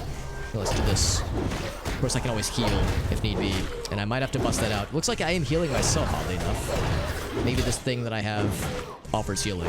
Okay, now we're out-damaging her. That was a little bit nerve-wracking, but we're good. Thankfully, you heal out of combat, so the damage you sustain isn't an issue. Alright, took out Susie. And we got a reward. And it's another talisman, and it's equal to all the other ones we found. Dreamcatcher. Yeah, I've heard of Dreamcatcher. Dreamcatcher and there's another one. Dreamfall chapters or something like that. There's a few games that I think even have like some of the same writing team involved that I've heard are very, very much quite good. Oh shit, level 9. Oh crap, I should probably not even try to fight these guys, but I'm going to. I should probably just like focus on the task at hand, because I don't want to overcommit and bite off more than I can chew. Because, yeah, there's a pretty wide variety of things to fight and things to get murdered by in this game. And I don't want to overstay my welcome necessarily. Not yet. Eventually I do, but not yet. Oh, what did I just say? These guys are level 4. I can handle these guys. Yeah, not too bad. Now let's see. Is it abilities? Am I gathering any points? I have 4 of these bad boys, 9 of these things. See, I think I want to branch into elementalism as a bonus thingy. Abilities, there we go. but I need to level up into it first. Oh, which I could do actually. Yeah, cauterize, right? I think I have to start with active abilities though. So I would need to start with one of these.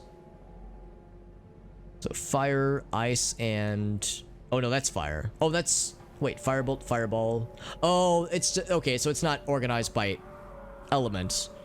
Interesting. Okay. Capstone, blizzard. So much cool stuff, man. Yeah, I never even like ventured out into so many of these. So we need 10 AP. Oh wait, no, we need 5 AP to unlock one of these, and at that point we'll be able to start leveling into these. Of course, we also want to build up hammers, since hammers are our primary skill. So that's also important. All right, so there's a camera in here somewhere. Oh, that's okay. Looks like they caught my scent once again. Because again, enemies will just respawn. So even after I kill these guys in like a minute or 2 minutes, they'll just pop back up again. There's a camera somewhere. Oh, it's probably on the outside, actually. It wouldn't be on the inside. Let's see. Since the upstairs is closed off, can't reach it from down here. Oh, here we go. What's that? Oh, there's a ladder. That's much easier. I was thinking I would jump on the mail truck and see where that brought me.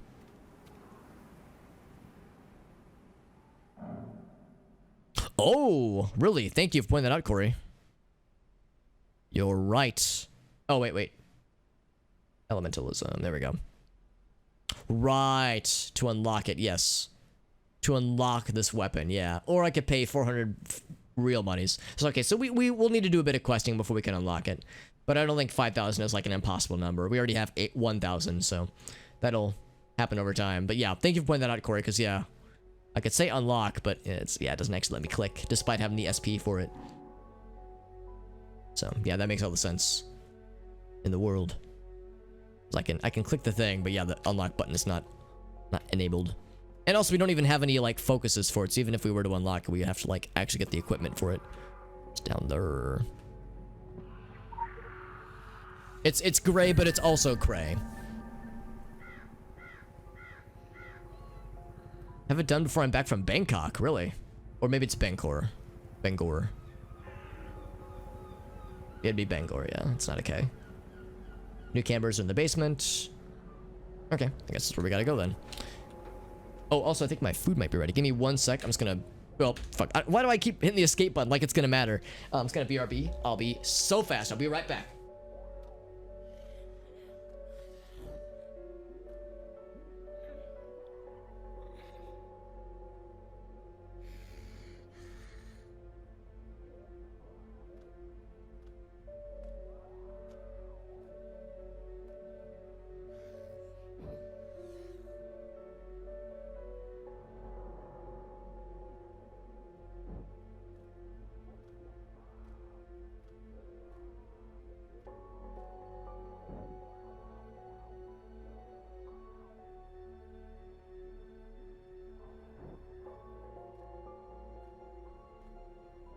Right, for anybody curious, Dexter Dog is snuggled up on his little doggy pillow behind my chair back here, and he looks very comfortable and very, very adorable.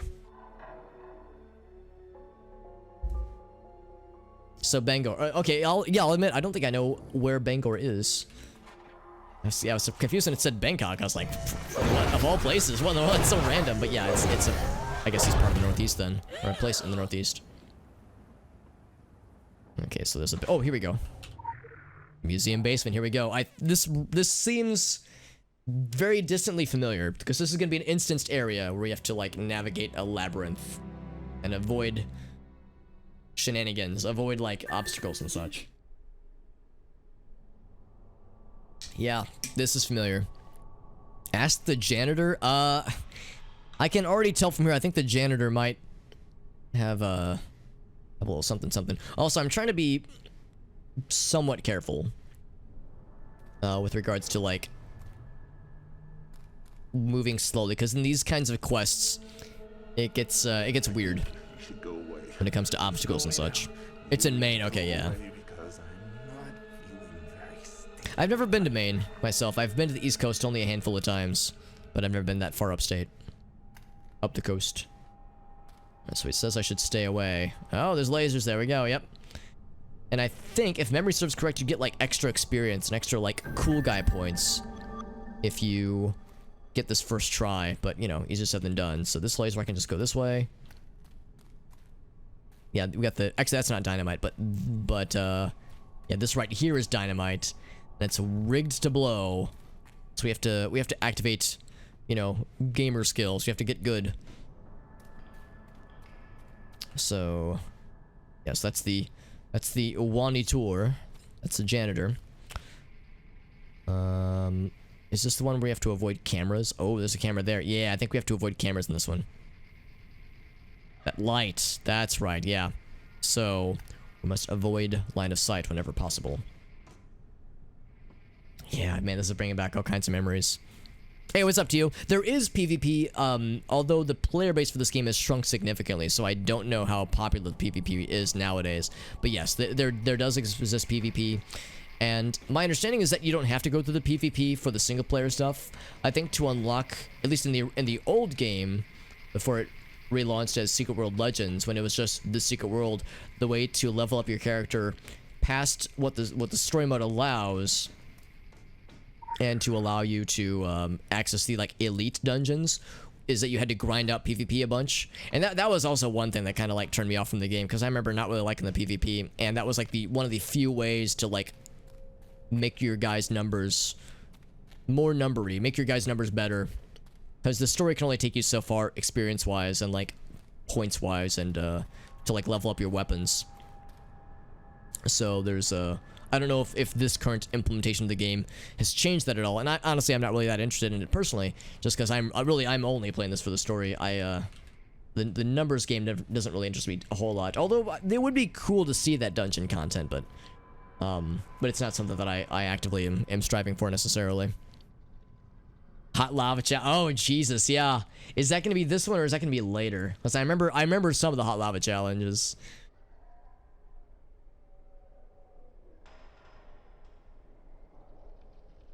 Wasn't super popular. Yeah, it was never, like, super popular. I remember, like, you know, playing with the boys. I remember playing with Eurodyne and Neo Strider and Yaxi. I remember playing with those guys back in the day. I'm trying to make sure I know. I'm, like, planning out my path. I think I need to go. So it goes right there. And it goes back that way. Okay, so now it's gonna come back to the middle. Okay, yeah, so it's gonna swing back that way. I'm trying to, like, plan my route. I'm gonna go into sprinting 1, so I'm gonna go into fast mode. Alright, enter fast mode. It looks like part of that is obscured anyway. So actually what I should do is just hide right here. Oh!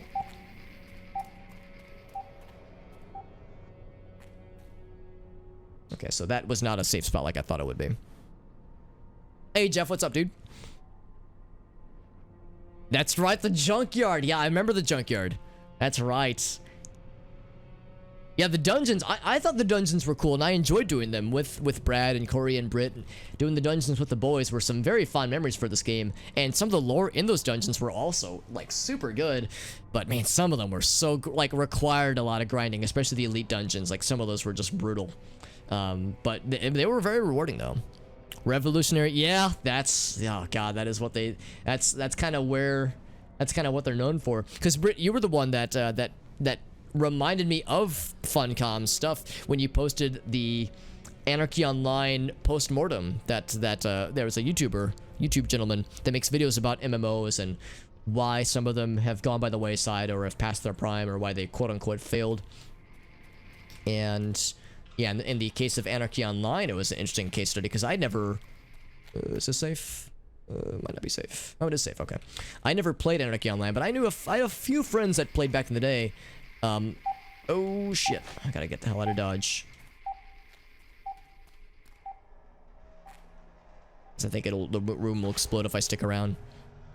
But yeah, I have a few friends that played it back in the day, and it was a fascinating video, and I was like, man, this is cool as hell. And he mentioned Funcom, he mentioned Secret World, and I checked his YouTube video list, and he made a video about Secret World as well. I watched that, and I was like, man, now I kind of want to, like, retry this game and see how it feels now compared to the good old days. So yeah, we still got this thing.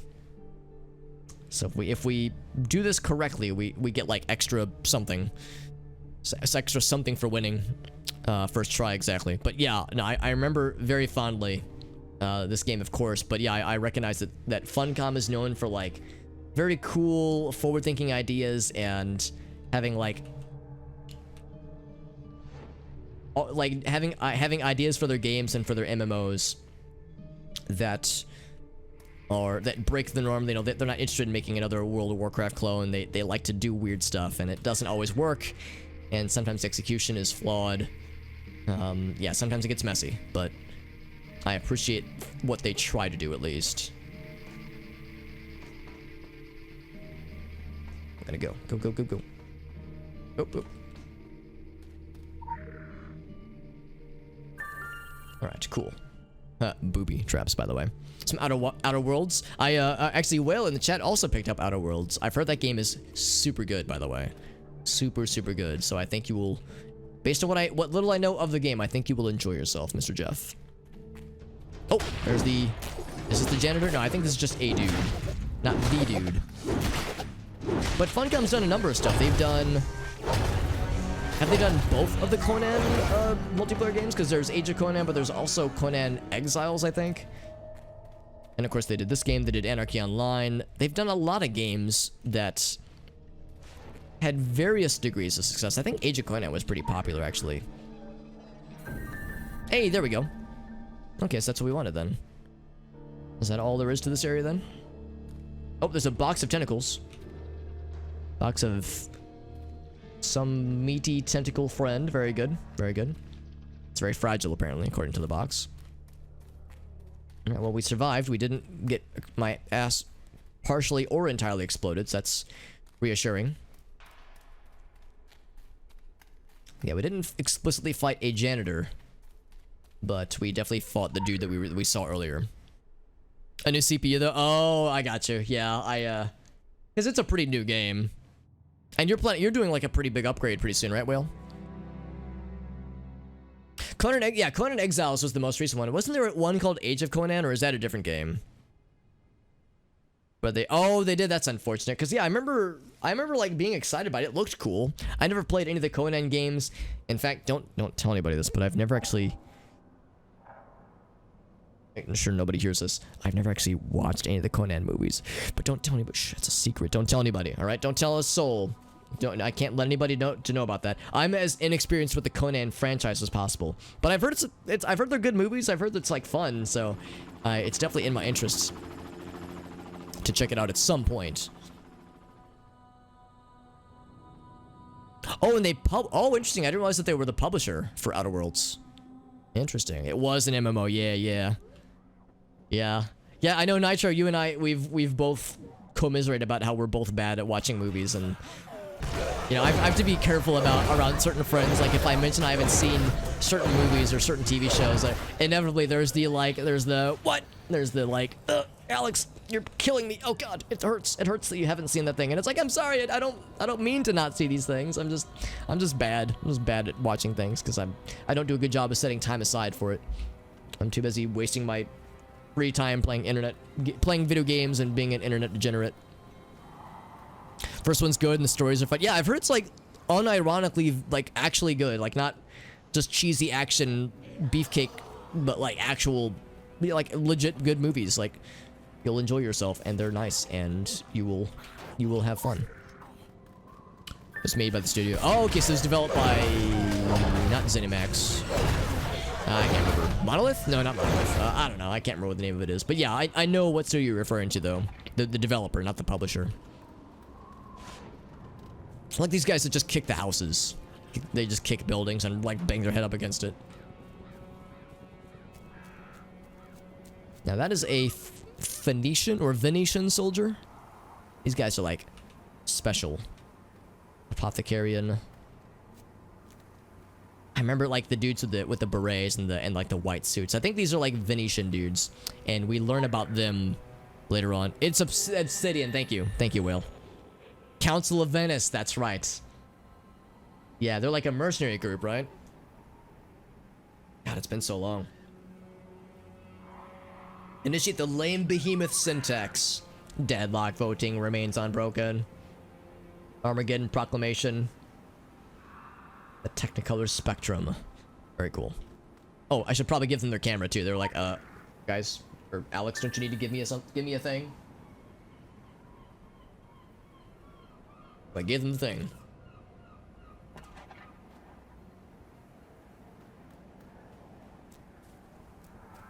Oh, still some graphicalness going on there, but to be expected.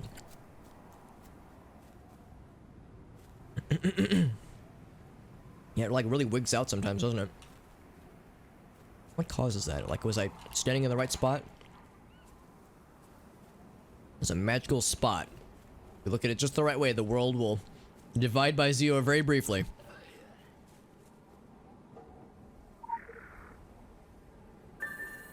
Alright, and then one on tree trunk. It's a good thing it indicates what tree trunk specifically. Just place camera on tree trunk isn't particularly helpful. Oh yeah, no worries, Neil. Britt, thanks for being here, man. It's nice getting to talk shop from time to time and reminisce on the good old days, man. Them's were the good old days. It is fun to go take these trips down memory lane. Trips down memory lane, especially with a game like this that, you know, it's kind of impressive that it's still up and running. I mean, I know it's not terribly profitable for them, but I guess it's enough to keep the lights on. We have to initialize the cameras. Let me hack into. I'm actually typing into the monitor, or to the monitor. How am I typing into the computer from the opposite side of the keyboard? Am I reaching my hands around maybe? Anyway. Security system? Yes. Initialize. I hit the go button. Do I win? I think I won. Take a look at the cameras. We got more hammer stuff. Hell yeah. There it is.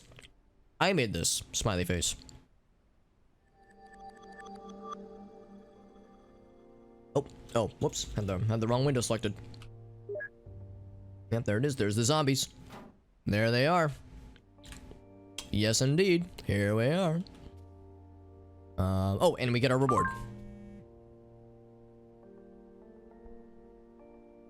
Our just desserts. Our just deserts.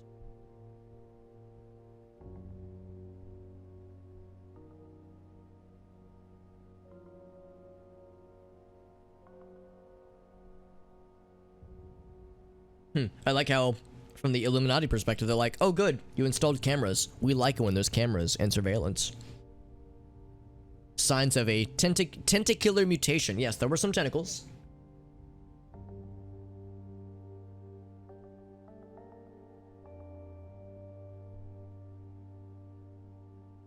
Whatever he did was clever, yeah, because he had booby-trapped it.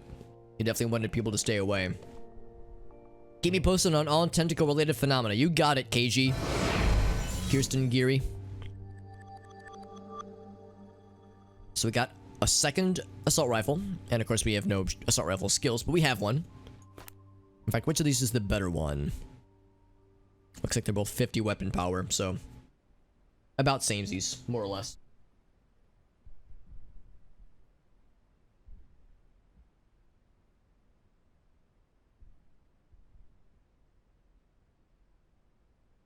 Alright, cool. So then there's Elm Street Blues from Andy. I think there was still more for Helen. Oh, there's not. Okay, so...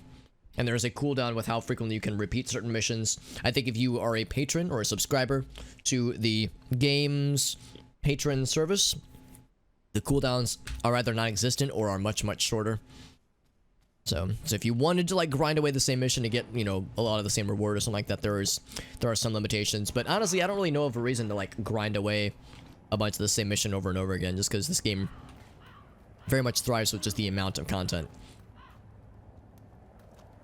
So I can't really think of a reason to, you know, to replay the same thing over and over again. Is there a note? Oh, it's to talk to the guy. Okay, I thought it was something to retrieve the note. So we got Andy. And yo, what's up, Jimmy? Thank you for that raid, my man. How you doing, bud? Thank you very much, Jimmy. We're playing some Secret World Legends. It's a game I used to play back in the day. Back when it was called The Secret World. I played it back in the day with some friends, some of which are in the chat with me right now. And just kind of reminiscing on this game and kind of rediscovering it just because I never got terribly far in the Legends version. I only really just played the original. But I haven't touched it in about 3 years. And wanted to just see kind of how it feels nowadays. You know, just a trip down memory lane. But thank you, Jimmy, for that raid. That's very kind of you, my friend. Hope you're doing well. Let's give you the old shout out, the rabbit. Jimmy the rabbit. James the rabbit. Doing some Fortnite. That's awesome, man. Were you just doing solo queues or were you chilling with the homies tonight? Because like I said, yeah, we're having a fun time with this game, even though it's very much a solo player experience. With the story, the game is technically an MMO, so there's other people around us. But it's kind of nice that with the story, you don't have to be, you know, you don't need like a 5-player team or anything. You can pretty much do it all solo. You're doing some Secret World though. That's awesome, man. So I'm guessing Secret World Legends, right? Can I ask how far you are into the game? Because you can probably tell I just made a new character. The other character I have is level 30 something, and I think we'd beaten the Solomon Island stuff. I think I'm in the Scorched Sands, but I don't think I got terribly far with that character. But it's been like 3 years and I've forgotten a lot, so I'm trying to kind of rediscover some story stuff. We got the Elm Street Blues from our boy Andy, and I think Andy is an interesting character if I recall correctly, so we'll see how this goes, but I have my suspicions.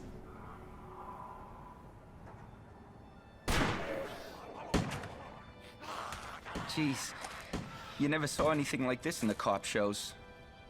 Well, maybe on cable, not the network ones. You wouldn't know it from looking out there, but before that wicked bad fog rolled in, Kingsmouth was a sleepy little burg. Nothing stronger on the streets than a hot cup of coffee and chocolate-glazed donuts from Susie's. The occasional DUI or domestic disturbance. Human sacrifice. But every town has a dark side. I'm sorry, what? Human sacrifice? Could you say that last part again? I'm sure are getting a heap tough in the darkness now, eh? The Walking Dead and worse besides taking over our town. The occasional human sacrifice, you know. Survivors hold up in here, hoping it's all just a bad dream and we'll wake up to the smell of bacon and maple syrup. But unless someone ups and does something, and soon, all we're gonna wake up to is the smell of rotten flesh. And I don't need another thing to remind me of my dad. Aww. Halloween does bring back the memories, eh?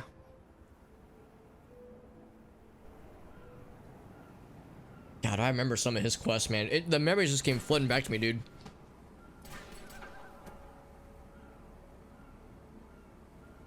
That line about, like, you know, the smell of rotting flesh, and I don't need more reminders about my dad. It's like, oh, right. Yeah, I think I remember certain things that happened with Andy's past.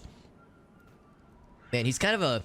You almost kind of feel sorry for him. Like, it's like he wants to be so nostalgic. It's like, man, I just want to, like, go to Susie's Diner, get myself some coffee and a chocolate glazed donut. It's like, oh, it sounds so nice. But, you know, you look at the hellscape around him. It's like, oh, poor guy. Between the original... Oh, 12 point... Oh, damn, dude. Jimmy, you're a fucking boss, man. That's awesome. You're an expert at this game, dude. No pressure, by the way. But, no, me and my buddies played it a lot way back in the day. But, yeah, I never really played Legends much. And I think I'm like 200 or 300 hours in. Like, you know, a decent bit. But, yeah, I'll confess, my experience with the game was mostly just the story stuff. And some raids, like some dungeon stuff back in the day. But, yeah, I'm pretty out of the loop. So, I'm hoping to... kind of rediscover the game, you know. Oh, you were an Extra Lifer as well, dude. That's awesome, man. Dude, as you can tell, yeah, we're all about the Extra Life stuff here as well, as you can see from some of the stuff on our overlay.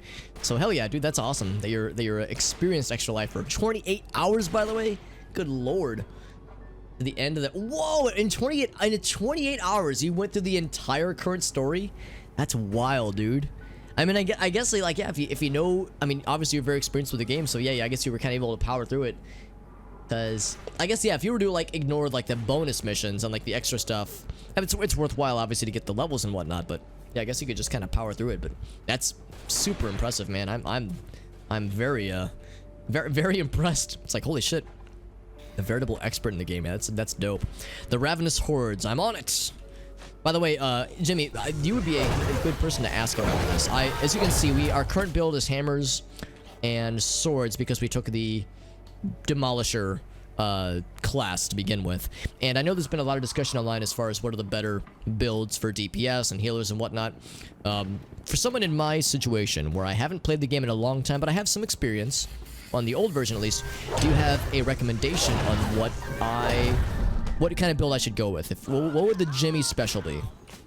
If you had a singular recommendation, or really a primary and secondary recommendation, I guess. And if you're not sure, it's fine too. I don't mean to put you on the spot, but if you had something where it's like, oh, here's my go-to. Defend the barricades. Well, I mean, it's just a few. Oh, we got some buddies. Just a few barricades, man. I don't know how helpful they are, but sure. I'll do my part. I'm doing my part. 100 bad guys, or zombies specifically. 100 Zambonis. I can't get those guys.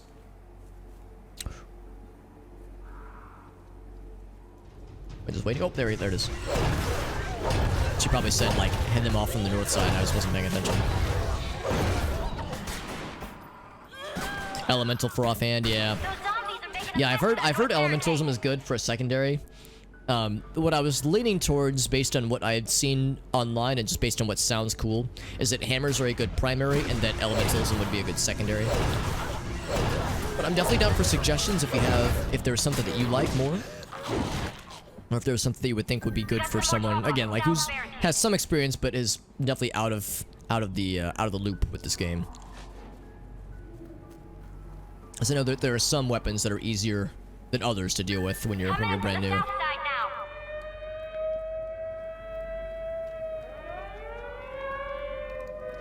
I'll stop them. I'll stop them in their tracks. Oh, no, I won't. Never mind. They're just gonna walk right past me.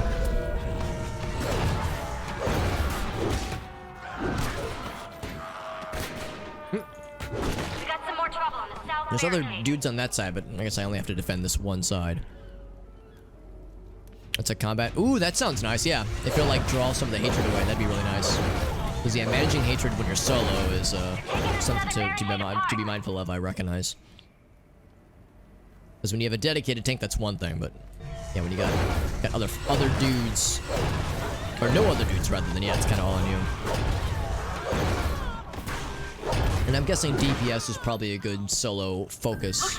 Like, some protection, obviously, but, like, you know, doing damage is probably best to focus on when you're by yourself.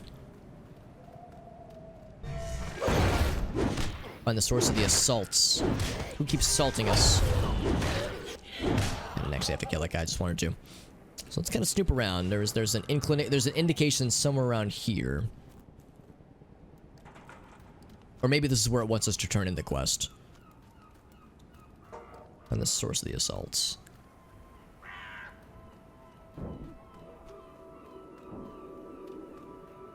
Let's see where they're coming from. Oh, okay, yeah, because I don't really have any desire to do the dungeons. Certainly not solo.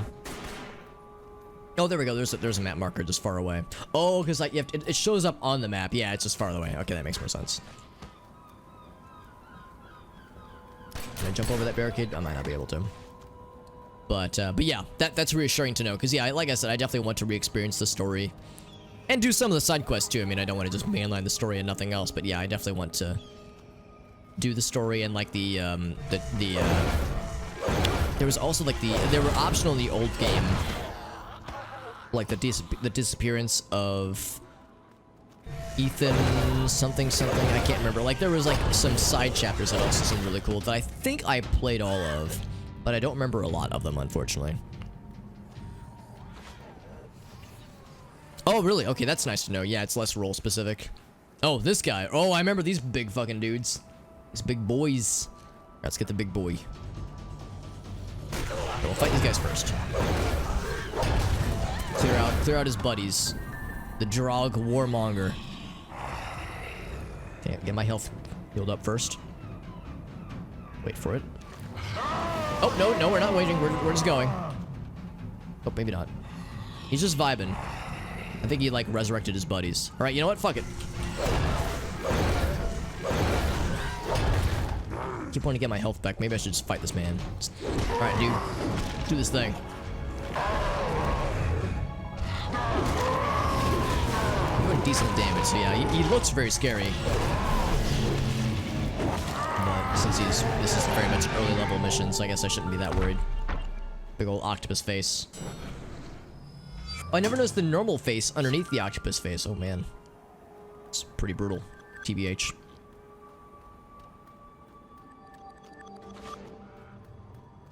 He was monging some wars, well now he's not monging nothing because he's fucking dead. Hell yeah.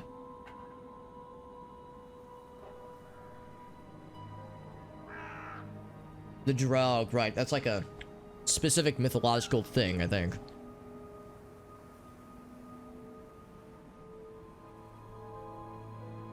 Yes, seafaring beasts. So what would seafaring beasts have to do with zombies and tentacle-headed lads?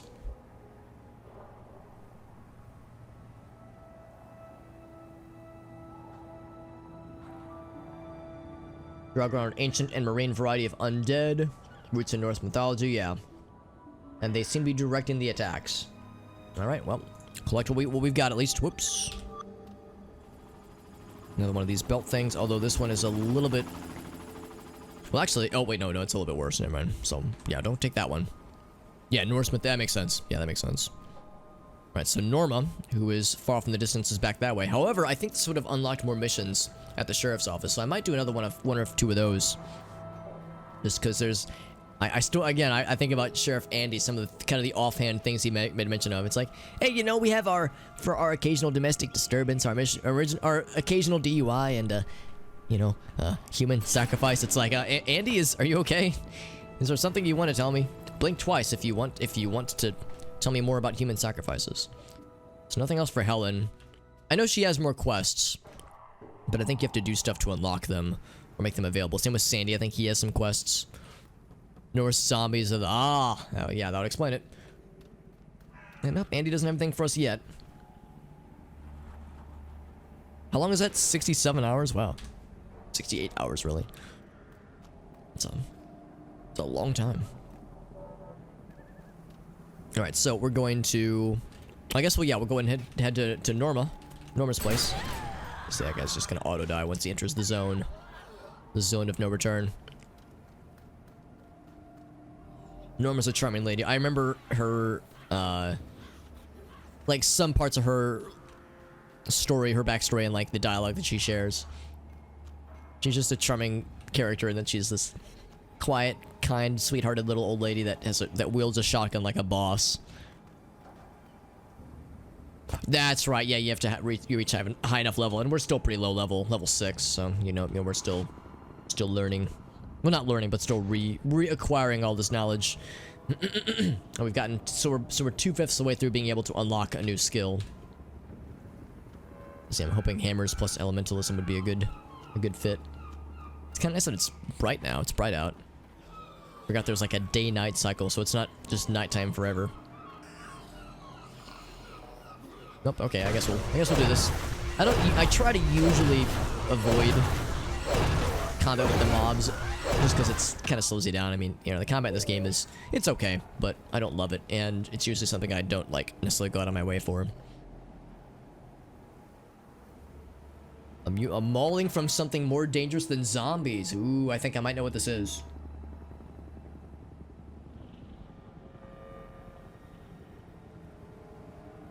Visual tracking initiated. The dailies, that's right. Yeah, Shift J. Yeah, that's right. Those are the dailies, which is big. Some more side missions, item empowerance, daily chat. Yeah, that makes sense. Yeah, thank you for the reminder.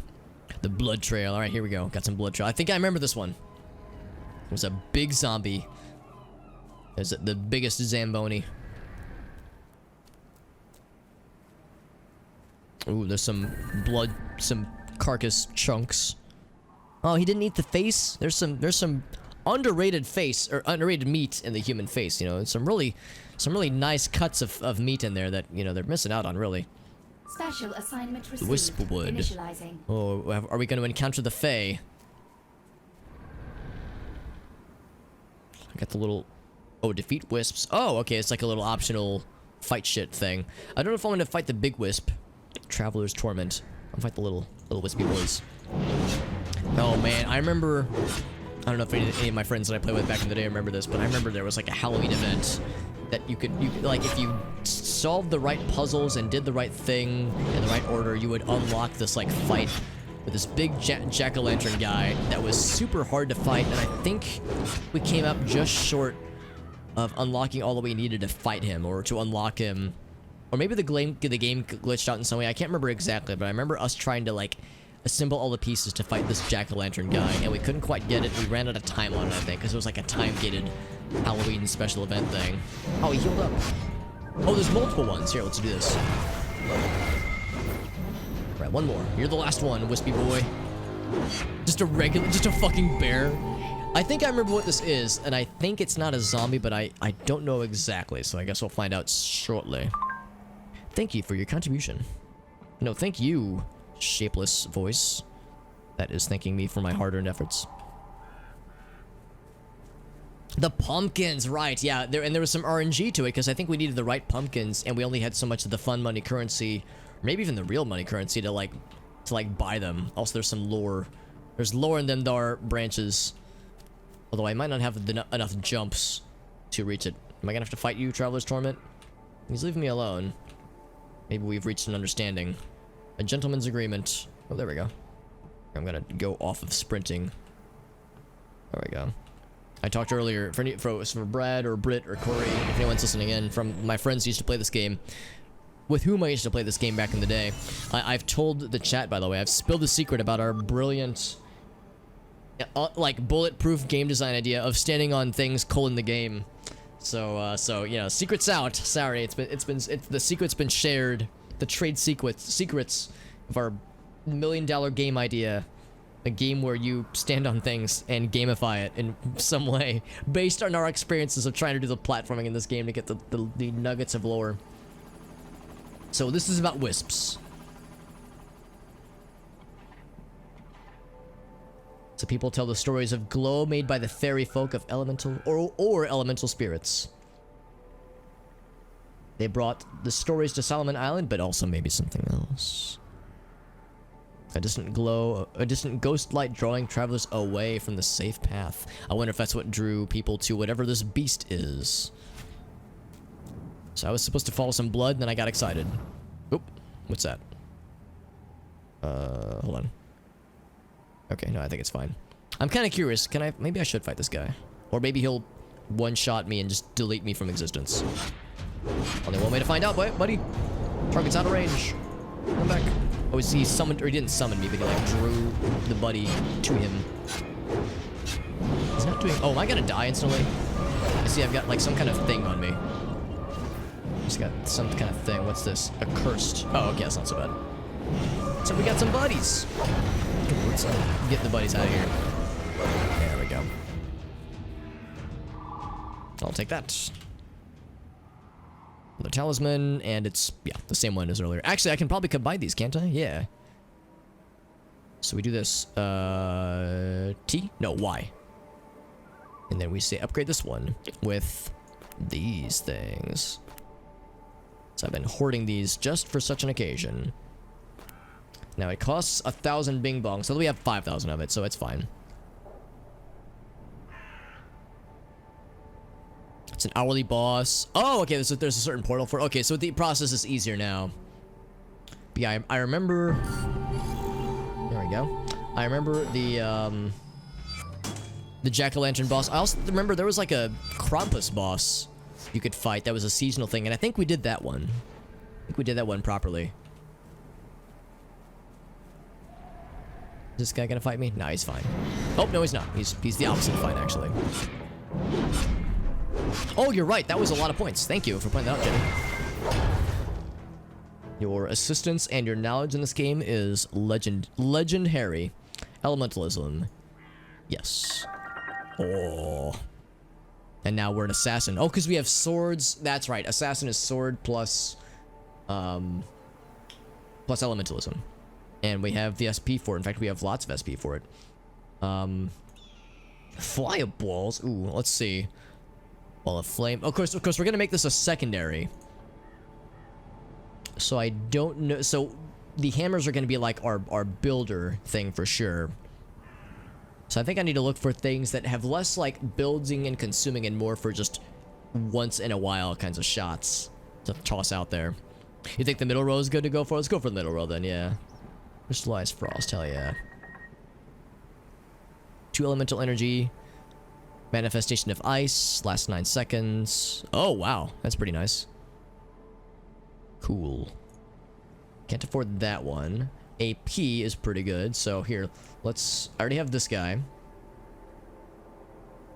Stat booster. Here, let's also get this guy. Expend your heat to staunch your wounds. Every 3 heat generating... Okay. Sure, we'll get that guy. That unlocks all these guys. I don't think there's really much of an order necessarily. Oh, that's the second one? Living Flame, sure enough. You called it, bud. Excellent. Wait, recharge time of 20 seconds. Or 1 second. Well, yeah. In any case, yeah, it recharges pretty quickly. That's reassuring. Let's see. Defense rating. Magical, physical protection, evade. Hit rating. I feel like hit rating was pretty important back there. Let's get that one. Kind of want to just get all these, but maybe I should focus on like one path first. This is the path that the game has started us on. Better evade rating. That eventually leads to this guy. We haven't really used Seethe much, have I? The Living Flames pass. Oh, maybe I should... Yeah, maybe I should do some of those then. Because it sounds like Living Flame would be very helpful. That would be the middle path still. Let's see...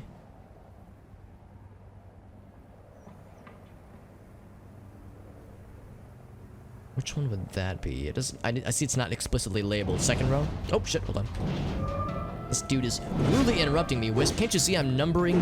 I'm gamifying myself, Wisp. Some Wisp are so inconsiderate. Okay. Back to abilities. So second row. Crystallized Frost. There it is. Yes. You nailed it. You nailed it, Jimmy. You're a gentleman and a scholar. Alright, cool. So yeah, we'll unlock into that one too.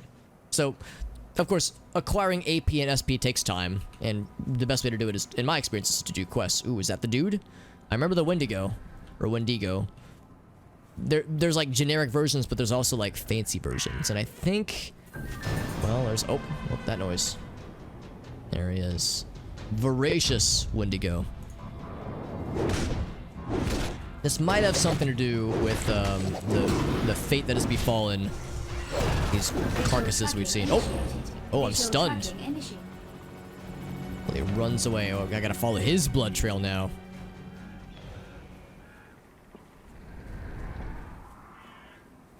Like, that highlights the blood. On the one hand, it's nice, but on the other hand, it's like, I almost wish it wasn't, like, super obvious. That way I had to, like, you know, really pay attention to my surroundings. It's tasty blood. It's tasty, fancy ketchup. Blood is just spicy ketchup.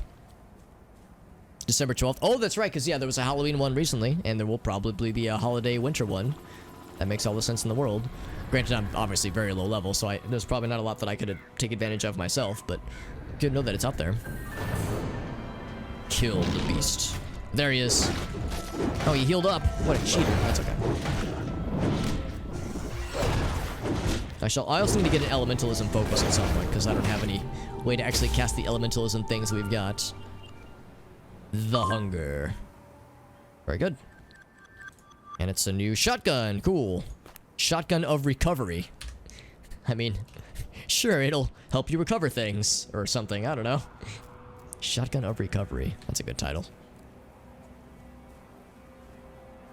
Oh, it scale. Oh, that's good. Yeah, if it scales for you or with you rather, that's reassuring. Because yeah, if it's like a high level thing, it would kick the shit out of me. But it scales though, then that's nice. I don't think that's how it was in the original game. I think if you were underleveled, you were just SOL. Any nuggets of lore up here? Tasty lore nuggets, please. Yeah, that's okay. I've mentioned before I love the story and I love reading the little lore pieces that we get to read about in the game from the little the legends is what they call them, but the little rectangles that have a little glowy effect on them. So I always try to keep an eye out for them just because they're frequently so cool. In fact, is that a glowy spot that I see in the distance? Actually, that might just be an ambient light thing. Maybe not, though. You see how easily I get distracted? I think it's just a lantern, because there's a lantern over there, too. Yeah, I think that's nothing. Okay, that's fine.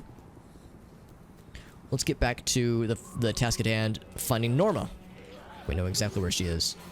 I remember it when I first played this game years ago, back when it was TSW, The Secret World, sans the Legends. They traded the for the word Legends, but back when it was The Secret World, I think the finding of Norma Creed was not explicitly highlighted. So I remember like wandering for a long time in this part of the game before I happened upon her, because like she's indicated at one point in one of the cutscenes, in that very first cutscene, that she's like a person of interest. But I remember like exploring a bunch before kind of stumbling upon her. So it's, I appreciate the game is like, she's right over here. So, you know, you can explore. It's good to do so. But, yeah, there's the lady with the funeral pyre in front. Politicians, funeral pyre. It's a new thing in Legends. Yeah, that is nice. That's very nice that that things are scaling more in a more friendly fashion. Oh, I remember her investigation quest. Holy shit, I remember that one. I don't remember the solutions to it, but I remember that one's a spicy one. Oh, hold up, Norma, you're an awesome lady. And I'm gonna let you finish. But this legend is the greatest legend of all time. Of all time! The fog, that's right. Oh, yeah. And I think, no spoilers, but I think I remember the origin story of the fog. I think, and the filth for that matter, but it's been so long.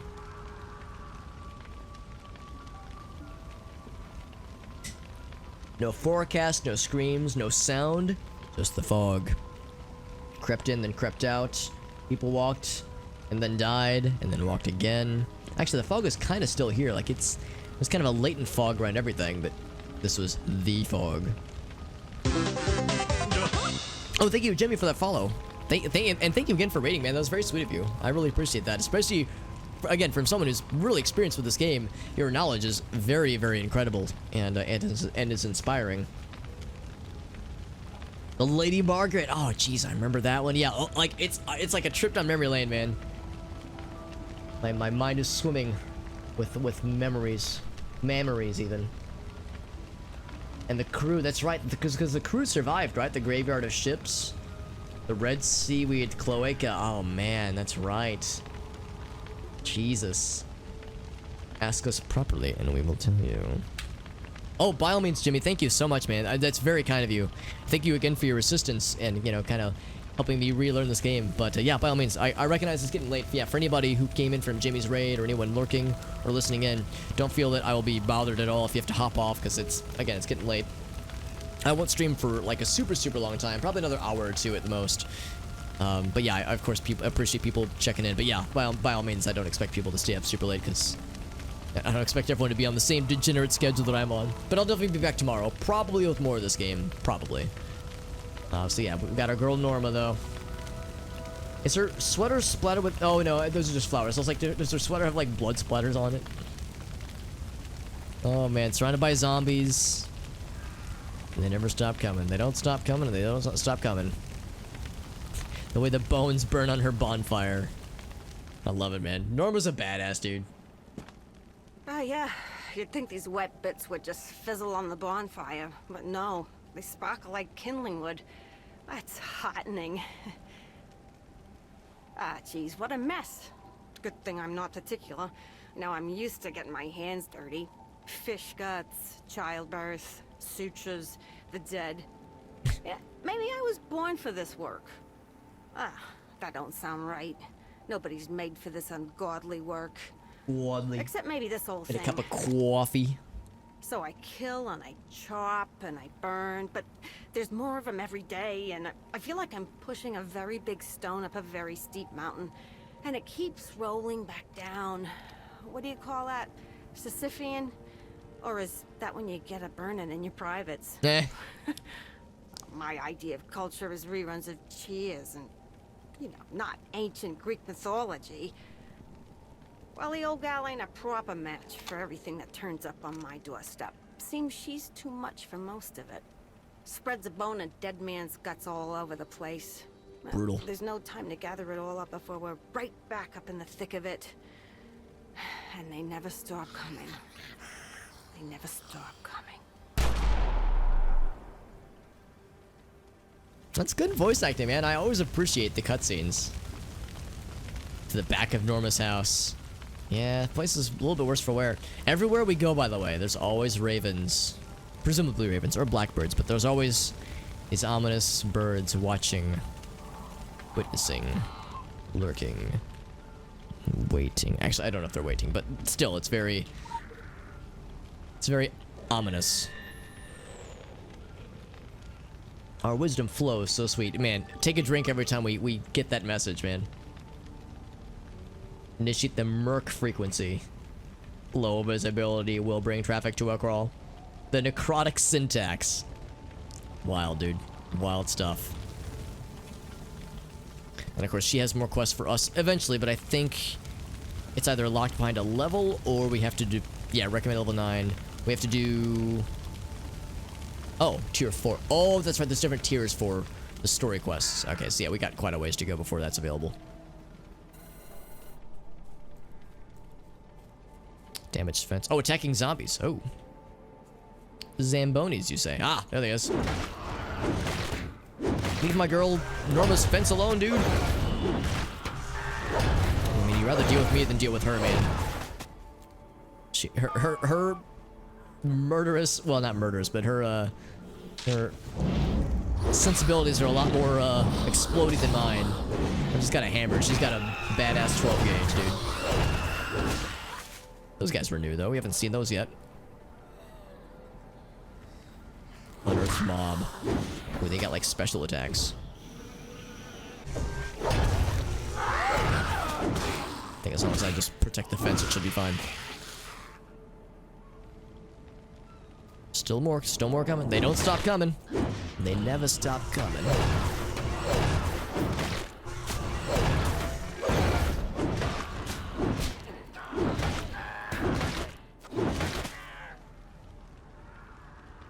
How many waves that there are. I know it's like we're kind of locked in on this one specific part. Although, oh, I was gonna say we might have to go to other parts of the fence, won't we?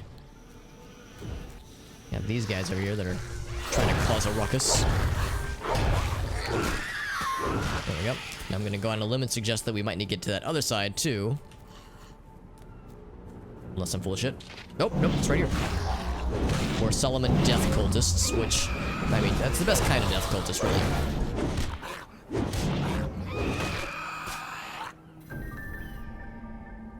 Zombie parts.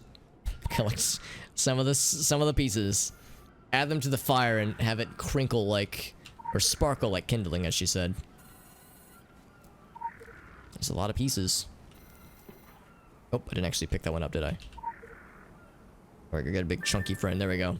Onto the bonfire, sure enough. I look forward to eventually buying myself a fancier, a more efficient running unlock. Because right now we only have running level 1. Oh, look at that. It's all pretty and blue.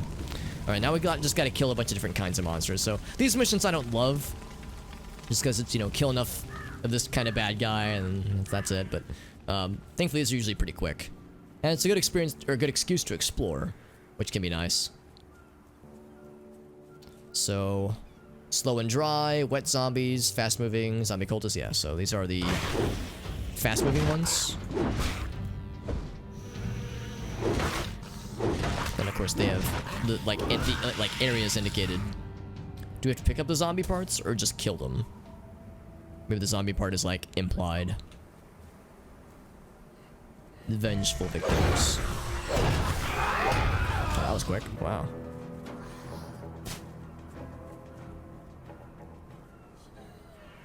Oh, I thought that was like a face on the tree. I was like, what is this? Oh, it's just a tree limb.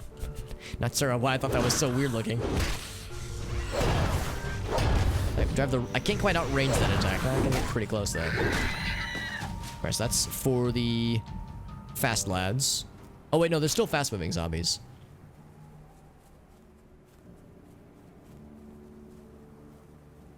Wait, what's that say? Father Appleby. Appleby. Welcome to Applebee's. Do you want the apples or the bees? He said the bees. Oh shit, I didn't mean to grab this guy. I'm curious about the All-Father. Screech. And we have to like climb this mountain, don't we? Here, well, it's over this way. Not really a mountain, just a rock formation. Additional assignment received. Bring out the dead. 8 undead excavators. Oh. They're excavating. Now these guys... Oh, they're only level 6. That's not so bad. I thought they were, like, super spicy. Because we saw one of these guys earlier, and they were much scarier.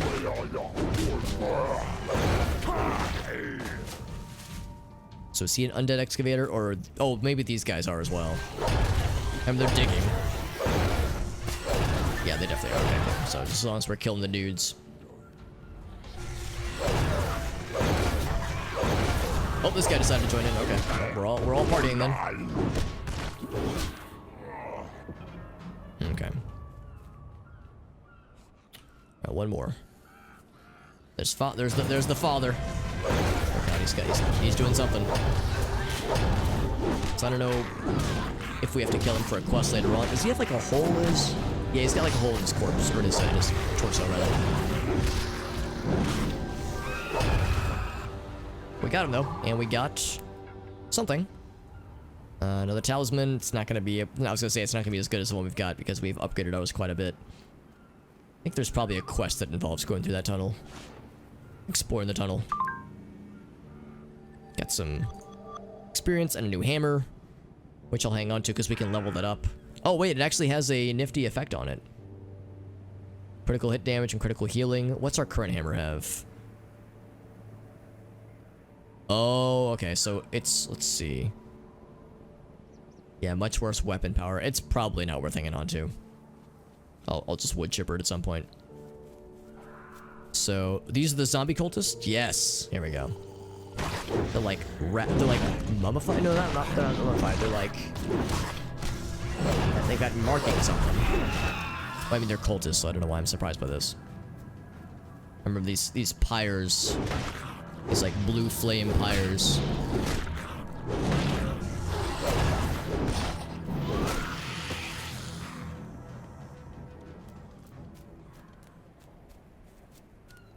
Alright, one more of these. And then we have to go to the wet zombies from the sea. Those are, I think, the higher level ones I'm a little bit, not scared of, but a little bit nervous about. Although I guess everything's kind of level 6 through 10 in this area, so maybe we're better off than I was thinking we would be. Let's go around those guys. I don't want to draw unnecessary fights if I can help it.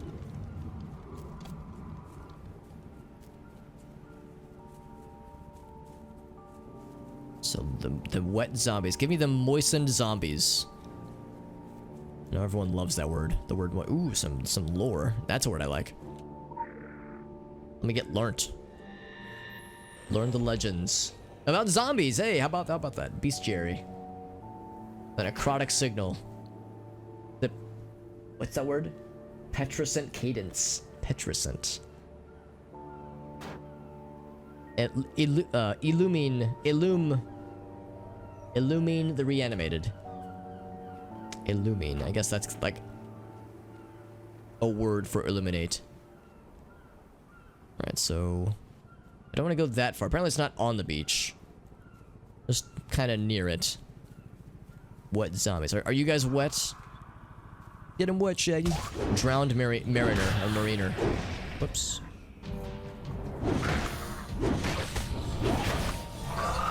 Definitely a moistened zombie. Well, good. Let me moisten their corpses with my hammers. Or something, I don't know. It sounded cool in my head. It calls them mariners or mariners, but it looks like they just have regular clothes. Maybe just by virtue of them emerging from the sea is enough. Oop.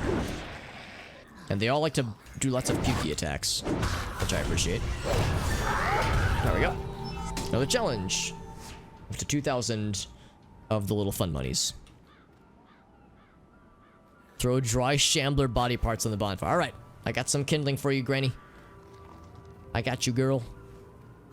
That could just emerge from the ground. You know, that's how they respawn. They just crawl out of nothing.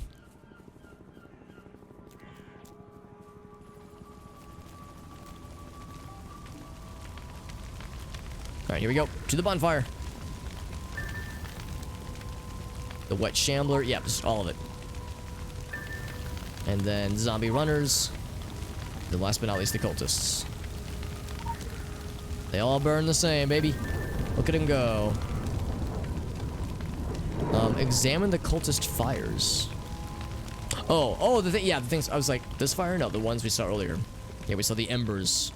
Hey, Void, what's up, buddy? Enjoying some story stuff from a game I used to play back in the day. Just made a new character for the Secret World Legends just to kind of re-explore this game and reminisce on it fondly. Because I love this game back in the day with when I used to play with my buddies. Actually, several friends you know, Robert, Britt and Corey and Brad and those dudes. Kill cultists for their body parts. That's a normal sentence, right? I mean, what good are cultists for if not just for harvesting body parts? I mean, why join a cult at all if not to have your body parts harvested in some way?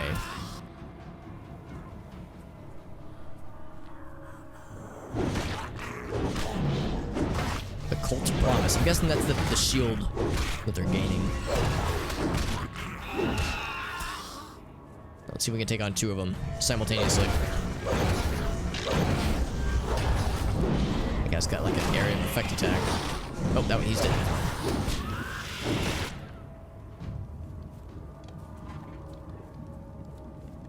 MMO logic. Yeah, that's the thing. This game is, by all definitions, an MMO, even though the story, which is the main thing I'm after here, the story is very much intended, if not like required, to be single player. Which is the thing. Which is what I like about it. Actually, I'm grateful that it's single player. I probably wouldn't be bothered to play it again if it required, you know, like a big group or something like that, or if it required a stable party, just because, you know, obviously that's hard to wrangle. Light the fires to complete the ritual. Ooh, I can't wait. Let's find where this ritual could be hosted. I see there's a number of activities happening out here. Did I get his attention? I did get his attention. In that case, I will honor him by murdering him to death. Yeah, try to avoid optional combat in this game if I can, just because it's, you don't really, like, you do get some experience and some stuff from combat, but not a lot. Missions and quests are the best way to, like, get cool stuff from this game. Cool rewards and upgrades to your stuff, and just more experience. Some of that with combat, but yeah, not very much, so it's usually not worth. Beachfront grave robbing. Reanimated warriors. All right. Do this thing. Oh yeah, they got the like almost Aztec or Mayan garb on. So yeah, these guys are like special. Check out that dude back there. He looks very tall. Reawakened. Yeah, specifically reanimated warriors. We're going this way anyway, so I guess I might as well get a few friends along the way. It's nice of them to telegraph their attacks so well. Makes my job easier. The blood splatters on the ground. There's another one over there. Like the crater. I like them all like frantically digging at something. I think I know what they're digging for and why they're digging. I think I remember that little piece of the lore with this game, but I don't want to say just because I could, well, 2 reasons. One, I could be wrong, and also it's kind of a spoiler. But I'm wondering if it's what I think that it is. Alright, cool. Anyway, still need to light the fire. Got some cool stuff. Yeah, we'll just level that same one up. The same talisman we have right now, we'll level this up with the extra lads we're picking up. Is this the fire that we can light since the world's been burning since the... Shit. The flame's been burning since the world's been turning? Or the world's been burning. That also makes it... That's also accurate. For 2020 at least. Let's light that shit up, baby! Woo! And then do I dance naked into the moonlight? Like, what happens now? Oh, there's multiple fires. And then I can dance naked, hopefully. I mean, if I'm not getting naked and dancing, then this whole mission is a bust. we got some friends.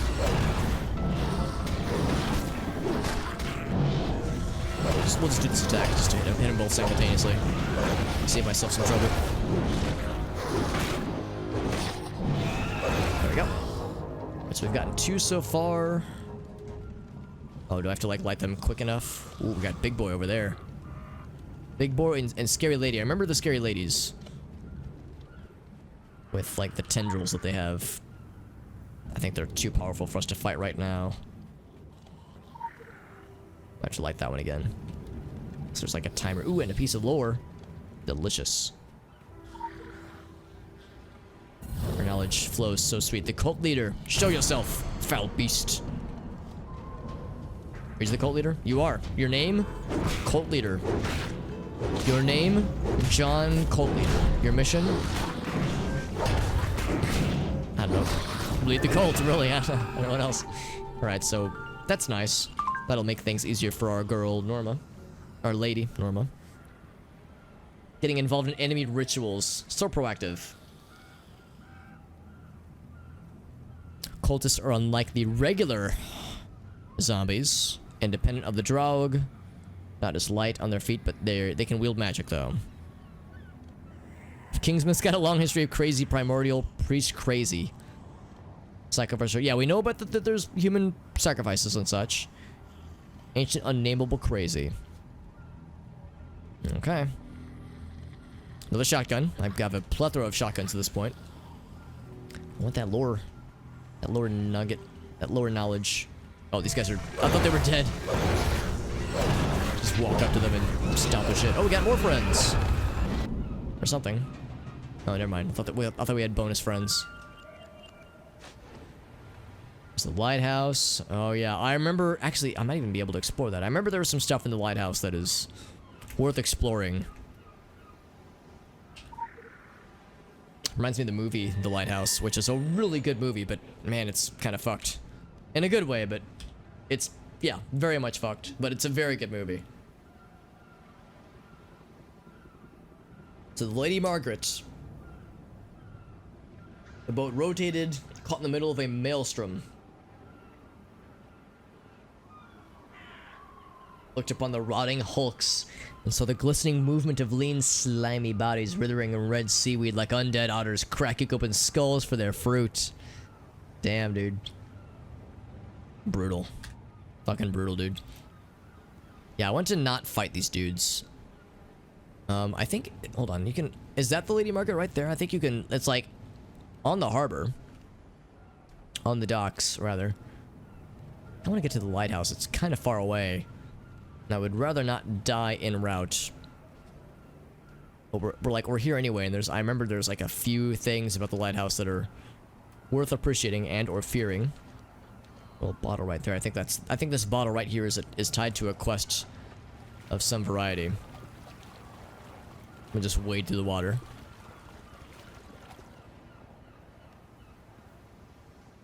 There's some lore just on the other side there.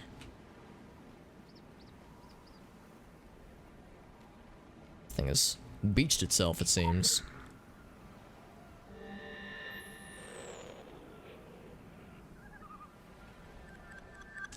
Initiate the seagull scream cadence. They thought the fishing boat lost, and then it returned to port weeks overdue. Brought no relief, no comfort. It only brought the fog. And then it says, E-A-A-A-O-O-O-A.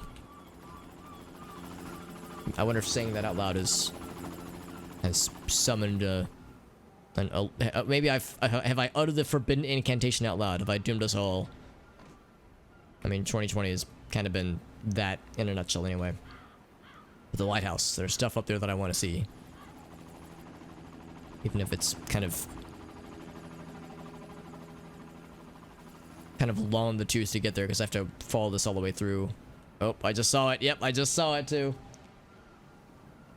What time is it? It's 1:30. I'll go for another hour or so. I don't want to stay too late.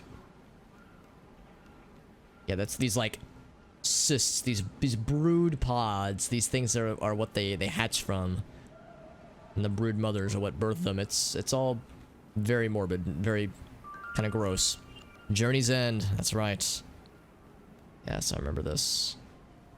I don't want to remember it, but I do remember. Well, I mean, I do want to. It's good storytelling, but it's a little bit upsetting. That's very encouraging, right? These big meaty claws grasping up towards something. Oh, you can see the dudes with tails. Oh, dude, it's the what is it in Lovecraft? That particular kind of, would that be the God, I can't remember. I can't remember what those things are called. The lizard dudes. Like worshippers of Dagon, I guess. Oh, yep, there it is. So there's actually a quest where we get to learn about what happened to this person. And I was hoping the quest would actually be right here. I guess I'm misremembering, but there's a quest where you learn about what happened to this person.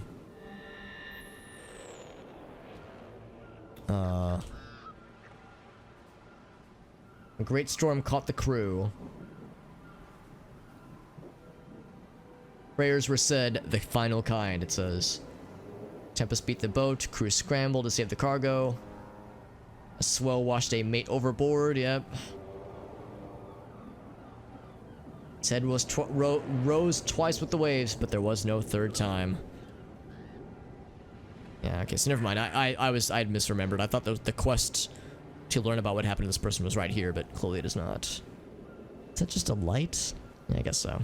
Also, shoutouts to, like, sometimes when I move my cursor just right, things will fade in and out of existence. Let's just get back to Norma. I have a I have a great aunt whose name is Norma, so I associate the name Norma with, like, you know, nice old ladies. I mean, presumably, you know, these people weren't always old. Presumably they weren't born as a 70-year-old lady. I'm sure it's not exclusively an old person name, but it is what comes to mind. Oh, we got lots of friends. Look at all this.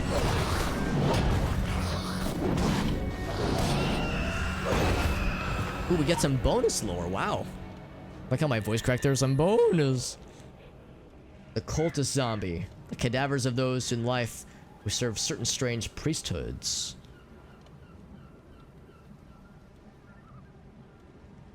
Some spark of awareness. And they can still call on their magic stuff. Yeah, which is what makes them weird. I'm try to squeeze by all of them because, again, I try to avoid optional combat if that's not if possible. Oh, looks like it is not possible. So I drew in more enemies than I would have otherwise. Thankfully, we're high enough level now where we're able to, well, not high level obviously, but we're able to squeeze by most of it. Oh, we just got one of them. That's not too bad.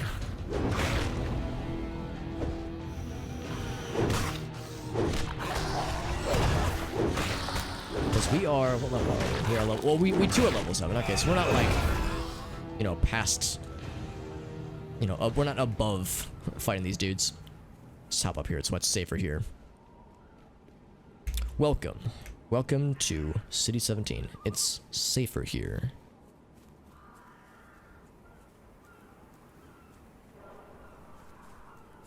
Alright, so we'll check in with Norma, and I'm trying to remember, there's another person we'll want to check on after Norma. It'll direct us, obviously, but I'm trying to remember who the next person of interest would be that the game will direct us to.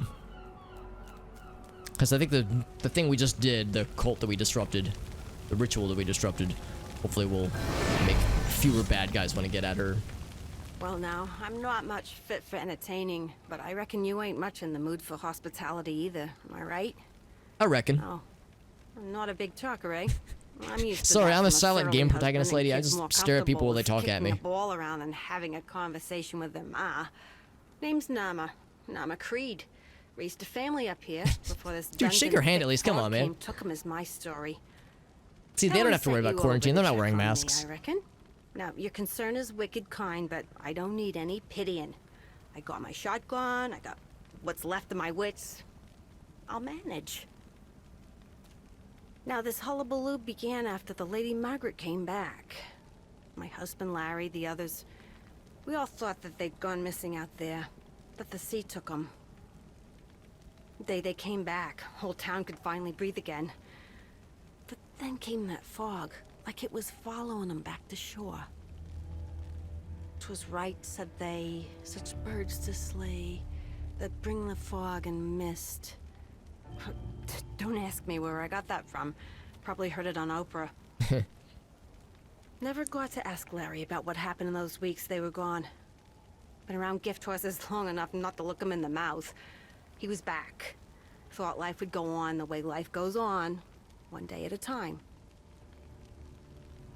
When the fog lifts enough to see the Lady Margaret laid up in the harbor, covered in that red seaweed, I always wonder if he'd still be here if I had. Yeah, so the Lady Margaret, yeah, that's a pretty key plot point that, yeah, that I remember fondly. The notion of this boat, this you know, humble fishing boat that got taken by the sea and well, was lost at sea for you know, I think it said weeks. And when it returned, you know, the people on board weren't the same, and yeah, the fog shortly followed, and with the fog brought the drought and all these awful zombie monstrosities. Hey, what's going on, Goblin? Good to see you, buddy. We are indeed gaming, my man. Actually, what I might do is take the briefest of BRBs, because I don't want to say the OUTSIDE word, but I know a certain doggy whose name is Dexter, who he's looking at me. He's heard me say his name. He's like, Are you doing? He's like, are you about to say the thing I want you to say? I'm gonna go take Dexter outside. Oh, his little ears were like, okay, I'm gonna go take Dexter outside. I'm gonna take a quick BRB. All right, so we just learned more about the Lady Margaret, the fishing boat that went astray, had awful weather, encountered something or some kind of force, had some kind of chance encounter, and as a result of said chance encounter, it was able to come back, but it was cursed with something that followed it, and what followed caused, well, everything that we see here. All the monsters, all the zombies, all the sickness and destruction, and all the awfulness in general. So, sounds like the Lady Margaret is key to a lot of this. So let's go to investigate, just as the game is suggesting. Oh, hold on, we got some friends. Just bang them with the hammer real quick. Maybe don't bang them, I mean, maybe establish consent first. Consensually bang them with hammers. Fletcher Bay, right, yeah. Yeah, again, like you see the freaking brood pods. There's the brood witch, or oh no, she's a Fier sea color. Oh, got a buddy. It's drowned mariner. Is it mariner or mariner? I've heard different pronunciations. I think like for somebody who's like worked as like a marine worker, or even like a person who's worked on like submarines, that kind of thing. There's like a specific term for it. So that's it right there. It looks like... Actually, well, here, I'll go this way. This is a little bit, I think, more convenient. Ah, there, yes, thank you. Thank you, Ogasa. That clears up everything. Alright, I can't go faster than 25 miles per hour. That's the rule. According to that sign. Didn't I just kill a person? Literally just killed this person. They just pop back instantly. That's okay. I think it's pretty much an established rule that regular monsters very rarely, if ever, drop anything. So, thankfully, you don't have to worry about, like, collecting 12 MacGuffins to, you know, feed your weapons, that kind of thing. Granted, you can't upgrade things, but I think that's pretty much only going to be the key bad guys, not so much the shapeless mobs. We got the mutilated corpse quest done. That one's good. Yeah, I'm thinking I want to head that way specifically. That's good. She's not going to follow me. Wait, what's that say? Fried clams, fresh catch, scallops, shrimp. Dude, you got some scrimps? Hell yeah, dude. Alright, so there's where it's docked. It's like I'm always like watching my back to make sure I haven't like backed up into a bad guy, just because it's very annoying otherwise. Alright, so... Oh, a little bit further actually. I don't wanna jump the gun. Yeah, I'll go ahead and fight this guy then. I was gonna say, I said before, I try to avoid optional fights if I can help it.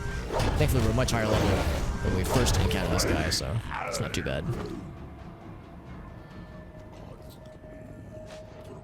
That's where Susie is. We encountered Susie and her diner earlier. There's also... Wait, what's this? What is this? This is... Dufresne and Son, marine supplies. Ah, very good. I can supply my marines. Is that a human person? That is a human person. A rare sight in this game. It's wielding blood magic. Okay, a human player. A human-controlled player, even. Yep, I was gonna say I'm probably gonna still get his attention.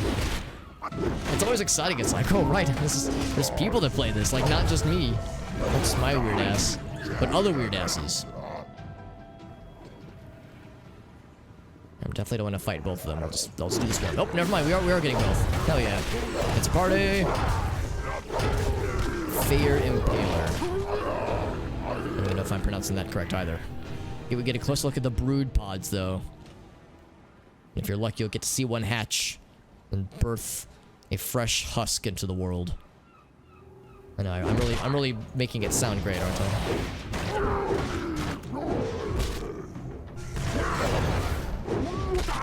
Okay, cool. There's a dude. Just chilling there. I was gonna see. I think I see a piece of lore hidden in plain sight. In fact, I can just reach through. About the Lady Margaret.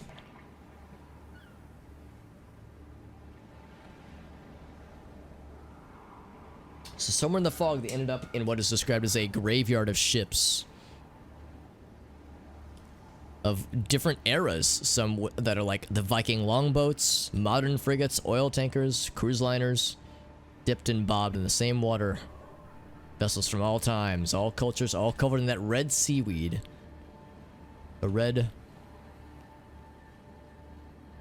What did the game say? Like cloaca or cloaca, like seaweed? I don't know what the word was that they described it, but yes, just very unique. Elon Husk, birthing a fresh Elon Husk into the world. That's how Elon Musk multiplies. Cobb and Chambers. Oh, just fish. Just delicious fishies.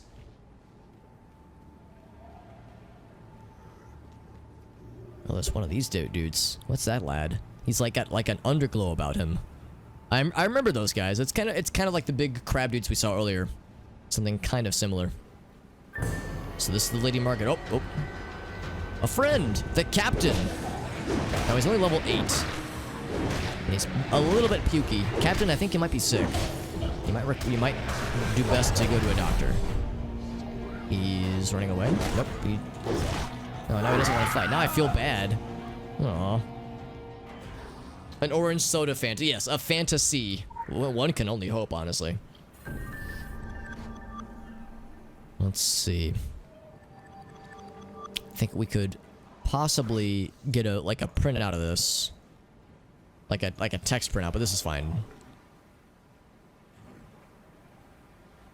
Doc Bannerman. I think that would be the husband of Sheriff Bannerman that we saw in the sheriff's office.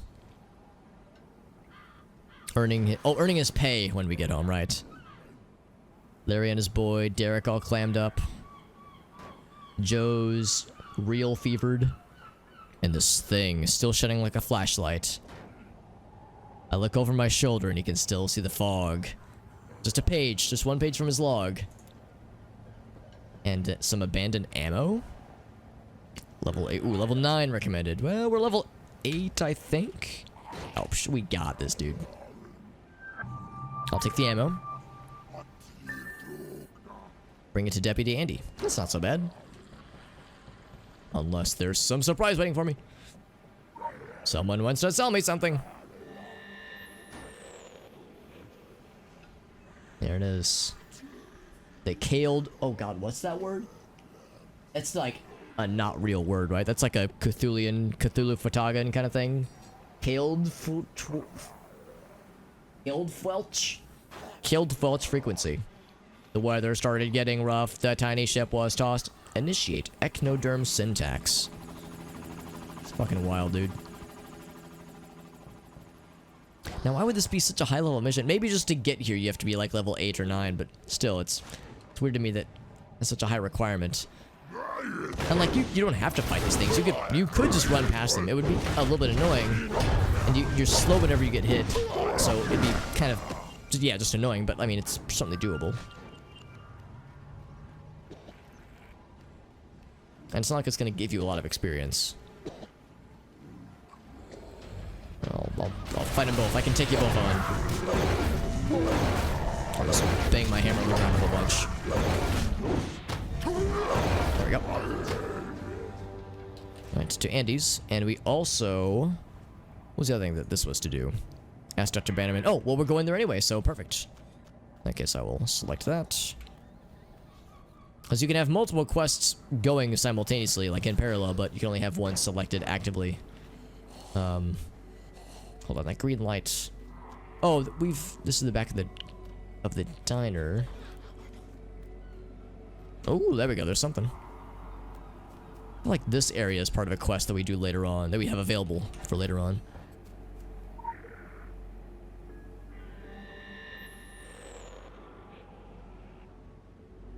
Say the sentence, sweetling.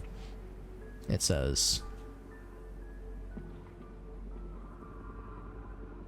Yeah, the dead walking. It's weird how much it's not weird.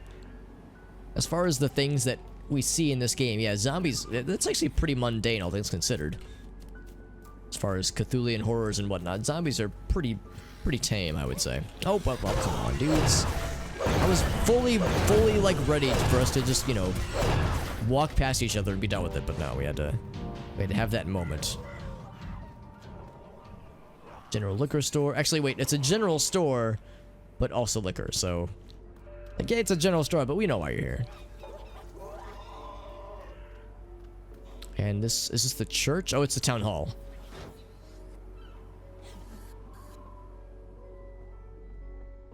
I can't remember if there's anything of significance here. I mean, it's just where people can gather papers and chairs and, you know, just fire hose. Pretty tame stuff. More bingo bango. No, what's it say? Drink time. Bingo vending machine. Although some vending machines you can't interact with, and they can give you like healing items and such. I think there's a quest where you have to go through here to like look through records for something. Here we go. Yeah. Like certain cabinets to inspect. The drawer is empty. Yes, the drawer is empty. It is. Yes. Thank you for the question. The statement that is a question. What if I had said no? I reject that it is empty. I reject this reality. With CRT monitor, man. Even 2012 though, CRT monitors, really? Quaint beginnings. The 712 fire. I don't remember much about this one, lore-wise. Those who served the Eye and Pyramid believed the attack was on them. Oh, so a fire might have been an arson then. An active arson. Cult archives and artifacts were lost. But the citizens must be pacified. They howl like a mass of hungry dogs.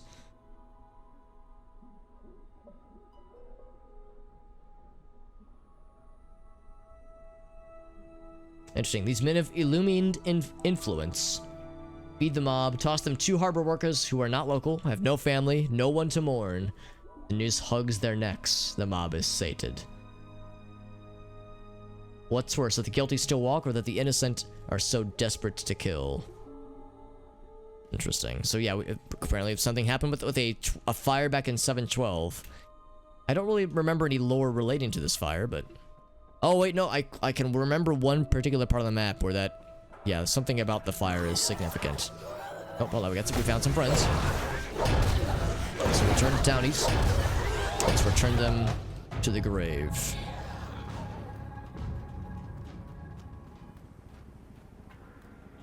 Creed Bros, Hardware Supplies. I just like to look at the names of places. I like this one too. HP Arts and Crafts.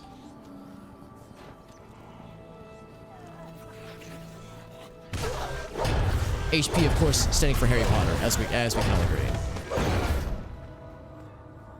Of course. Now, here's the church. I know of a few pieces of lore that are around here, I think. I can think of a few quests as well. There's a dude in here. It's interesting. I think these are like magic. Yeah, they're like little magic runes that protect the place.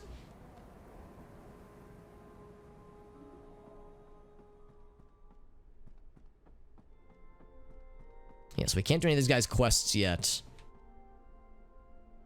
Level 11. You can't accept until you're level 9. Yeah, I guess that makes sense. Hey, what's up, Derek? Yeah, HP love and crafts. I love it. I love it. I love it and I craft it. It's good to see you, buddy. Hope you're doing well. Used to play this game a bunch back in the day, and I was recently reminded of it and was kind of inspired to fire it back up again and see all what I remember. And I kind of went back and forth. At one point I was like, I'll just play the old character for a bit, but at one point I was like, I think it'd be more fun to just make a new character, because you can't see any of the old cutscenes from the story stuff. So I was like, I definitely want to like re-experience the lore as much as possible, because there's a lot I've forgotten for sure. Let's see, a year before this fire. So there was a fire in 712 that was apparently a moment of significance to the locals here. But a year before the fire, a stranger broke into Solomon Priest's house to steal some Illuminati documents, because we know that the people that founded this island had Illuminati background. But he was dragged away cursing. The eye in the pyramid focused and followed him. Evicted from Kingsmouth, he went towards the Spanish colonies, where he faded away. I wonder if he was partly to blame, or was involved at all with this mystical fire. Severed hand. Yeah, I remember there's a quest around here. Recommended level 9. We're almost level 9. We're like an honorary level 9. So there's a severed hand. It's more of a whole arm, really. Eric and Mindy. Bound by love. Aww. To the graveyard, it says. Alright. Graveyard. Ho! And also, more zombie friends. Zombie friends. Ho! Hey, now we're level 9.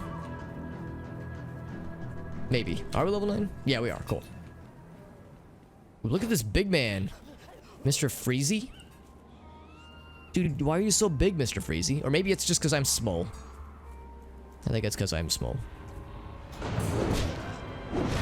Oh, it's because it's shirt. His shirt says Mr. Freezy, that's why. Maybe that's like the company that he works for. Oh, he's an ice cream man. Wait, is that an ice cream truck that I found? So it's not his arm, then. Rip and Tear is the name of his move, by the way. Doom Guy. Increases. Doom Guy has entered the chat. So it's an ice cream truck, then? I thought it was a mail truck. Oh, yeah, it's an ice cream truck. Okay. We've got our ice on you. Or, our ice on you. I've got my ice on. Okay, yeah, that's. I'm sure people figured it out instantly, but it took me a second. Oh, yeah. There's a quest. There's an investigation quest specifically that takes place here, and I remember spending a lot of time around here, like in front of this entrance right here, to get into this area. I think it's this building right here. To get into this area where this particular investigation quest takes place, because you have to like use the right code to unlock. Yeah, it's a whole thing.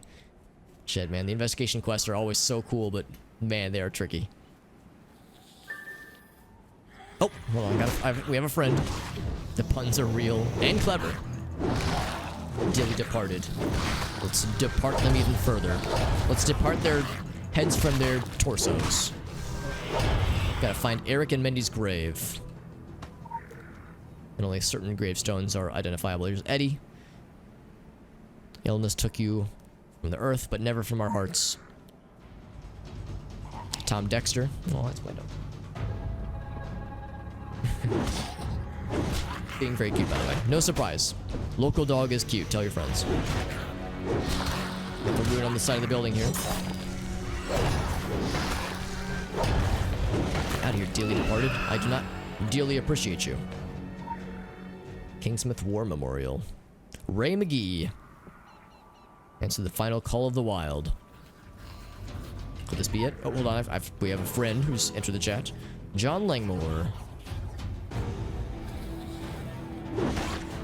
I also want to do whatever this is. Whatever quest that could be. Oh, 40! The number 40 just like made itself very abundantly clear to us suddenly. The number 40 is like, hey, check me out. Okay. Recommended level 11. Well, I'm level 9, which is like an honorary 11, right? It's like the same number, right? Some veterans have been rising and walking dead. Okay, so yeah, we put him down then. So we're like hunting the Named lads. But we're also still looking for a tombstone that has a certain name. Or names. Whoop, whoop. Dolores Creed, not that one. So yeah, let's go ahead and fight both these simultaneously. Oh, we got a third buddy. So many buddies. Well, it's nice to have friends. Even if those friends try to murder you a little bit. All dearly departed. And more keep spawning, man, or they keep like getting aggroed. They keep being like, ooh, I want to play. Ooh, I'm getting hurt. Have to heal up. Oh, we got a third one. Shit. I don't know if I can kill the third one.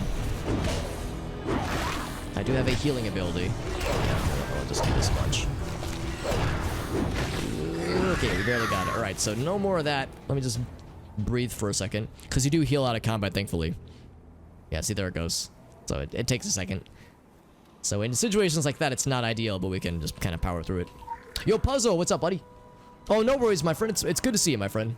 And a long-time seeker. Oh, that's awesome that you played this game, Puzzle. I know, Puzzle, you've mentioned before that you are familiar with Pathologic and other games where spooky, cool lore is like part of, well, the lore, like part of the game. So I'm not terribly surprised that, yeah, that you would also enjoy the Secret World, because yes, this is a game I played a lot back in the day, back when it was just the Secret World before the Legends relaunch. But I'm, because I never played much of the Legends version, I was like, well, it might be kind of fun to go and check it out again, because there's a lot that I remember, but a lot more that I've forgotten. So I kind of like the idea of rediscovering the story, because of course the lore and the world building and the story in this game is a whole nother level. So we're getting learned about the fire, the 1712 fire that I definitely had forgotten about. Except for that one building. There's that one building, the Black House, where I remember that, and I remember a little bit about it. Hot surface do not touch, by the way. The misdirection protocol. Yeah, apparently there was like a bit of a conspiracy or a cover-up of the events that transpired here. Is this the one? Nope. Looking for a specific gravestone, and also to kill some bad guys. But they're very far-flung. Far and flung. What's this guy? Yeah, a lot of these dearly departed friends. Oh, more buddies. Okay, good. Very good. 3 of them. 4 of them. Just as long as we don't have to, like, fight. I think I fought 5 earlier, and that was part of the issue. Here's the 5th one, so I guess I'm making matters worse for myself. But that's okay. I think we can handle it. Oh, another one. That's a problem, man. You fight just a few, and suddenly more get spawned in.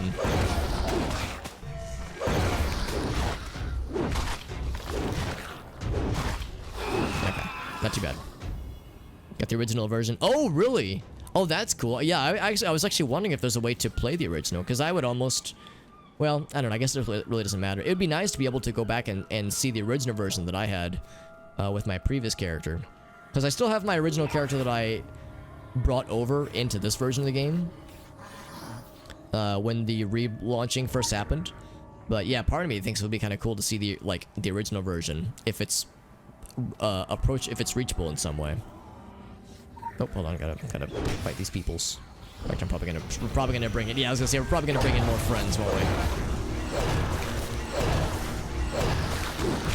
Thankfully, the hammer gives us lots of AoE multi-hit kind of deals, which I appreciate. Yeah, I couldn't bring the yeah, exactly. Like we could. Oh, there's the place we were looking for. Yeah, since there's the whole notion of bringing the characters over, so it's like we brought the characters and their names and some of the like cosmetic equipment and like the titles, but yeah, I couldn't bring the progress over. So yeah, that is kind of a bummer. Good to re-experience the story. Yeah. Disturb the ground? Do I want to? Oh, to bury the hand, right? And the cap. There it is. Tomb Raider. That's me. Raiding some tombs. Alright, so we also have the notion of silencing, maybe not silencing, but... Oh, big boy. Lord Bittern? Bittern? Bittern. Oh god. I just wanted to fight the one dude, but I guess I'm fighting everybody. Oh gosh, didn't do a little damage here. Let's heal up very briefly. Thankfully, we've almost got everybody. Lord Bittern. Ooh, you're doing a lot of damage to me, though. What's gonna be? Me or him? Gonna come down to the wire. Oh, we got him. Just barely. Yeah, I'm a little bit underleveled for this area. And I was warned ahead of time. I was like, you should maybe be 11. I'm like, level 9? That's almost 11. That's like a gentleman's 11. Just want to escape this area and fight the quest peoples that have been identified. It's in maintenance mode. Yeah, I would figure there probably wouldn't be any updates really, but the servers are up. Where to get these all? Interesting, yeah. I would be curious. I would be curious. I probably wouldn't want to spend a whole lot of time on it, but I would color my interest peaked. Because it sounds like it could be cool as a nice little, a real good trip down memory lane. Because with that one, I think I had beaten. Let's see. Here's the dock. There he is. With that one, I had beaten the. I think the story up to that point, because I had beaten the Tokyo chapters. And I think I'd done all of them. Where you get like the mega charge ability with like the wings. At least I think that's what it was for everybody. I think like it looked the same for everybody. It would depend on your abilities and maybe even on your. Oh, this guy's need to die. Holy shit. It might even also depend on your. Is he like healing them? I think he's always. That's because he's a doc. That's why he's healing them. Yeah, that's what he's doing. So I need to focus on him then.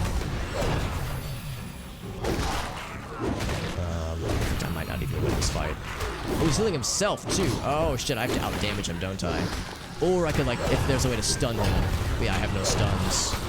Oh no, now I'm hitting him. Now I'm hitting him. I think I just have to like go mega guard with the. Oh Jesus, of course I got buddies. I'm gonna die, aren't I? Yeah, of course I can't run away very well, can I? That's okay. I came close a couple times. I think I just gotta get good. There's some moves. Yeah, there's some moves that weren't in that one.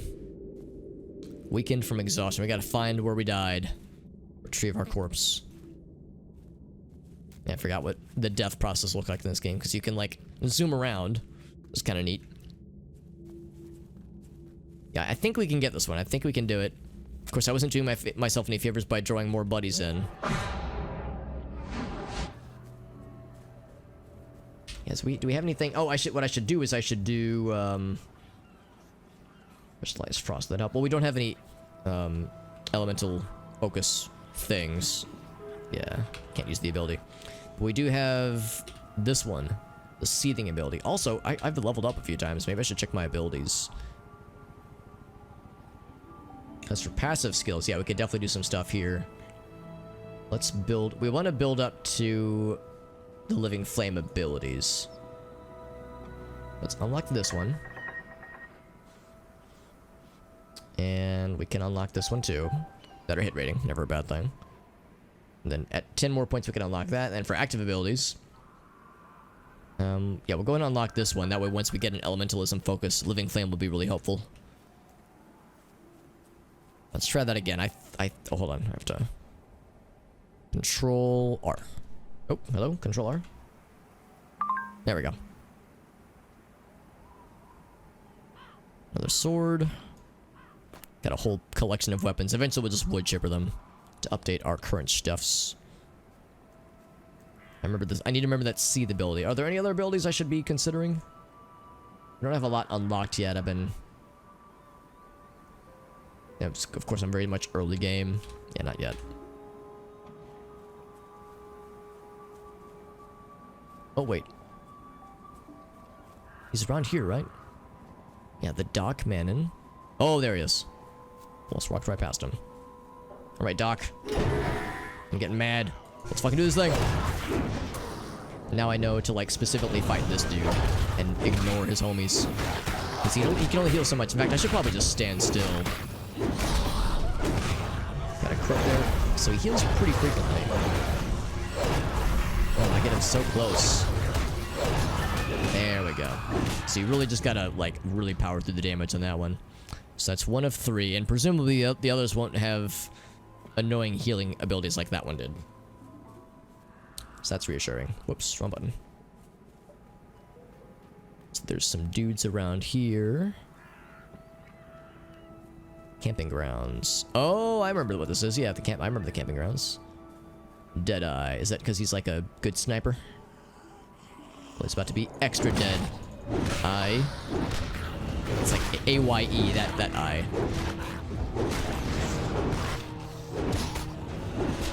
He said headshot. Oh, his move is called headshot. Oh, he's damaging the crap out of me. Oh, God, he's got a friend. The Wendigo Devourer. Alright, so he's dead, but now I got this lad to tangle with. Oh, he's not dead. I lied. Okay, now he's dead.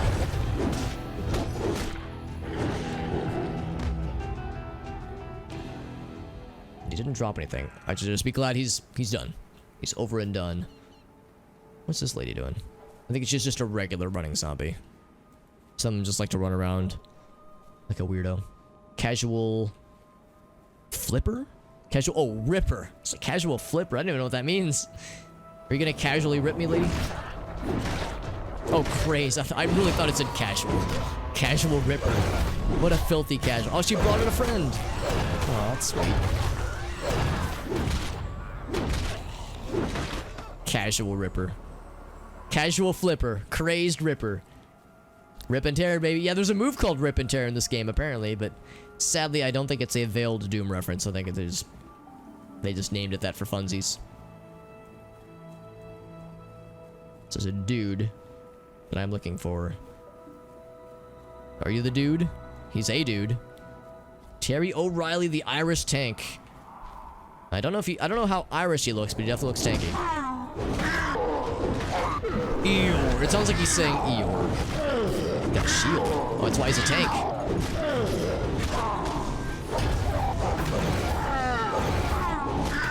These guys make some odd noises. Tank dance.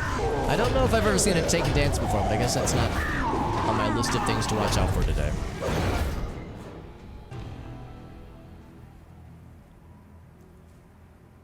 The Aegis system. Oh, I remember that. Holy shit, puzzle. Yeah, I remember the Aegis system.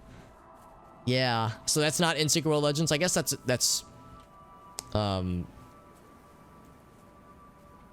like reassuring. I don't remember much about the Aegis system, but yeah, I didn't love it necessarily.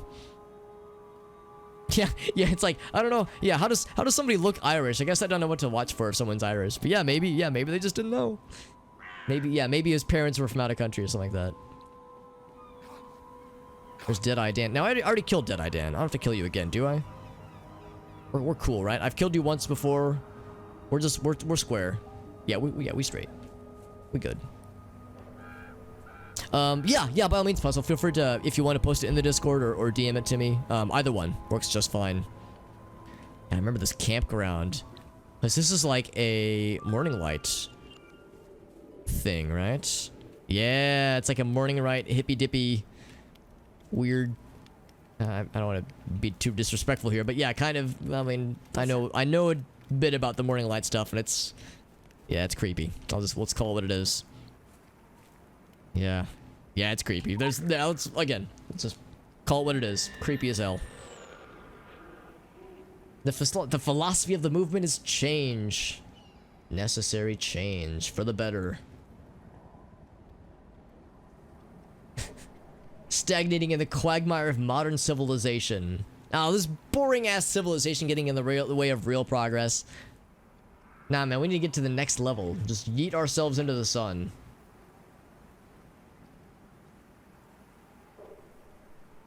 Products to dramatically accelerate the parishioner's spiritual journey up the ladder to infinitude. To progress to the next age of humanity, something drastic must happen. Oh, Morning Light, do tell, what is this drastic thing? Oh, jeez, I remember a decent bit about Morning Light, and, it gets a little bit hecked. And his name is Shay Garcia. I like that. That's good. Tokyo plays like the rest of the game, yeah. Okay, that's kind of nice, yeah. Yeah, I remember not loving the Aegis system. I liked the idea of, like, being able to, like, grind up our guys, our characters to make them slightly stronger. But, yeah, I remember it being kind of grindy and kind of, Cannonball Bill, there he is. Kind of like just being a little bit long in the tooth. So I'm not sad to hear that, yeah, the Aegis system is not what it was in the original game. In fact, correct me if I'm wrong, Puzzle. Oh, he's dead. Oh, that's why he's Cannonball Bill, because he explodes when you kill him or something. But yeah, maybe you would remember, Puzzle, if there was a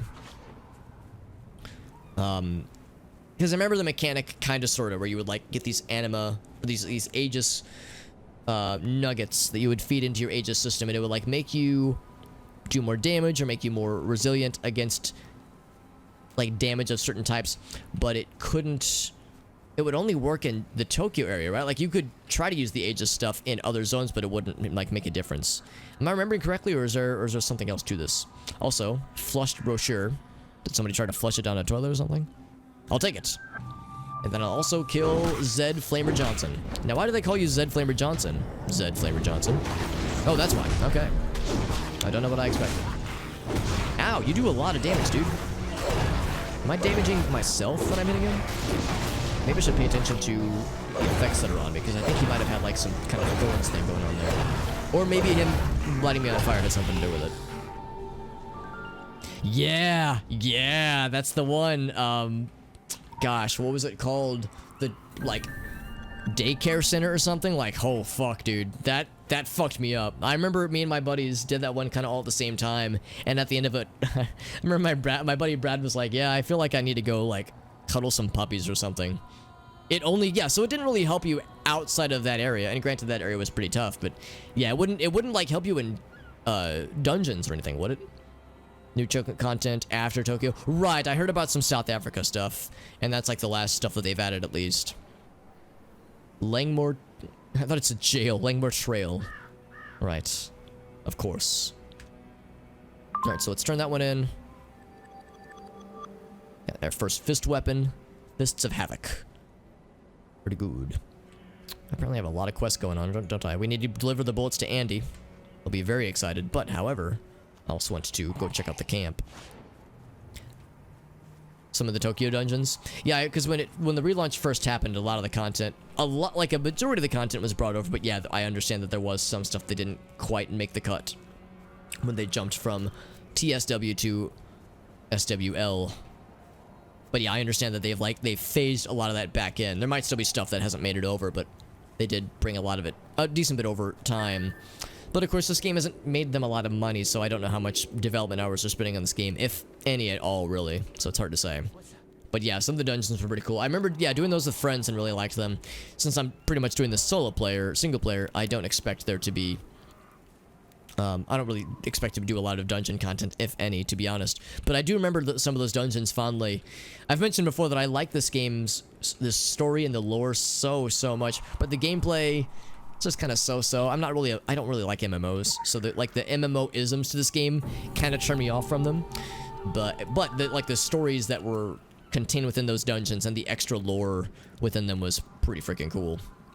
Hey, Cerberus, what's up, buddy? Secret World, baby. That's right. Yeah, Secret World Legends, the free-to-play version. As me and my buddies played a lot of TSW back in the day before the game relaunched as a free-to-play game. And then when the relaunch happened, a lot of us kind of dropped it and we played it for a little bit, but didn't pick it back up, unfortunately. But yeah, it's I definitely want to re-experience the story in some way.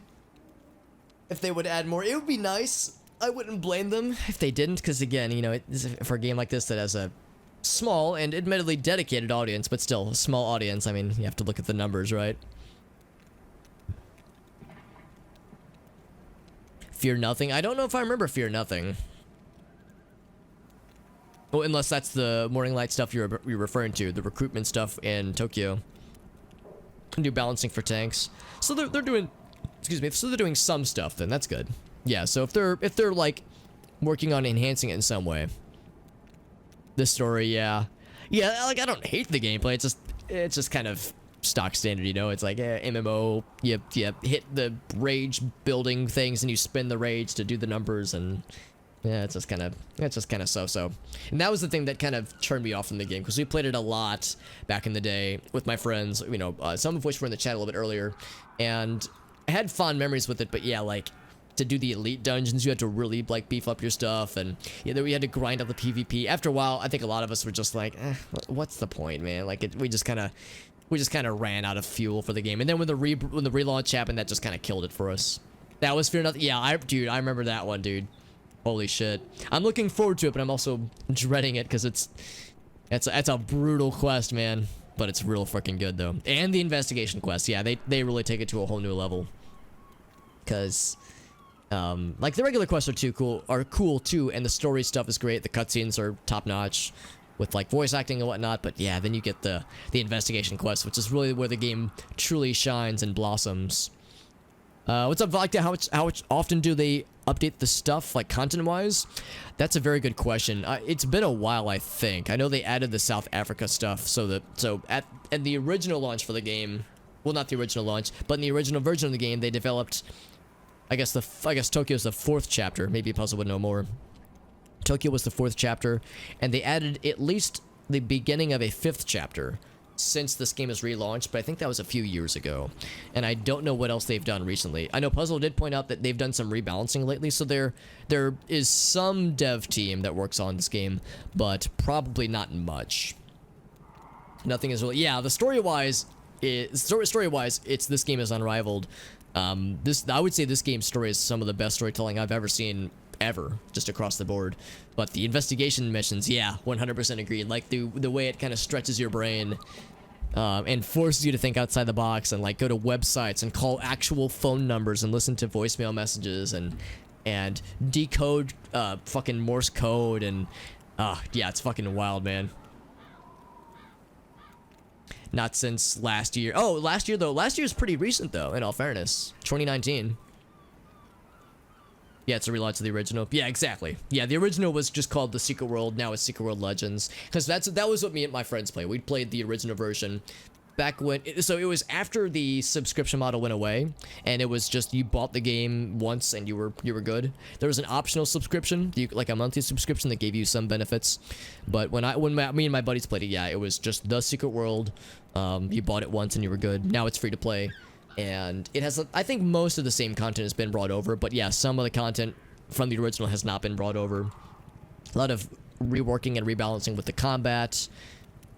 Yeah, I would say pretty much scrapped it. I think Puzzlewell did point out that there is still the original servers up and running. It's just on maintenance mode, so they're not updating it, but it's still alive and kicking. That's the deal. That's the deal, Wheat Power. That's 100% correct. That is the contract that we have signed. It's good to see you, Wheat Power. Hope you're doing well, buddy. We just completed this mission, by the way, and I'm kind of curious to see what this says. Lovecraft Lane, by the way. This game wears its influences on the sleeve, which I appreciate. Oh, thank you for that follow, by the way, Vodka. It's very sweet of you. It's good to see you, though, buddy. And yeah, like I've said before, I've played this game a lot, but it's been a long time. Last time I played would have been 2017, which was when this kind of relaunching happened, and I haven't touched it since. And there's a lot that I've forgotten, and a decent bit that I remember, but I'm kind of curious to like kind of re-experience some of the story, or maybe even all of it. I don't know if I'm going to commit to playing all of this necessarily, but I'm definitely excited to like re-experience what I could potentially remember, and just, yeah, see what all there is, because yeah, the Morning Light stuff is fascinating. The stuff with the filth and the fog on Solomon Island and the source of it, and some characters like Beaumont that we get to see more of fairly soon, actually. So I'm very much enjoying this kind of trip down memory lane. I'll probably stream more of this tomorrow, for that matter, too. All the DLCs, right? Yeah, there was the chat or the issues, because they were like issues like a comic book or a graphic novel. Didn't want to spoil. Yeah, no, I totally get that, Wheat Power. No, that's how I am too. There's a number of streamers I follow that have been streaming a lot of Noita lately, and I like watching it, but at the same time, I don't want to get spoiled. So I'm in the same boat, dude. Yeah, you can't buy it. Yeah, so you would have had to have already had an account, and I guess as long as you have the installer or the launcher, then you're good. But yeah, the replay value. That's a really good question, Vodka. I would say replay is not very high. However, I will say there's a lot of content. I'll say there's a lot of missions. So there's the main missions, So, in fact, I can kind of show you. So right now, so there's lots of different missions you can take on. So this is the story mission that I'm on right now. There's side missions, there's like action/sabotage missions. Those you can redo as many times as you want to, and there's a lot of them. And you can do them in pretty much any order. The story missions flesh out the main story that you're following, but there's a lot of side missions with their own kind of like sub-lore. There was a mention earlier, we were talking to a character named Deputy Andy, who is a character you have to talk to as part of the main quest, but he makes mention of one thing. He said something about how he doesn't want to be around more rotting flesh because it gives him unsavory memories of his father. And that tickled a little part of my brain where I was like, oh shit, I remember a side quest we did for Andy that, like, didn't say it explicitly, but kind of touched on some kind of fucked up shit with Andy's like upbringing, and it's like, oh dude, I remember that. Whoa, that's so wild. So I'll say like the main story, not a lot of replay value, but like all the side missions and the investigation quests like we were talking about earlier, there's a lot of content. So once you've done a mission, then it's like, then I'm kind of done, but there's a lot of it, and I would say a lot of it's very much worth experiencing, especially because it's free to play. That's nice too. What's up, Black Magic? That's right. Yeah, what are the both of us doing up, man? It is 2:30 a.m. actually. yeah, we're all up past our bedtime, buddy. That's right. Yeah. Oh, that's a good point too. Yeah, each faction kind of has, like, there's some overlap, obviously, but a lot of it is like, well, a lot of like the flavor text and whatnot is unique to each faction. But you're right, yeah, it's like there's some differences there too between I'm Illuminati myself, but yeah, there's also the Templars and the Dragon. If the gameplay would have been, yeah, I'm with you on that one too, Dust. Like, I played it a lot, and we beat the original version back in the day, but yeah, like I didn't love it enough to want to replay through all of it again right afterwards. So yeah, that's how I was too, Dusk. I was like, could only hold my attention for so long, but it's been like 3 years since I've last played it, so like I feel like now is the time. In fact, part of what inspired me to play this again was that there's a YouTube channel that does, I guess you would say, a postmortems on, and like video essays on MMOs and MMORPGs that have since fallen by the wayside, or maybe they're still online and people are still playing them, but not as much.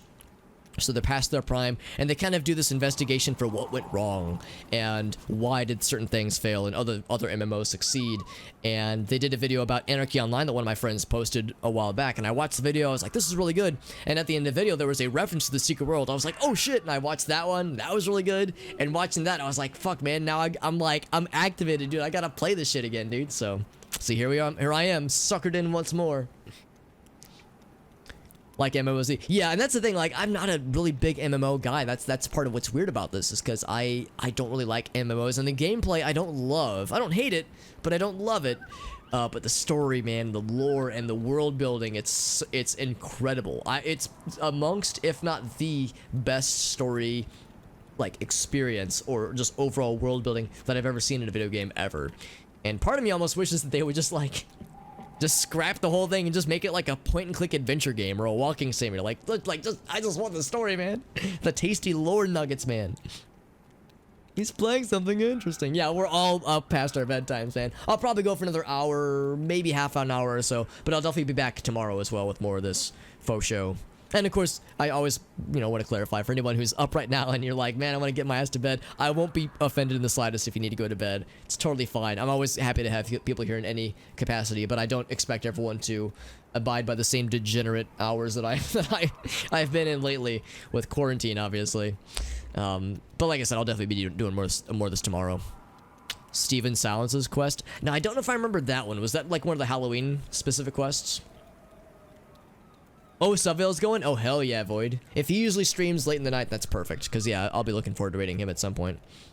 Anarchy Online, that's right. Because, yeah, I never played that one, but that was, like, the first video that I watched. Also by Funcom, by the way, so same development team. But, yeah, I had some friends that played it, and it sounded cool. It's still going, by the way. It's not like Anarchy Online has gone by the wayside. It's, in a lot of ways, kind of past its prime, but, I mean, the servers are still up, so, the lights are still on. Kind of more of its style. Yeah, I like the fact that the story at least is single player. You can do some of it with friends, kind of, sort of, but it's kind of almost expected to be single player. Then there's the dungeons, there's the raids, there's stuff that is multiplayer. DC Universe Online, I have not. Like I said, I'm not a big MMO guy, so I usually kind of like shy away from them. But if it has a really good story, I mean, I'll admit I'm not a huge comic book guy, so the DC part of it might not be my forte, but if it's got like good lore stuff, then you know I'm always down for recommendations. They do limit the... Oh, that's kind of nice. Yeah, because granted, it's not like there's a ton of people that play this game, but I've seen a few human-controlled players out and about, so, you know, there's still an audience for it. It's people who don't know. Yeah, that's exactly it, too. It's like, I imagine the game is not as populated as it used to be, but there are still people. They're still out there. It's good lore. Yeah, I knew that one's also free to play. I had some friends that played a lot of Marvel Heroes and a little bit that did DC Online. There was another really big superhero themed, this one wasn't DC or Marvel, it was City of Heroes, I think, and City of Villains. I know that was really popular for a while, and that one I think is actually gone now. I think they shut the servers down a number of years ago, but I know that was really popular for a bit. Halloween Quest. Oh, that one. You know, I think I might have done that one puzzle, because I remember the tie-in with the park, and I do own the park, I just haven't bought it yet. But I know what you're referring to. I think I might remember that one. Because, yeah, if they were to bring that over, that'd be dope. I remember that. I remember the Jack-o'-lantern dude. I remember there was like a holiday, Christmas, winter thing that you could fight.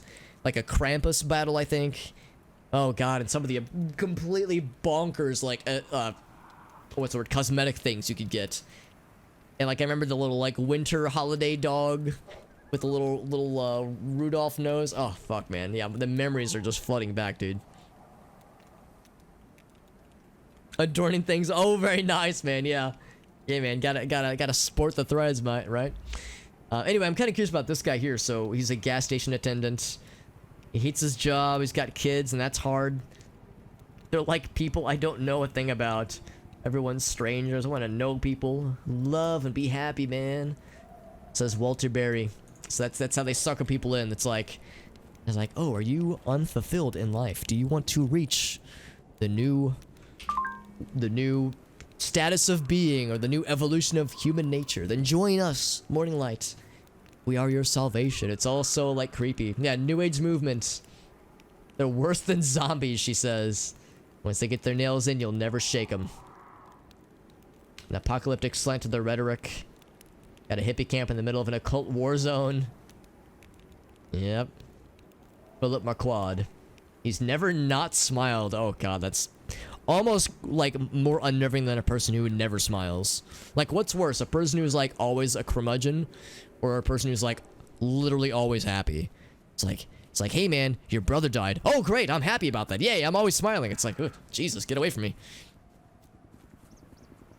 Adore the game. Yeah, no, it's worthy of fangirling. I'm right there with you, Puzzle Go. I'm fangirling too, and I love this shit. So I'm 100% get it. Also, I probably shouldn't just run. I could just warp there, right?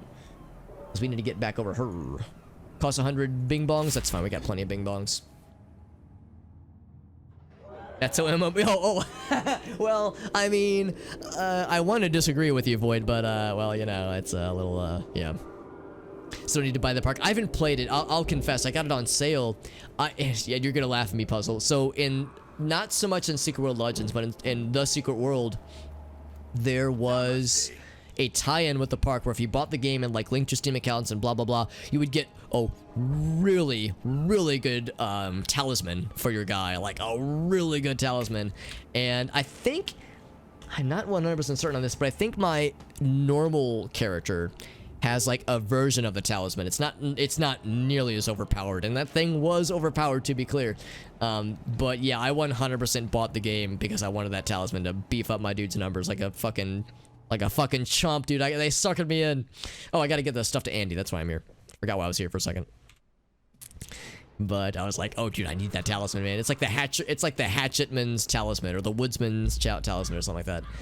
And yeah, I got suckered. I got suckered into it bad. That's okay, though. It's because I've heard the game itself is actually pretty good. Alright, so we got more bullets for our man. And we made them happy. Reward and cash. I will collect all of that, thank you. I like how I'm like just gathering this collection of trinkets and baubles. And we can of course expand the thing with marks of favor, which I believe are these guys. I think that's a mark of favor.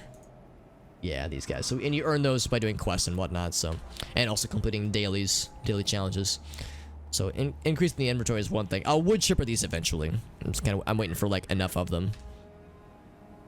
Kirsten Geary, yeah, that like she is 100%. Well, not her alone, but she is a significant reason why I'm a mainline Illuminati player through and through. Because, I mean, I would like to see the Templars story. Like, I want to experience that. But dude, Illuminati, dude, it's so cool, dude. I fucking love it. Oh, Dr. Bannerman, Dr. Bannerman's. The Lady Margaret was a traumatic experience for everyone on board. They were changed men when they came back. I visited with all of them in the days following their return. Like I'm just menacingly standing with my hammer out next to this doctor while this man is bleeding to death. How do you want me to do it, Doc? Do you want me to be quick and painless? How should we do this? Oh, an incomplete report, by the way. I'll take it. Joe Slater. One with Dragon as well, and Templar. Stuck in Kingsmouth, though. Yeah, I think the weapon combinations that I want to go with, for this guy at least, will be hammers and elementalism. Because I think hammer is a pretty good, like, solo DPS weapon. And elementalism is, like, has some good secondaries for... as a secondary weapon, that is. But we have to find a talisman for it. You know, we found a lot of talismans. Just found a chaos one earlier, but yeah, we still need, or not talismans, focuses, and missing persons. I'll do all these things. I'm just gobbling up all the side quests. Nom nom nom nom nom. Some missing peoples. The Templar stuff's good though. Yeah, I understand that Templar, at least in the original Secret World, Templar was actually the most popular for a while. At least when I was playing, Templar was the most popular faction, and then Illuminati were pretty close second, but yeah, Templar is like kind of like the lawful good, like, you know, we must smite the demons with discipline and the power of good, and raising an entire village to kill a single demon, which is I think a thing that happens in their story. It's like they'll stop at nothing to destroy evil, even if it means doing some weird shit or some questionable shit. And Illuminati, not like I'm speaking ill of this, because Illuminati is all about ethical gray area and moral quandaries. Well, they don't really have quandaries. They just do things and don't really consider the moral versions of what happens. But,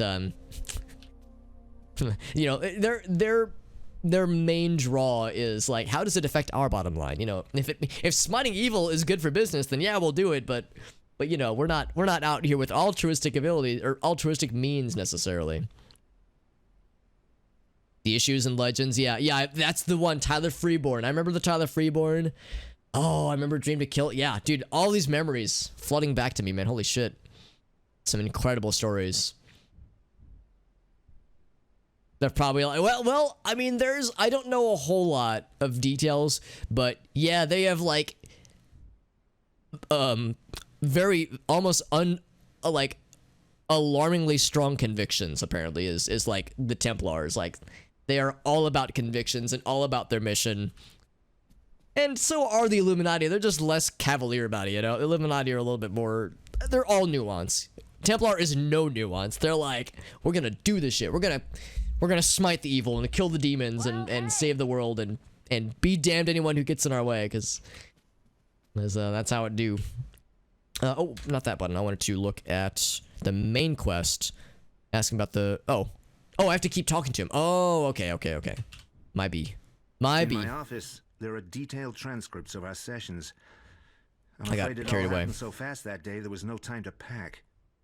I hope they may shed some light on what happened out there. Yeah, I've heard elementalism is good. I don't know how good it is as a main focus. I understand the two big ones for a lot of people are, for DPS, is hammers and assault rifles as like a primary. And assault rifles were always popular back in the TSW days, but yeah, apparently with SWL, Secret World Legends, the current version yeah, assault rifles are still very much the meta.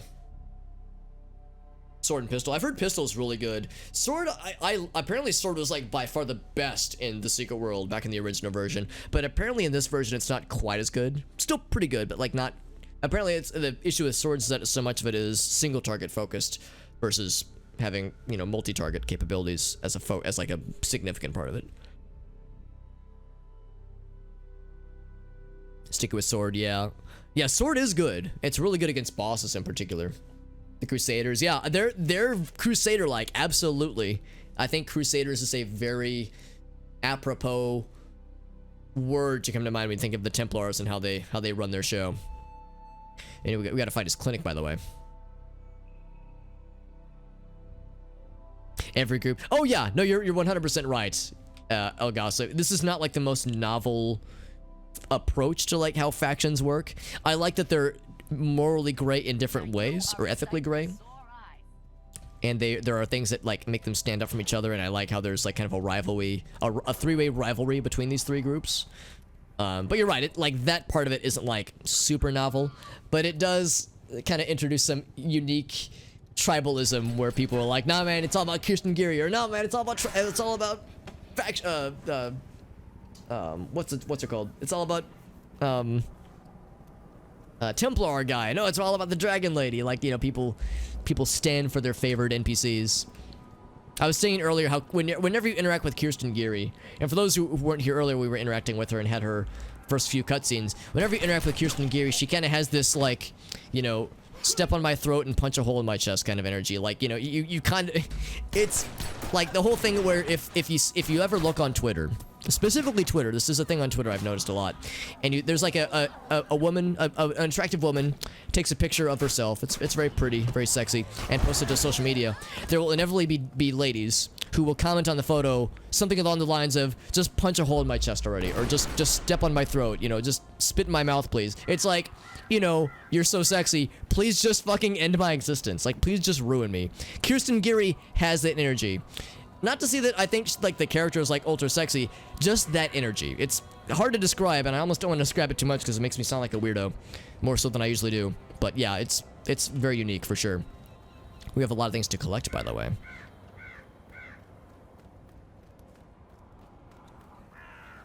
Oh yeah, well that's the thing too, Dusk. Sometimes I flap my gab. I'm from the Midwest, and that's what we do. So sometimes I don't know how to shut my ass up or my mouth. I talk out of both simultaneously sometimes. Just be a completely no gray area. Just let me like eat babies and be a fucking murderer. I mean that's an option too, right? Yeah, I would say the most evil of these groups. I mean, if I were forced to choose, I would say the most evil is probably the Illuminati.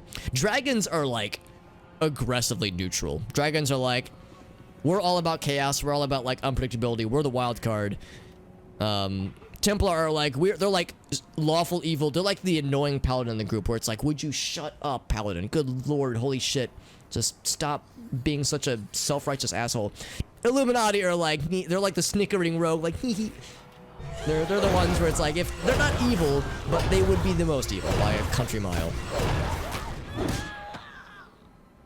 They believe so hard in the, but yeah, they're like, they've got their own thing going on. I'm looking for pages in a medical report, and I'm hoping I'll be able to find it. It could be anywhere in this circle. Also, I pressed the wrong button again. Morrowind, yeah, dude, absolutely, dude. You know I'm always down to talk Morrowind. Wheat power. Just yeah, side with the Dagoths, dude. Yeah, because there's like a point where you get a oh, it's like the slime trail. That's very nice. You get a point where, I don't want to spoil it too much, but there's a point where when you interact with Dagoth, with Dagoth specifically, and he's like, you could join me, you know. You and I could rule the galaxy together. He doesn't say it that way. There's the report. Cool. He's like, you could join me.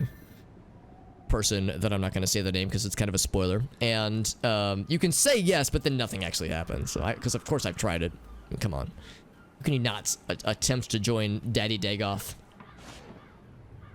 100% say, yeah, it's just how it is. That's just how it is. That she has that energy nailed down. I wish I could lie to you, dear viewer, and say that I'm ashamed, but I'm not. Why you want a lot? Got Illuminati? Yep, that's how it is. We all need a little bit of Illuminati. If you catch my Naughty, a little bit of Illuminati in our lives. Exactly. It's like, oh, maybe, you know, maybe you're not the hero, maybe you're the villain, or oh, maybe this is all a trick. So they do kind of pant it up. I know there are mods that explore that as like an optional quest line, and of course it's nice that that's like a thing for mods, but it'd be nice if the main game had that shit, you know? Haskell from, oh really, I didn't know that. Okay. Now of course I've never played the stuff from the Shivering Isles, but I know of it, and I know that is a well-beloved expansion. Oh Oh, Nether. I remember hearing about Nether. Oh, shit, Dusk, what the heck? Thank you, man. Holy shit, that's very kind. Good freaking lord, dude. That's so generous, man. Dusk, you've done so much for me, man. You've rated me a bunch. Like, holy shit, dude. That's very sweet. But thank you all. Thank you very much, rather. That's very sweet of you, buddy, for subscribing. He's that Prime Gaming, man. Almost got it. I did like Twitch Prime. I did like a Twitch Trime. I was like trying to say the wrong word. But thank you very much, my friend. That's very kind of you. I always make sure people, or it's abundantly clear that, like, you know, spending money or using a Prime sub, it's like that's never required. But of course it's appreciated. You're too kind, my friend. But Nether, though, I heard Nether was cool. It looked awesome. I don't know if it's still ongoing, but I remember seeing it and I was like, dude, this looks so fucking cool. But I have no idea what the state of the game is like now. I never got around to it, unfortunately. Super lurky. Oh, no, it's totally fine. That's totally fine. Oh, hosting Danae. Dude, isn't she awesome? Dude, she is so cool. Yeah, she was, I have Danae to thank up for a lot. She was like, inadvertently instrumental with inspiring me to do like Morrowind mods. She didn't know who I was until, you know, well, she probably still doesn't really know who I am, but I mean, she didn't know who I was necessarily when I was like getting into it. But yeah, I like watching her streams and seeing her modding stuff that she's done. It like inspired me to do all kinds of cool modding stuff with Morrowind, and there's still more I want to do. So I kind of see her as like a cool like a role model, kind of a streamer role model, because I love what she has done. She's such a cool person. And yeah, she's made a lot of mods. She does a lot of like mod projects where she plays combinations of existing mods and tweaks them, like for certain challenges. I love the stuff that she does with her channel, man. Talk more lore to me. Talk not dirty, but lore tea or something. Optimus Gaming. Hell yeah, optimal. Hellgate. Oh, Hellgate London. Yeah, that's another, like, I guess an MMO that was pretty big and pretty like, well, maybe not big, but like significant, that like some big names worked on it, because that was a, oh, what's the gentleman's name? The lead developer, one of the lead developers from Diablo 1 and 2. That was one of his projects. I can't remember his name. David Brevik? Is that right? But yeah, I know he worked on that game. He worked on Marvel Heroes. He's worked on a number of those kinds of games. And Hellgate London also had some incredible lore, apparently. But yeah, I never did play it, unfortunately. Couldn't really get into it, though. Was it the gameplay puzzle? Because, you know, games with great lore and kind of mediocre gameplay is something that is sometimes a curse. Even Morrowind. I love Morrowind, and I don't dislike the combat. But I have always stated that the gameplay and the combat is the game's worst feature. And its worst feature is still pretty good.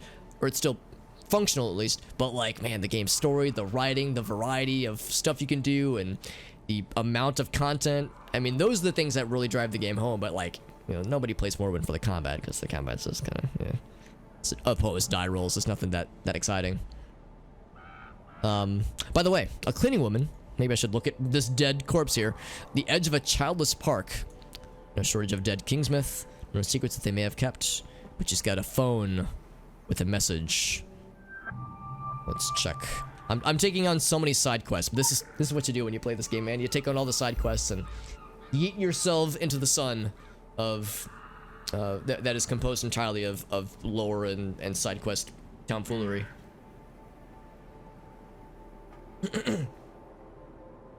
So there are wounds. This person thinks she exaggerated.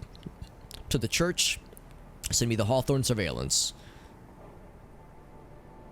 The first song he planned to sing on Sunday. When forwarding to someone else in 5, you know what that means. I don't know what that means. Also, I mentioned earlier that my friend Weston, I reference this whenever I can because I think it's a very smart and succinct observation. My friend Weston, years ago, revealed to me that one of his carbon dating techniques for telling how old a game or a movie or a video game or a TV show is by looking at what kind of phones they have. Phones are a great carbon dating tool when it comes to assessing the age of a thing. So you can tell by the style of phone, this kind of UI, is some, like, you know, late 2000s, early 2010s technology. And, well, this game came out in 2012, so it's pretty accurate, I think.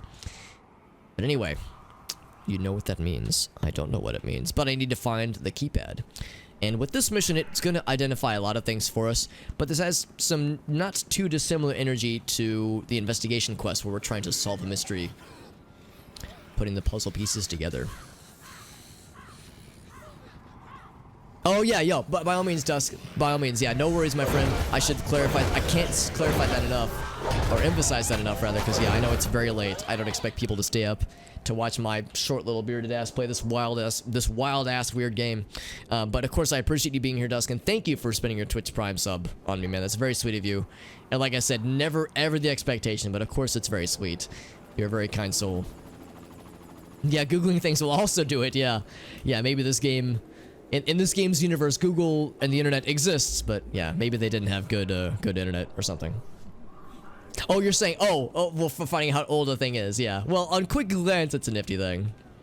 Also, I don't know why, but this out-of-place brick has bothered me. I think it's on the exterior, by the way, the keypad.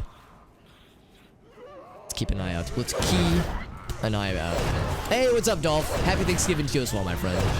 Hope everyone had a good Thanksgiving. I know it's not exactly a standard Thanksgiving as far as those are concerned, but I hope people are able to do something fun. Do something fun and had some kind of way to relax.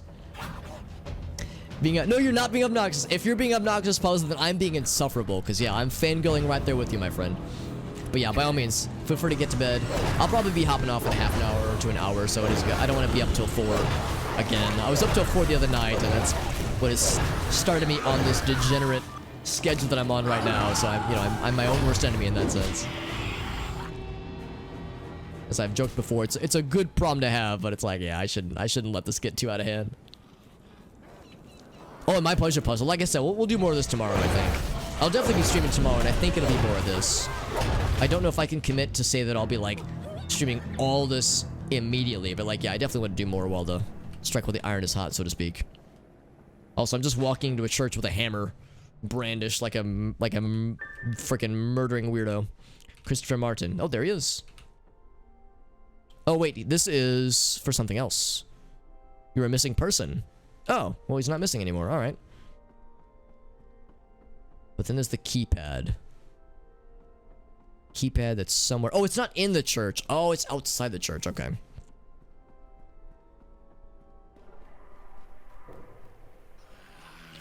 Of course, all these dudes keep respawning. Thankfully, it's quick to take them out. It's inconvenient. There we go. Hidden in the bushes, maybe. Hidden keypad. Maybe it's like obscured by something. Like something's hiding it. I was thinking like it'd be under this thing, maybe, but yeah, there's no way to interact with it.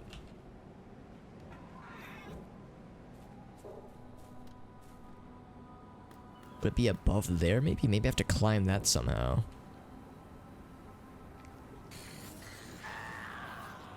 Heh, I like the Illuminati symbol on the manhole covers.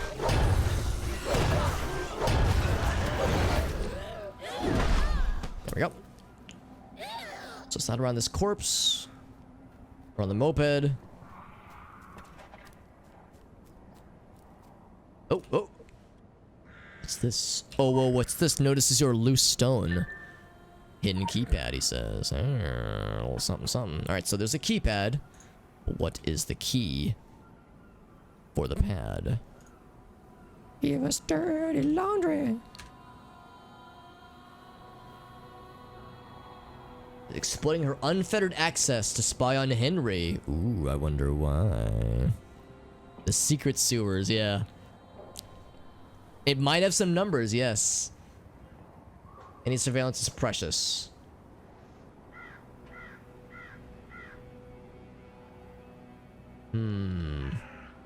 So anyway, first song he planned to sing on Sunday.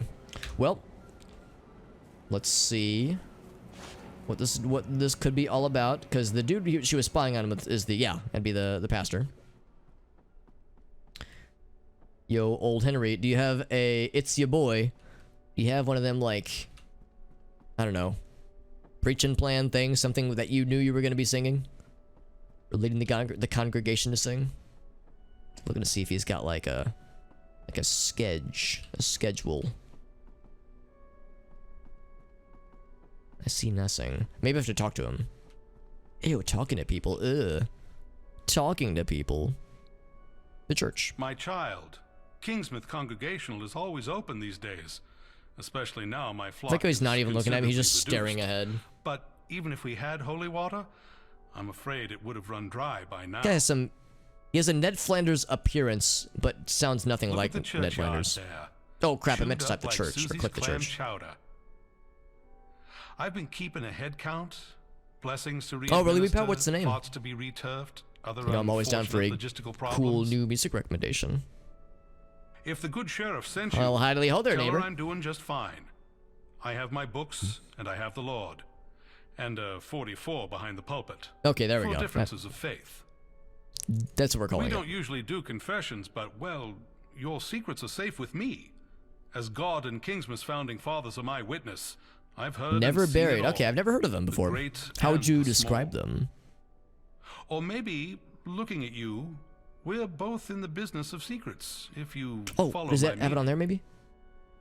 Okay, there's nothing else to dialogue. Usually dialogue isn't like required for like stories and whatnot, or quest that is. It's kind of blurry, so I can't read that. There's got to be a way to find out what he was gonna be, what thing they were gonna be singing. Maybe, as they would like have. It's been a long time since I've been to church, admittedly, but I seem to recall that there would be like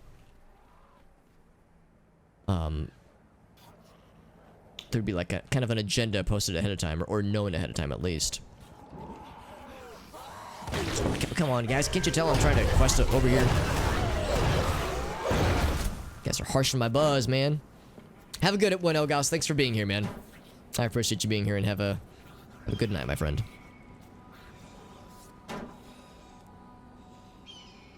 Kind of a... Oh, okay, Slipknot. Yeah, something kind of similar. I gotcha. I will admit that I don't listen to a ton of metal. So it may not be my cup of tea specifically, but just knowing that there's cool new bands trying new stuff is encouraging. That is nice to hear. If there's something else out here, like if there's like a... Yeah, because we know that's where the code is. Enter the code, says the person. Enter the code. Let me make sure that there's not something I'm just missing. So if I check this again...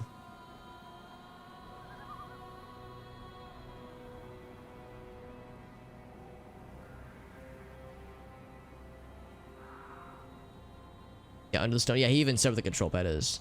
First song you plan to sing on Sunday. There'll be something somewhere that indicates it. I'm looking like to see if there's like any papers in the like back here maybe. I've brought these guys to party with me accidentally. Yeah, if there's any like loose papers that are on the ground that would have the agenda listed, the itinerary. It'll take forever to fall down. Oh, we got some bonus lore. Nice. Okay, I got you. Yeah. By all means, feel free to post in the Discord server. I'm always happy to get some more recommendations.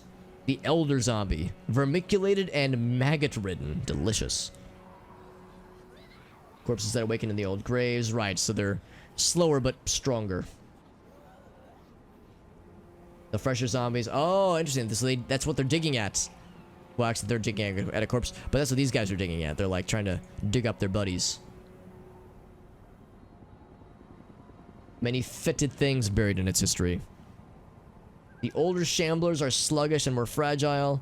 They draw from deeper reserves of necromantic power. Wow. They command the lesser undead. Yep. Sounds about right. Oh, more friends. Hey, more friends. Hooray. They're all dead. As dead as dead could be. It occurs to me... There's a mailbox. Maybe I should check the mailbox. There's also a sign. Yeah, just worship at 10 a.m. Oh, maybe not. Maybe I'm full of shit.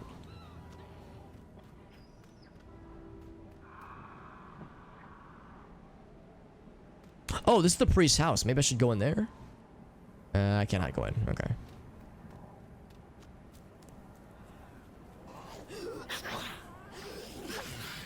Can I go in here? No, I can't go in there. Okay, so that's not it. It's probably the church somewhere then.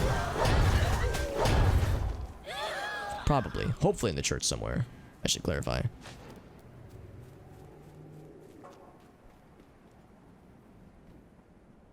Probably run by... Oh! Is this it? 576. That's right, 576. Maybe that's what I'm looking for. I thought they would be like in little pamphlets or like printed materials, but if they just got it posted up here. 576, let's give it a shot. The worst thing that'll happen is that the game will say, whoops, sorry. Actually, the worst thing that would happen is that it would summon a demon or something, but it's probably unlikely. Probably. 5, 7, 6. Hey, ya boy. Cool. So we just had to look at the right thing. Give us dirty laundry. Surveillance of Henry Hawthorne. Oh, we've sent it to the Illuminati, our benefactors. Cleaning woman was one of our agents. Oh, from the laundromat. That's the cleaning lady. I get it. Oh, come on, guys. I'm reading from my scary GF boss lady who I fear but also am attracted to. It's very complicated. Some his forum posts, his Illuminati interest borders on obsession. As he should. Throw part of a code at him just to tease him. Oh, man. But he won't keep his mouth shut. Interesting. I like how they string him along. Hey, our first elementalism focus. There we go, baby. Cool shit. Now we can start to, like, really mess shit up. Actually, hold up. A few things. Deputy Andy. Your boss managed to contact Sheriff Bannerman. Oh. Okay. Interesting. Kirsten Geary's reaching out on our behalf. Ooh, nice, man. The names we're searching? Yeah, by all means. Really? That's interesting. I like that. That's cool. Yeah, I played some of like the web games back in the day, dude. Oh, you're right. Yeah, more Stalker. That's a good point too, because yeah, that's a game series I would love to stream more of. We played the first one, gosh, last year or a year before, or 2 years ago. I feel like it's been a while, but yeah, we played the first one last year, I think. Yeah, I absolutely want to play more of them. I want to play the other two of them because there were the two sequels. But you're right, we got Stalker 2, which has been in development, I think, for a long time. But like, we think it might actually come out next year, which would be awesome. So yeah, I would say it is absolutely on my radar because it's a series. Well, that first one I loved so much, and yeah, I'm 100% ready for more. Absolutely. Turn-based Evil Con Carne game. I don't remember that one. Is that going to be similar in some way? Also, when I read these messages from Deputy Andy, I'm like hearing his voice in my head, like, I noticed you too late when you stopped by earlier, and you were already running down towards the docks. I was too focused on my duty. Huh. Like, you know, kind of the innocent kind of sounding voice. Innocent, but also, like, very vulnerable. Share some observations. You got it, Andy. My lad. My dude and my lad. So we need to get more of the medical reports. Rapports. Oh, right. You're saying the web games. Right, I got you. The Evil Con Carne game. Man, I don't remember that one. Oh, wait. The name's kind of familiar. It's tickling a very distant, like, it's a teensy tine in my brain. It's tickling it slightly. It's ringing a very distant bell. I remember the Ed, Edd n Eddy game. Yeah, dude, I don't know if you know this, but yeah, Ed, Edd n Eddy is my favorite cartoon show, bar none. One of my favorite shows ever. And it surprises for anybody who watched that show back in the day, it surprises nobody when I reveal to them that I loved that show as a kid and that it's my favorite cartoon, because I feel like it has informed a lot of my fucking weird, stupid, dumb sense of humor that I, absurdist sense of humor that I really appreciate. Because for people that watch that show, dude, that show's a fucking trip and I love it so much. But good lord, is it just all the time, it's just all out there, man. Dude, it really does, man. Yeah, it kind of has that, like, Midwestern, suburban kind of feel, but, dude. But then, like, just the shit that happens in this Andy show, and the characters are so absurd and so dumb and silly. And Ed is such a delight. Oh my god, I love it. Love it. Goddamn show, and it's stupid bullshit that I love so dearly. So we gotta look for some missing peoples. There's several strewn about the Dunwich Bridge. Now this leads, or would lead, to the next region? Or am I thinking of something else? Because I think you eventually unlock the ability to actually cross this bridge. Okay, that's where I've heard the name then. 'Cause yeah, I don't think I've played the game, but that explains where I've heard the name though. I'm 100% with you though, Wee Powers. A fellow Midwesterner, you get it, dude. Assignment received. Called of the Blogger. Blogger. Can't reach that from here. The Blogger Drogs. Okay, never mind. Yeah, you can just cross this bridge freely.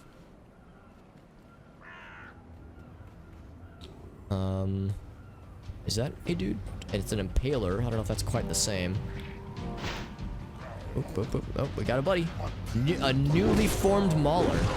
Freshly born from the husks. There's another one. She's powering up. Oh boy. We got a few friends. We have an audience that I did not want. Let's try and get them both. And I think these count as kills towards our objective. I think these ladies might be slightly naked. That's okay, because, you know, it's not, like, overly sexual nudity. Just, you know, normal zombie nudity, nothing weird. So it shouldn't violate TOS. Very much an Eddie character. See, yeah, that's always a kind of a fun challenge. Like, which character do you identify with the most in Ed, Ed, and Eddie? Because, yeah, Ed was by a country mile my favorite character in that show. But they all had, like, things that made them fun. I wish I could say that I'm a double D, but I'm not smart enough for double D to be a double D. So I'm probably a Jimmy, if I had to guess. I hope I'm not as annoying, but I'm probably more of a Jimmy than I want to be. Than I have any desire to admit.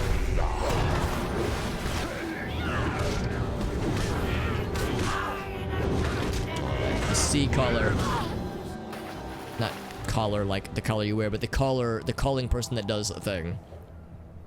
Purple bear with the talking. Oh, okay. Yeah, I've seen the show for sure, but yeah, I'll be the first to admit I don't remember much about it. Is that a motherfucking bear trap? Oh, jeez. And go to the King's Strait. Nice. Scar was the general guy. I remember the general guy. I'll admit, I watched a little bit of Bill and Mandy, but I didn't watch a lot of it.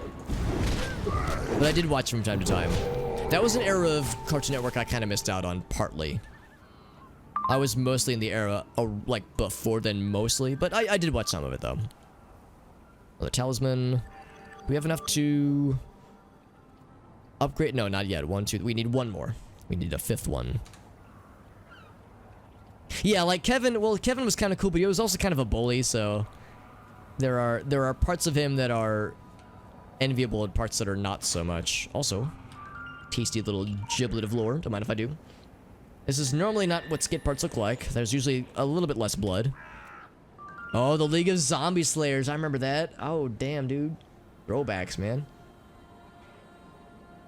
League of Monster Slayers, rather. Yeah, like the cool kids club with the treehouse. Dude, I remember that shit. Eddie's brother, yeah. Yeah, Eddie's brother was always this mythological dude. And then I think it was like the newest season or the last season, like you actually get to see him. And I haven't actually seen the last season. Or the movie, for that matter. So yeah, there's like stuff there that I've yet to experience.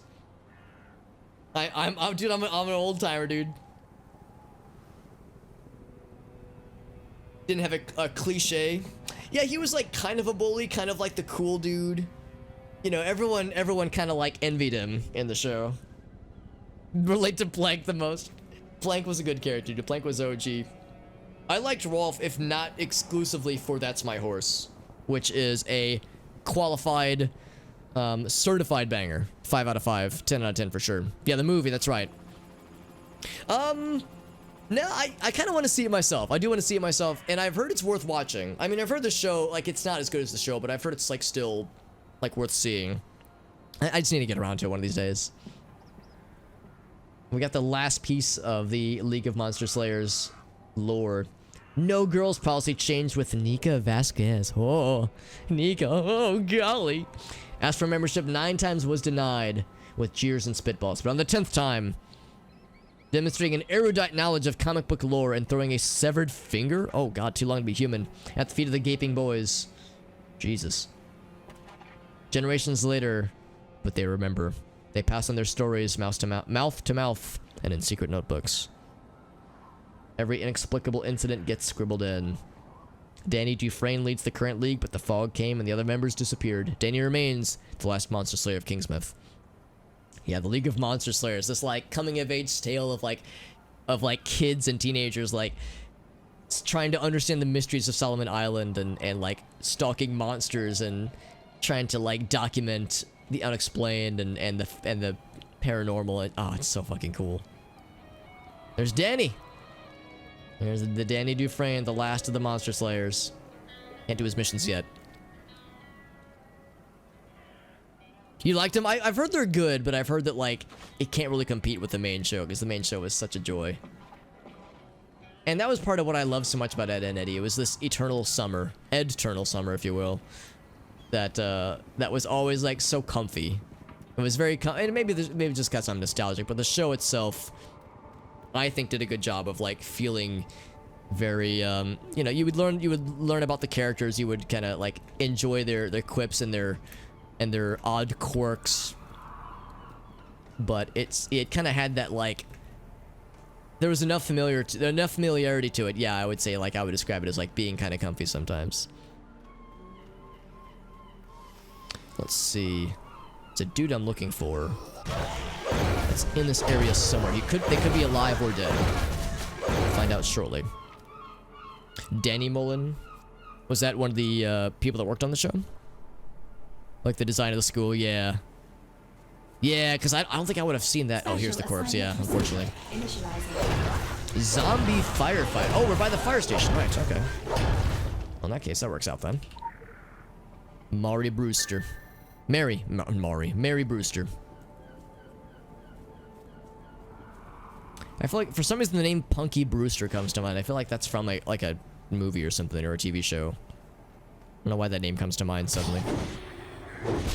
It's kind of relatable. Yeah, that's a fair point too. Like it was relatable as like a summer, like maybe not necessarily feel good, but like just a chill summer show. But yeah, I could see that doing well as well when it comes to the schooly times. Oh, a YouTuber. Yeah, I don't know the name, admittedly. Punky Brewster was a TV show. Okay, thank you, Boyd. Yeah, I was like, why does this name come to mind? Because when I saw a name with the last letter Y, and the last letter of the first name Y, and the last name being Brewster, that's what came to mind. I know there was a guitarist for the band named Angel in the 80s called Punky Meadows, obviously a stage name.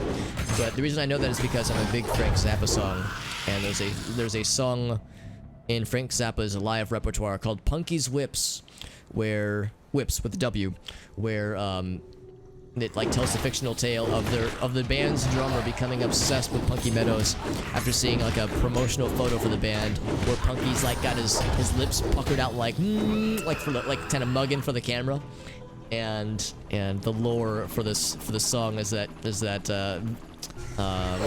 the drummer's name? Crap, I can't remember the drummer's name, but yeah, he became obsessed with this photo and fell in love with Punky. So it's really about Punky's lips.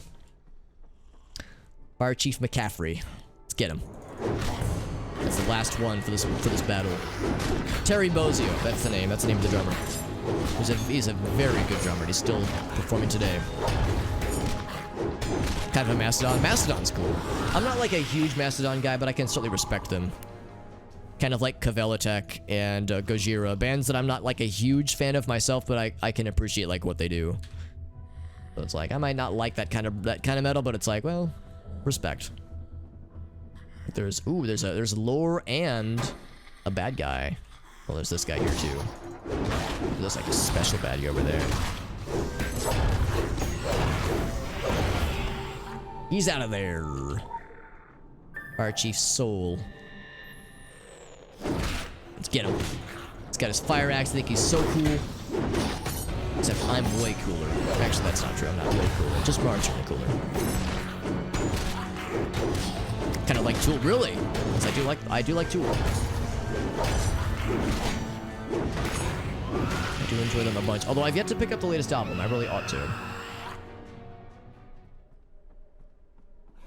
I really ought to, because I've heard people say it's not like amazing. I mean, nothing can touch Lateralis and Anima, but apparently it's pretty good though. Like, you know, it's about what you would expect as far as new Tool is concerned. Well, I guess I'll fight this guy too. I was hoping to like just squeeze on by him.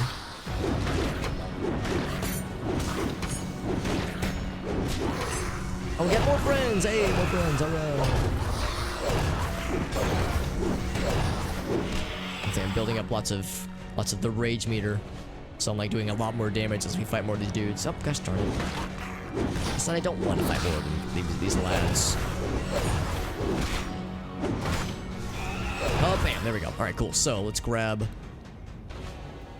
Let's not grab, but seek out more of these missing persons. And since it is getting quite late, I think what I'm going to do is I'm going to wrap up the missing persons. We've got we'll grab the Curious Case of Joe Slater, and then we'll return everything to the sheriff's office, and then I will probably turn in for the night just because, again, it's getting pretty late. It's not that it's getting late, it's that it is late. And goddammit, here's another one. Box of squid. Yes, I'll take the quest, goddammit. I'll activate it, but I might not act on it just yet. Rotting squid. The stench rips at the nostrils. But something had a taste for putrid squid. Boxes have been emptied, but what's been snacking on the smelly squids? Visual tracking initiated. I'm tracking a beast. A foul beast. Follow the trail. Is there a trail?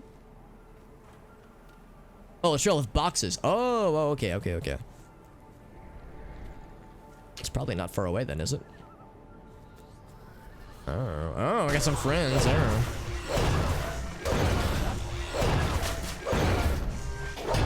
There we go. The guy they got. Oh, really? Yeah. No, I really like them. I mean, I don't think they're not like my favorite band, but yeah, I legitimately, unironically enjoy them. I was thinking it'd be inside of that building. I'm so hopeless, by the way. I was like, nah, I'm not gonna like, you know, mainline this quest, but it's like, oh, but it's all right here. It's also convenient. Right there. There's one right there too. Also as well.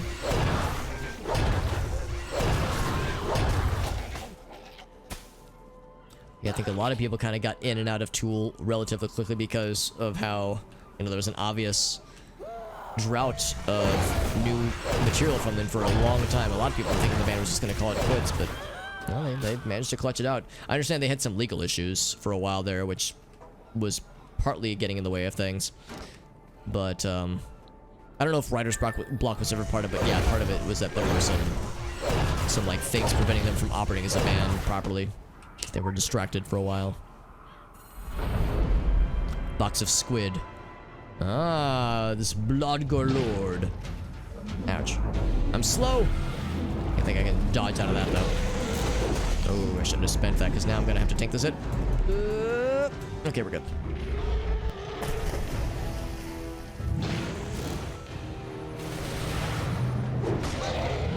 The music is very like bum bum bum bum bum bum. Like that's what comes to mind. I think I'm out healing his damage, so this guy's actually not that scary. Well, he's scary looking. Oh, I've actually never used this. Oh, I can't use it. Oh, now he's dead. Never mind. Oh, the living flame helped out. Hey, my lad. It's like the fire golem from Diablo 2. Collect that one and collect that one. Wait, I solved multiple quests? How'd I do that? I didn't mean to do it, but I'm glad I did it. I apparently solved multiple quests. Oh, that was a missing... No, it wasn't a missing person. I don't know why I got 2 rewards. But I got a buddy. Alright, buddy. Yeah, he's gonna follow me. Hey, what a homie. He's fast, too.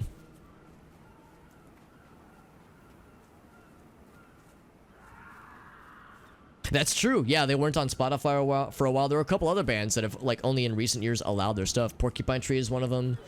Yeah, there were a lot of bands that, understandably, were kind of against these kinds of notions. So I can't say I blame them for not being super, what's the word? Enthusiastic about allowing this stuff on Spotify. Rank increase. Rank up, baby! Congratulations, rookie. Now the Illuminati are gonna think we're so cool. Strictly YouTube, yeah, exactly. Classical music, nice, man, that's good. That's good, it's a good thing to listen to. There's a lot of good stuff out there, too. We just got, like, everything leveled up, holy shit. I want to learn about the legends, man. I got a thing about... Was it the fire? Oh, I guess it was the fire. Your Paleolithic ancestors saw us. They tried to draw our likeness on the cave walls, he says. While my little flamey boy watches on. West Virginia tried to draw us in 1967. Their eyes blistered red from the sight. Tried to warn them of the collapsing bridge. Eye of the beholder, looking out and looking in.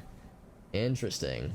Let us warn you of a disaster 300 years too late. So yeah, this unseen force will tell us of the disaster of the 1712 fire. An abandoned cell phone. The phone does work though. I will take the cell phone. Schubert's good, yeah. Beethoven, absolutely. All excellent composers. I'm a Vivaldi guy personally, but and probably is my favorite. If I had to pick one, would probably be Vivaldi. But there's some good stuff out there. Danny at the Dufresne and Son shop, which is not too far from here. That's more or less where we're going. More or less. That's a fun book. Davey 504. Yeah, I know. I mean, I don't know him personally. But yeah, I know the YouTuber Davey 504. I don't know about Charles Beethode. I don't know that name, but I know Davey. Well, know of him. Again, I don't know him. It'd be cool if I did, though, right? There's Francis. Let's put him out of his misery. It's a bloodied mess. Now he's a dead mess. Living Flame's like, I'm helping. He's like so enthusiastic. I love it.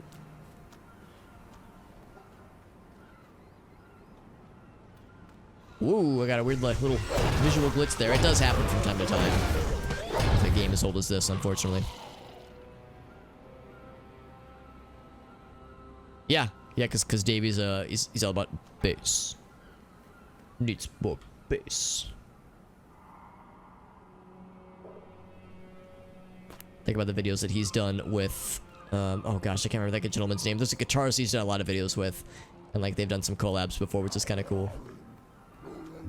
Maybe behind here. Oh, we got some friends. Victor Wooten. Ah, man, I don't know that name either. I'll admit I'm a scrub with some artist names, unfortunately. But a really cool bassist, yeah. I don't know that name, unfortunately. Just a really good bassist.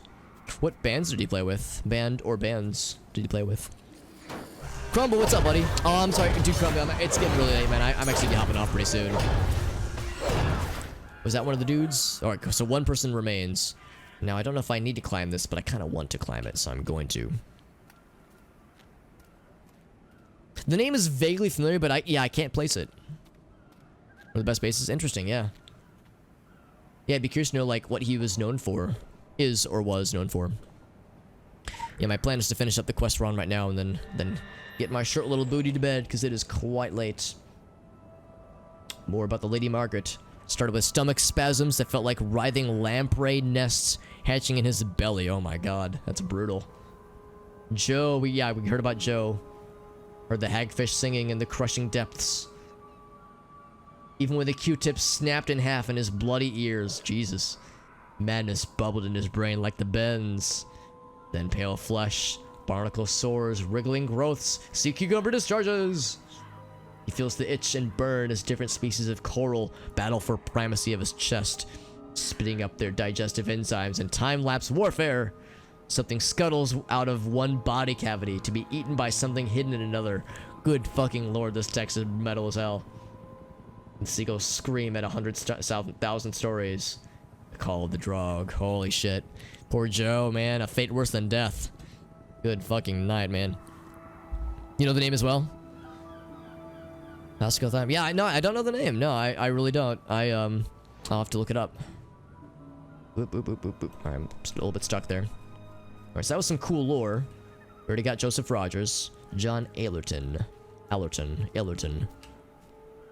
Yeah, Joe is one of the first Joe we just read about, rather, was one of the first dudes we read about from the Lady Margaret that brought all this upon Solomon Island. Well, yeah, to our knowledge, brought it all upon Solomon Island from the get-go.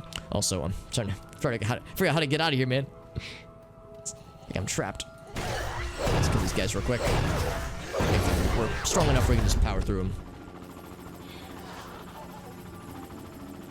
So it's one more person of interest, or missing person we need to find.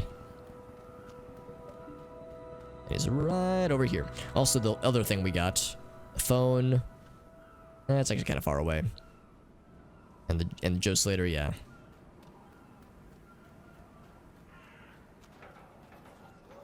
Hold on. Missing persons. So he's somewhere around here, near the HP Loves and Crafts. No, Arts and Crafts, sorry.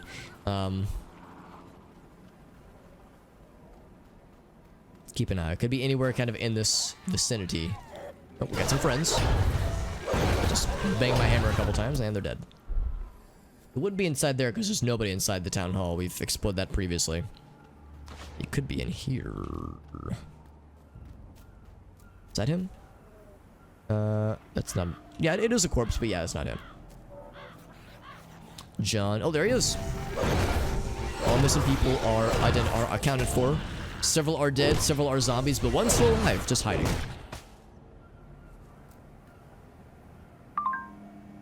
Delivery to the recipient failed. Technical details follow. KG cut list chop, yeah. Gary's in the middle of making cuts. Not the time to remind her you exist, yeah.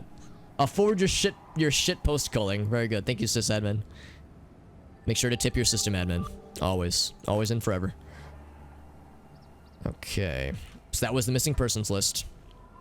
Oh wait, hold on. Do we have one message? Level 10? Good job. You really nailed this one. Keep this up and there's a place on the winning team when the dust clears.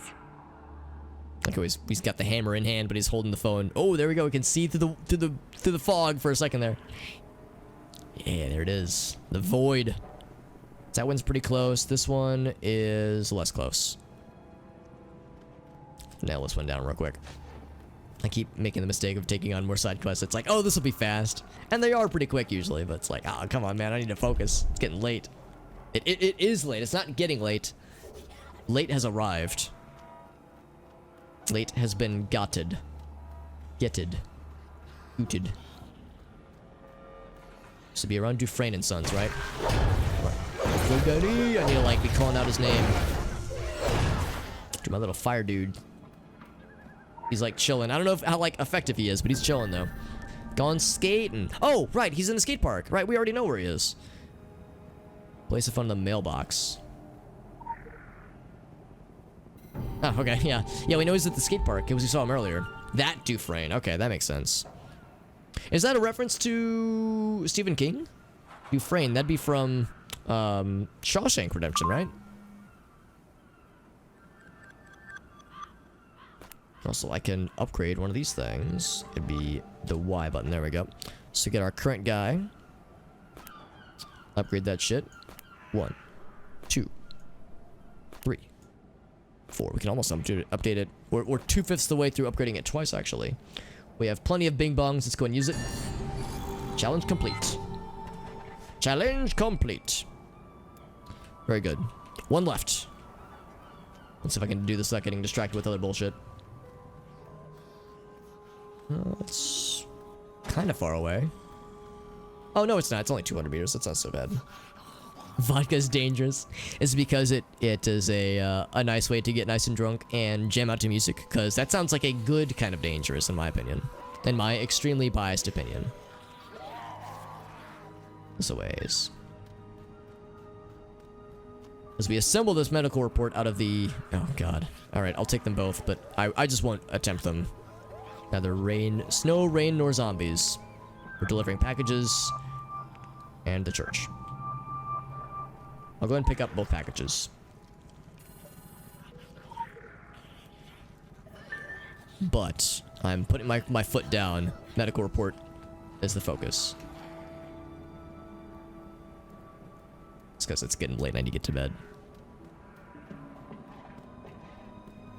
Drinking is to make the way. Oh, there you go. Yeah, yeah. To enjoy the music, to enjoy the tunes even more, man. I appreciate that. From one music lover to another, I totally get it. It's a good combination for sure. Here's the medical report. So yeah, Joe Slater, the dude we read about previously. This unsavory fate. Mild hypomania. Hypomania, I guess like cold-induced, you know, mental state maybe.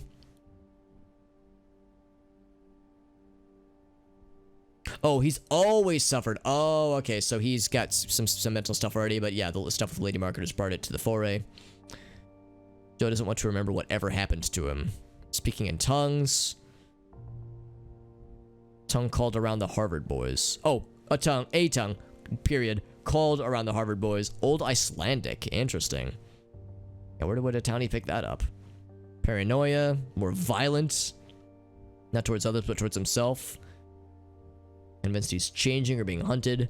Self-harmed. Lacerating his arms. Ooh. Trying to cut out the new skin. Physical reaction. He needs secure care. Gosh, brutal stuff, man. Frickin' brutal. And then we turn it in. It's like, your field report has been received. Very, like, corporate. There we go. And just enough to upgrade this guy, so I'll do that. Upgrade me, please. 1, 2, 3, 4, 5. We have plenty of bing bongs. Assemble! Now our numbers get more numbery. Delicious. Once we get more hammers, we can upgrade those too. Crossfaded. Oh, yeah, yeah. There we go. Drinking and smoking. Oh, yeah. That as like the term for yeah, drinking and smoking. I gotcha. That sounds nice. All right. So we have other side quests. Obviously, there's other things to turn in. We need to... Oh, we still need to find his clinic. We also need to talk to Andy. So there's a lot of things to do for sure. But I think that's where we're going to call it for the night, friends, because it is quite late. Again, it's not getting late. It is late. Late has arrived. Let us exit and...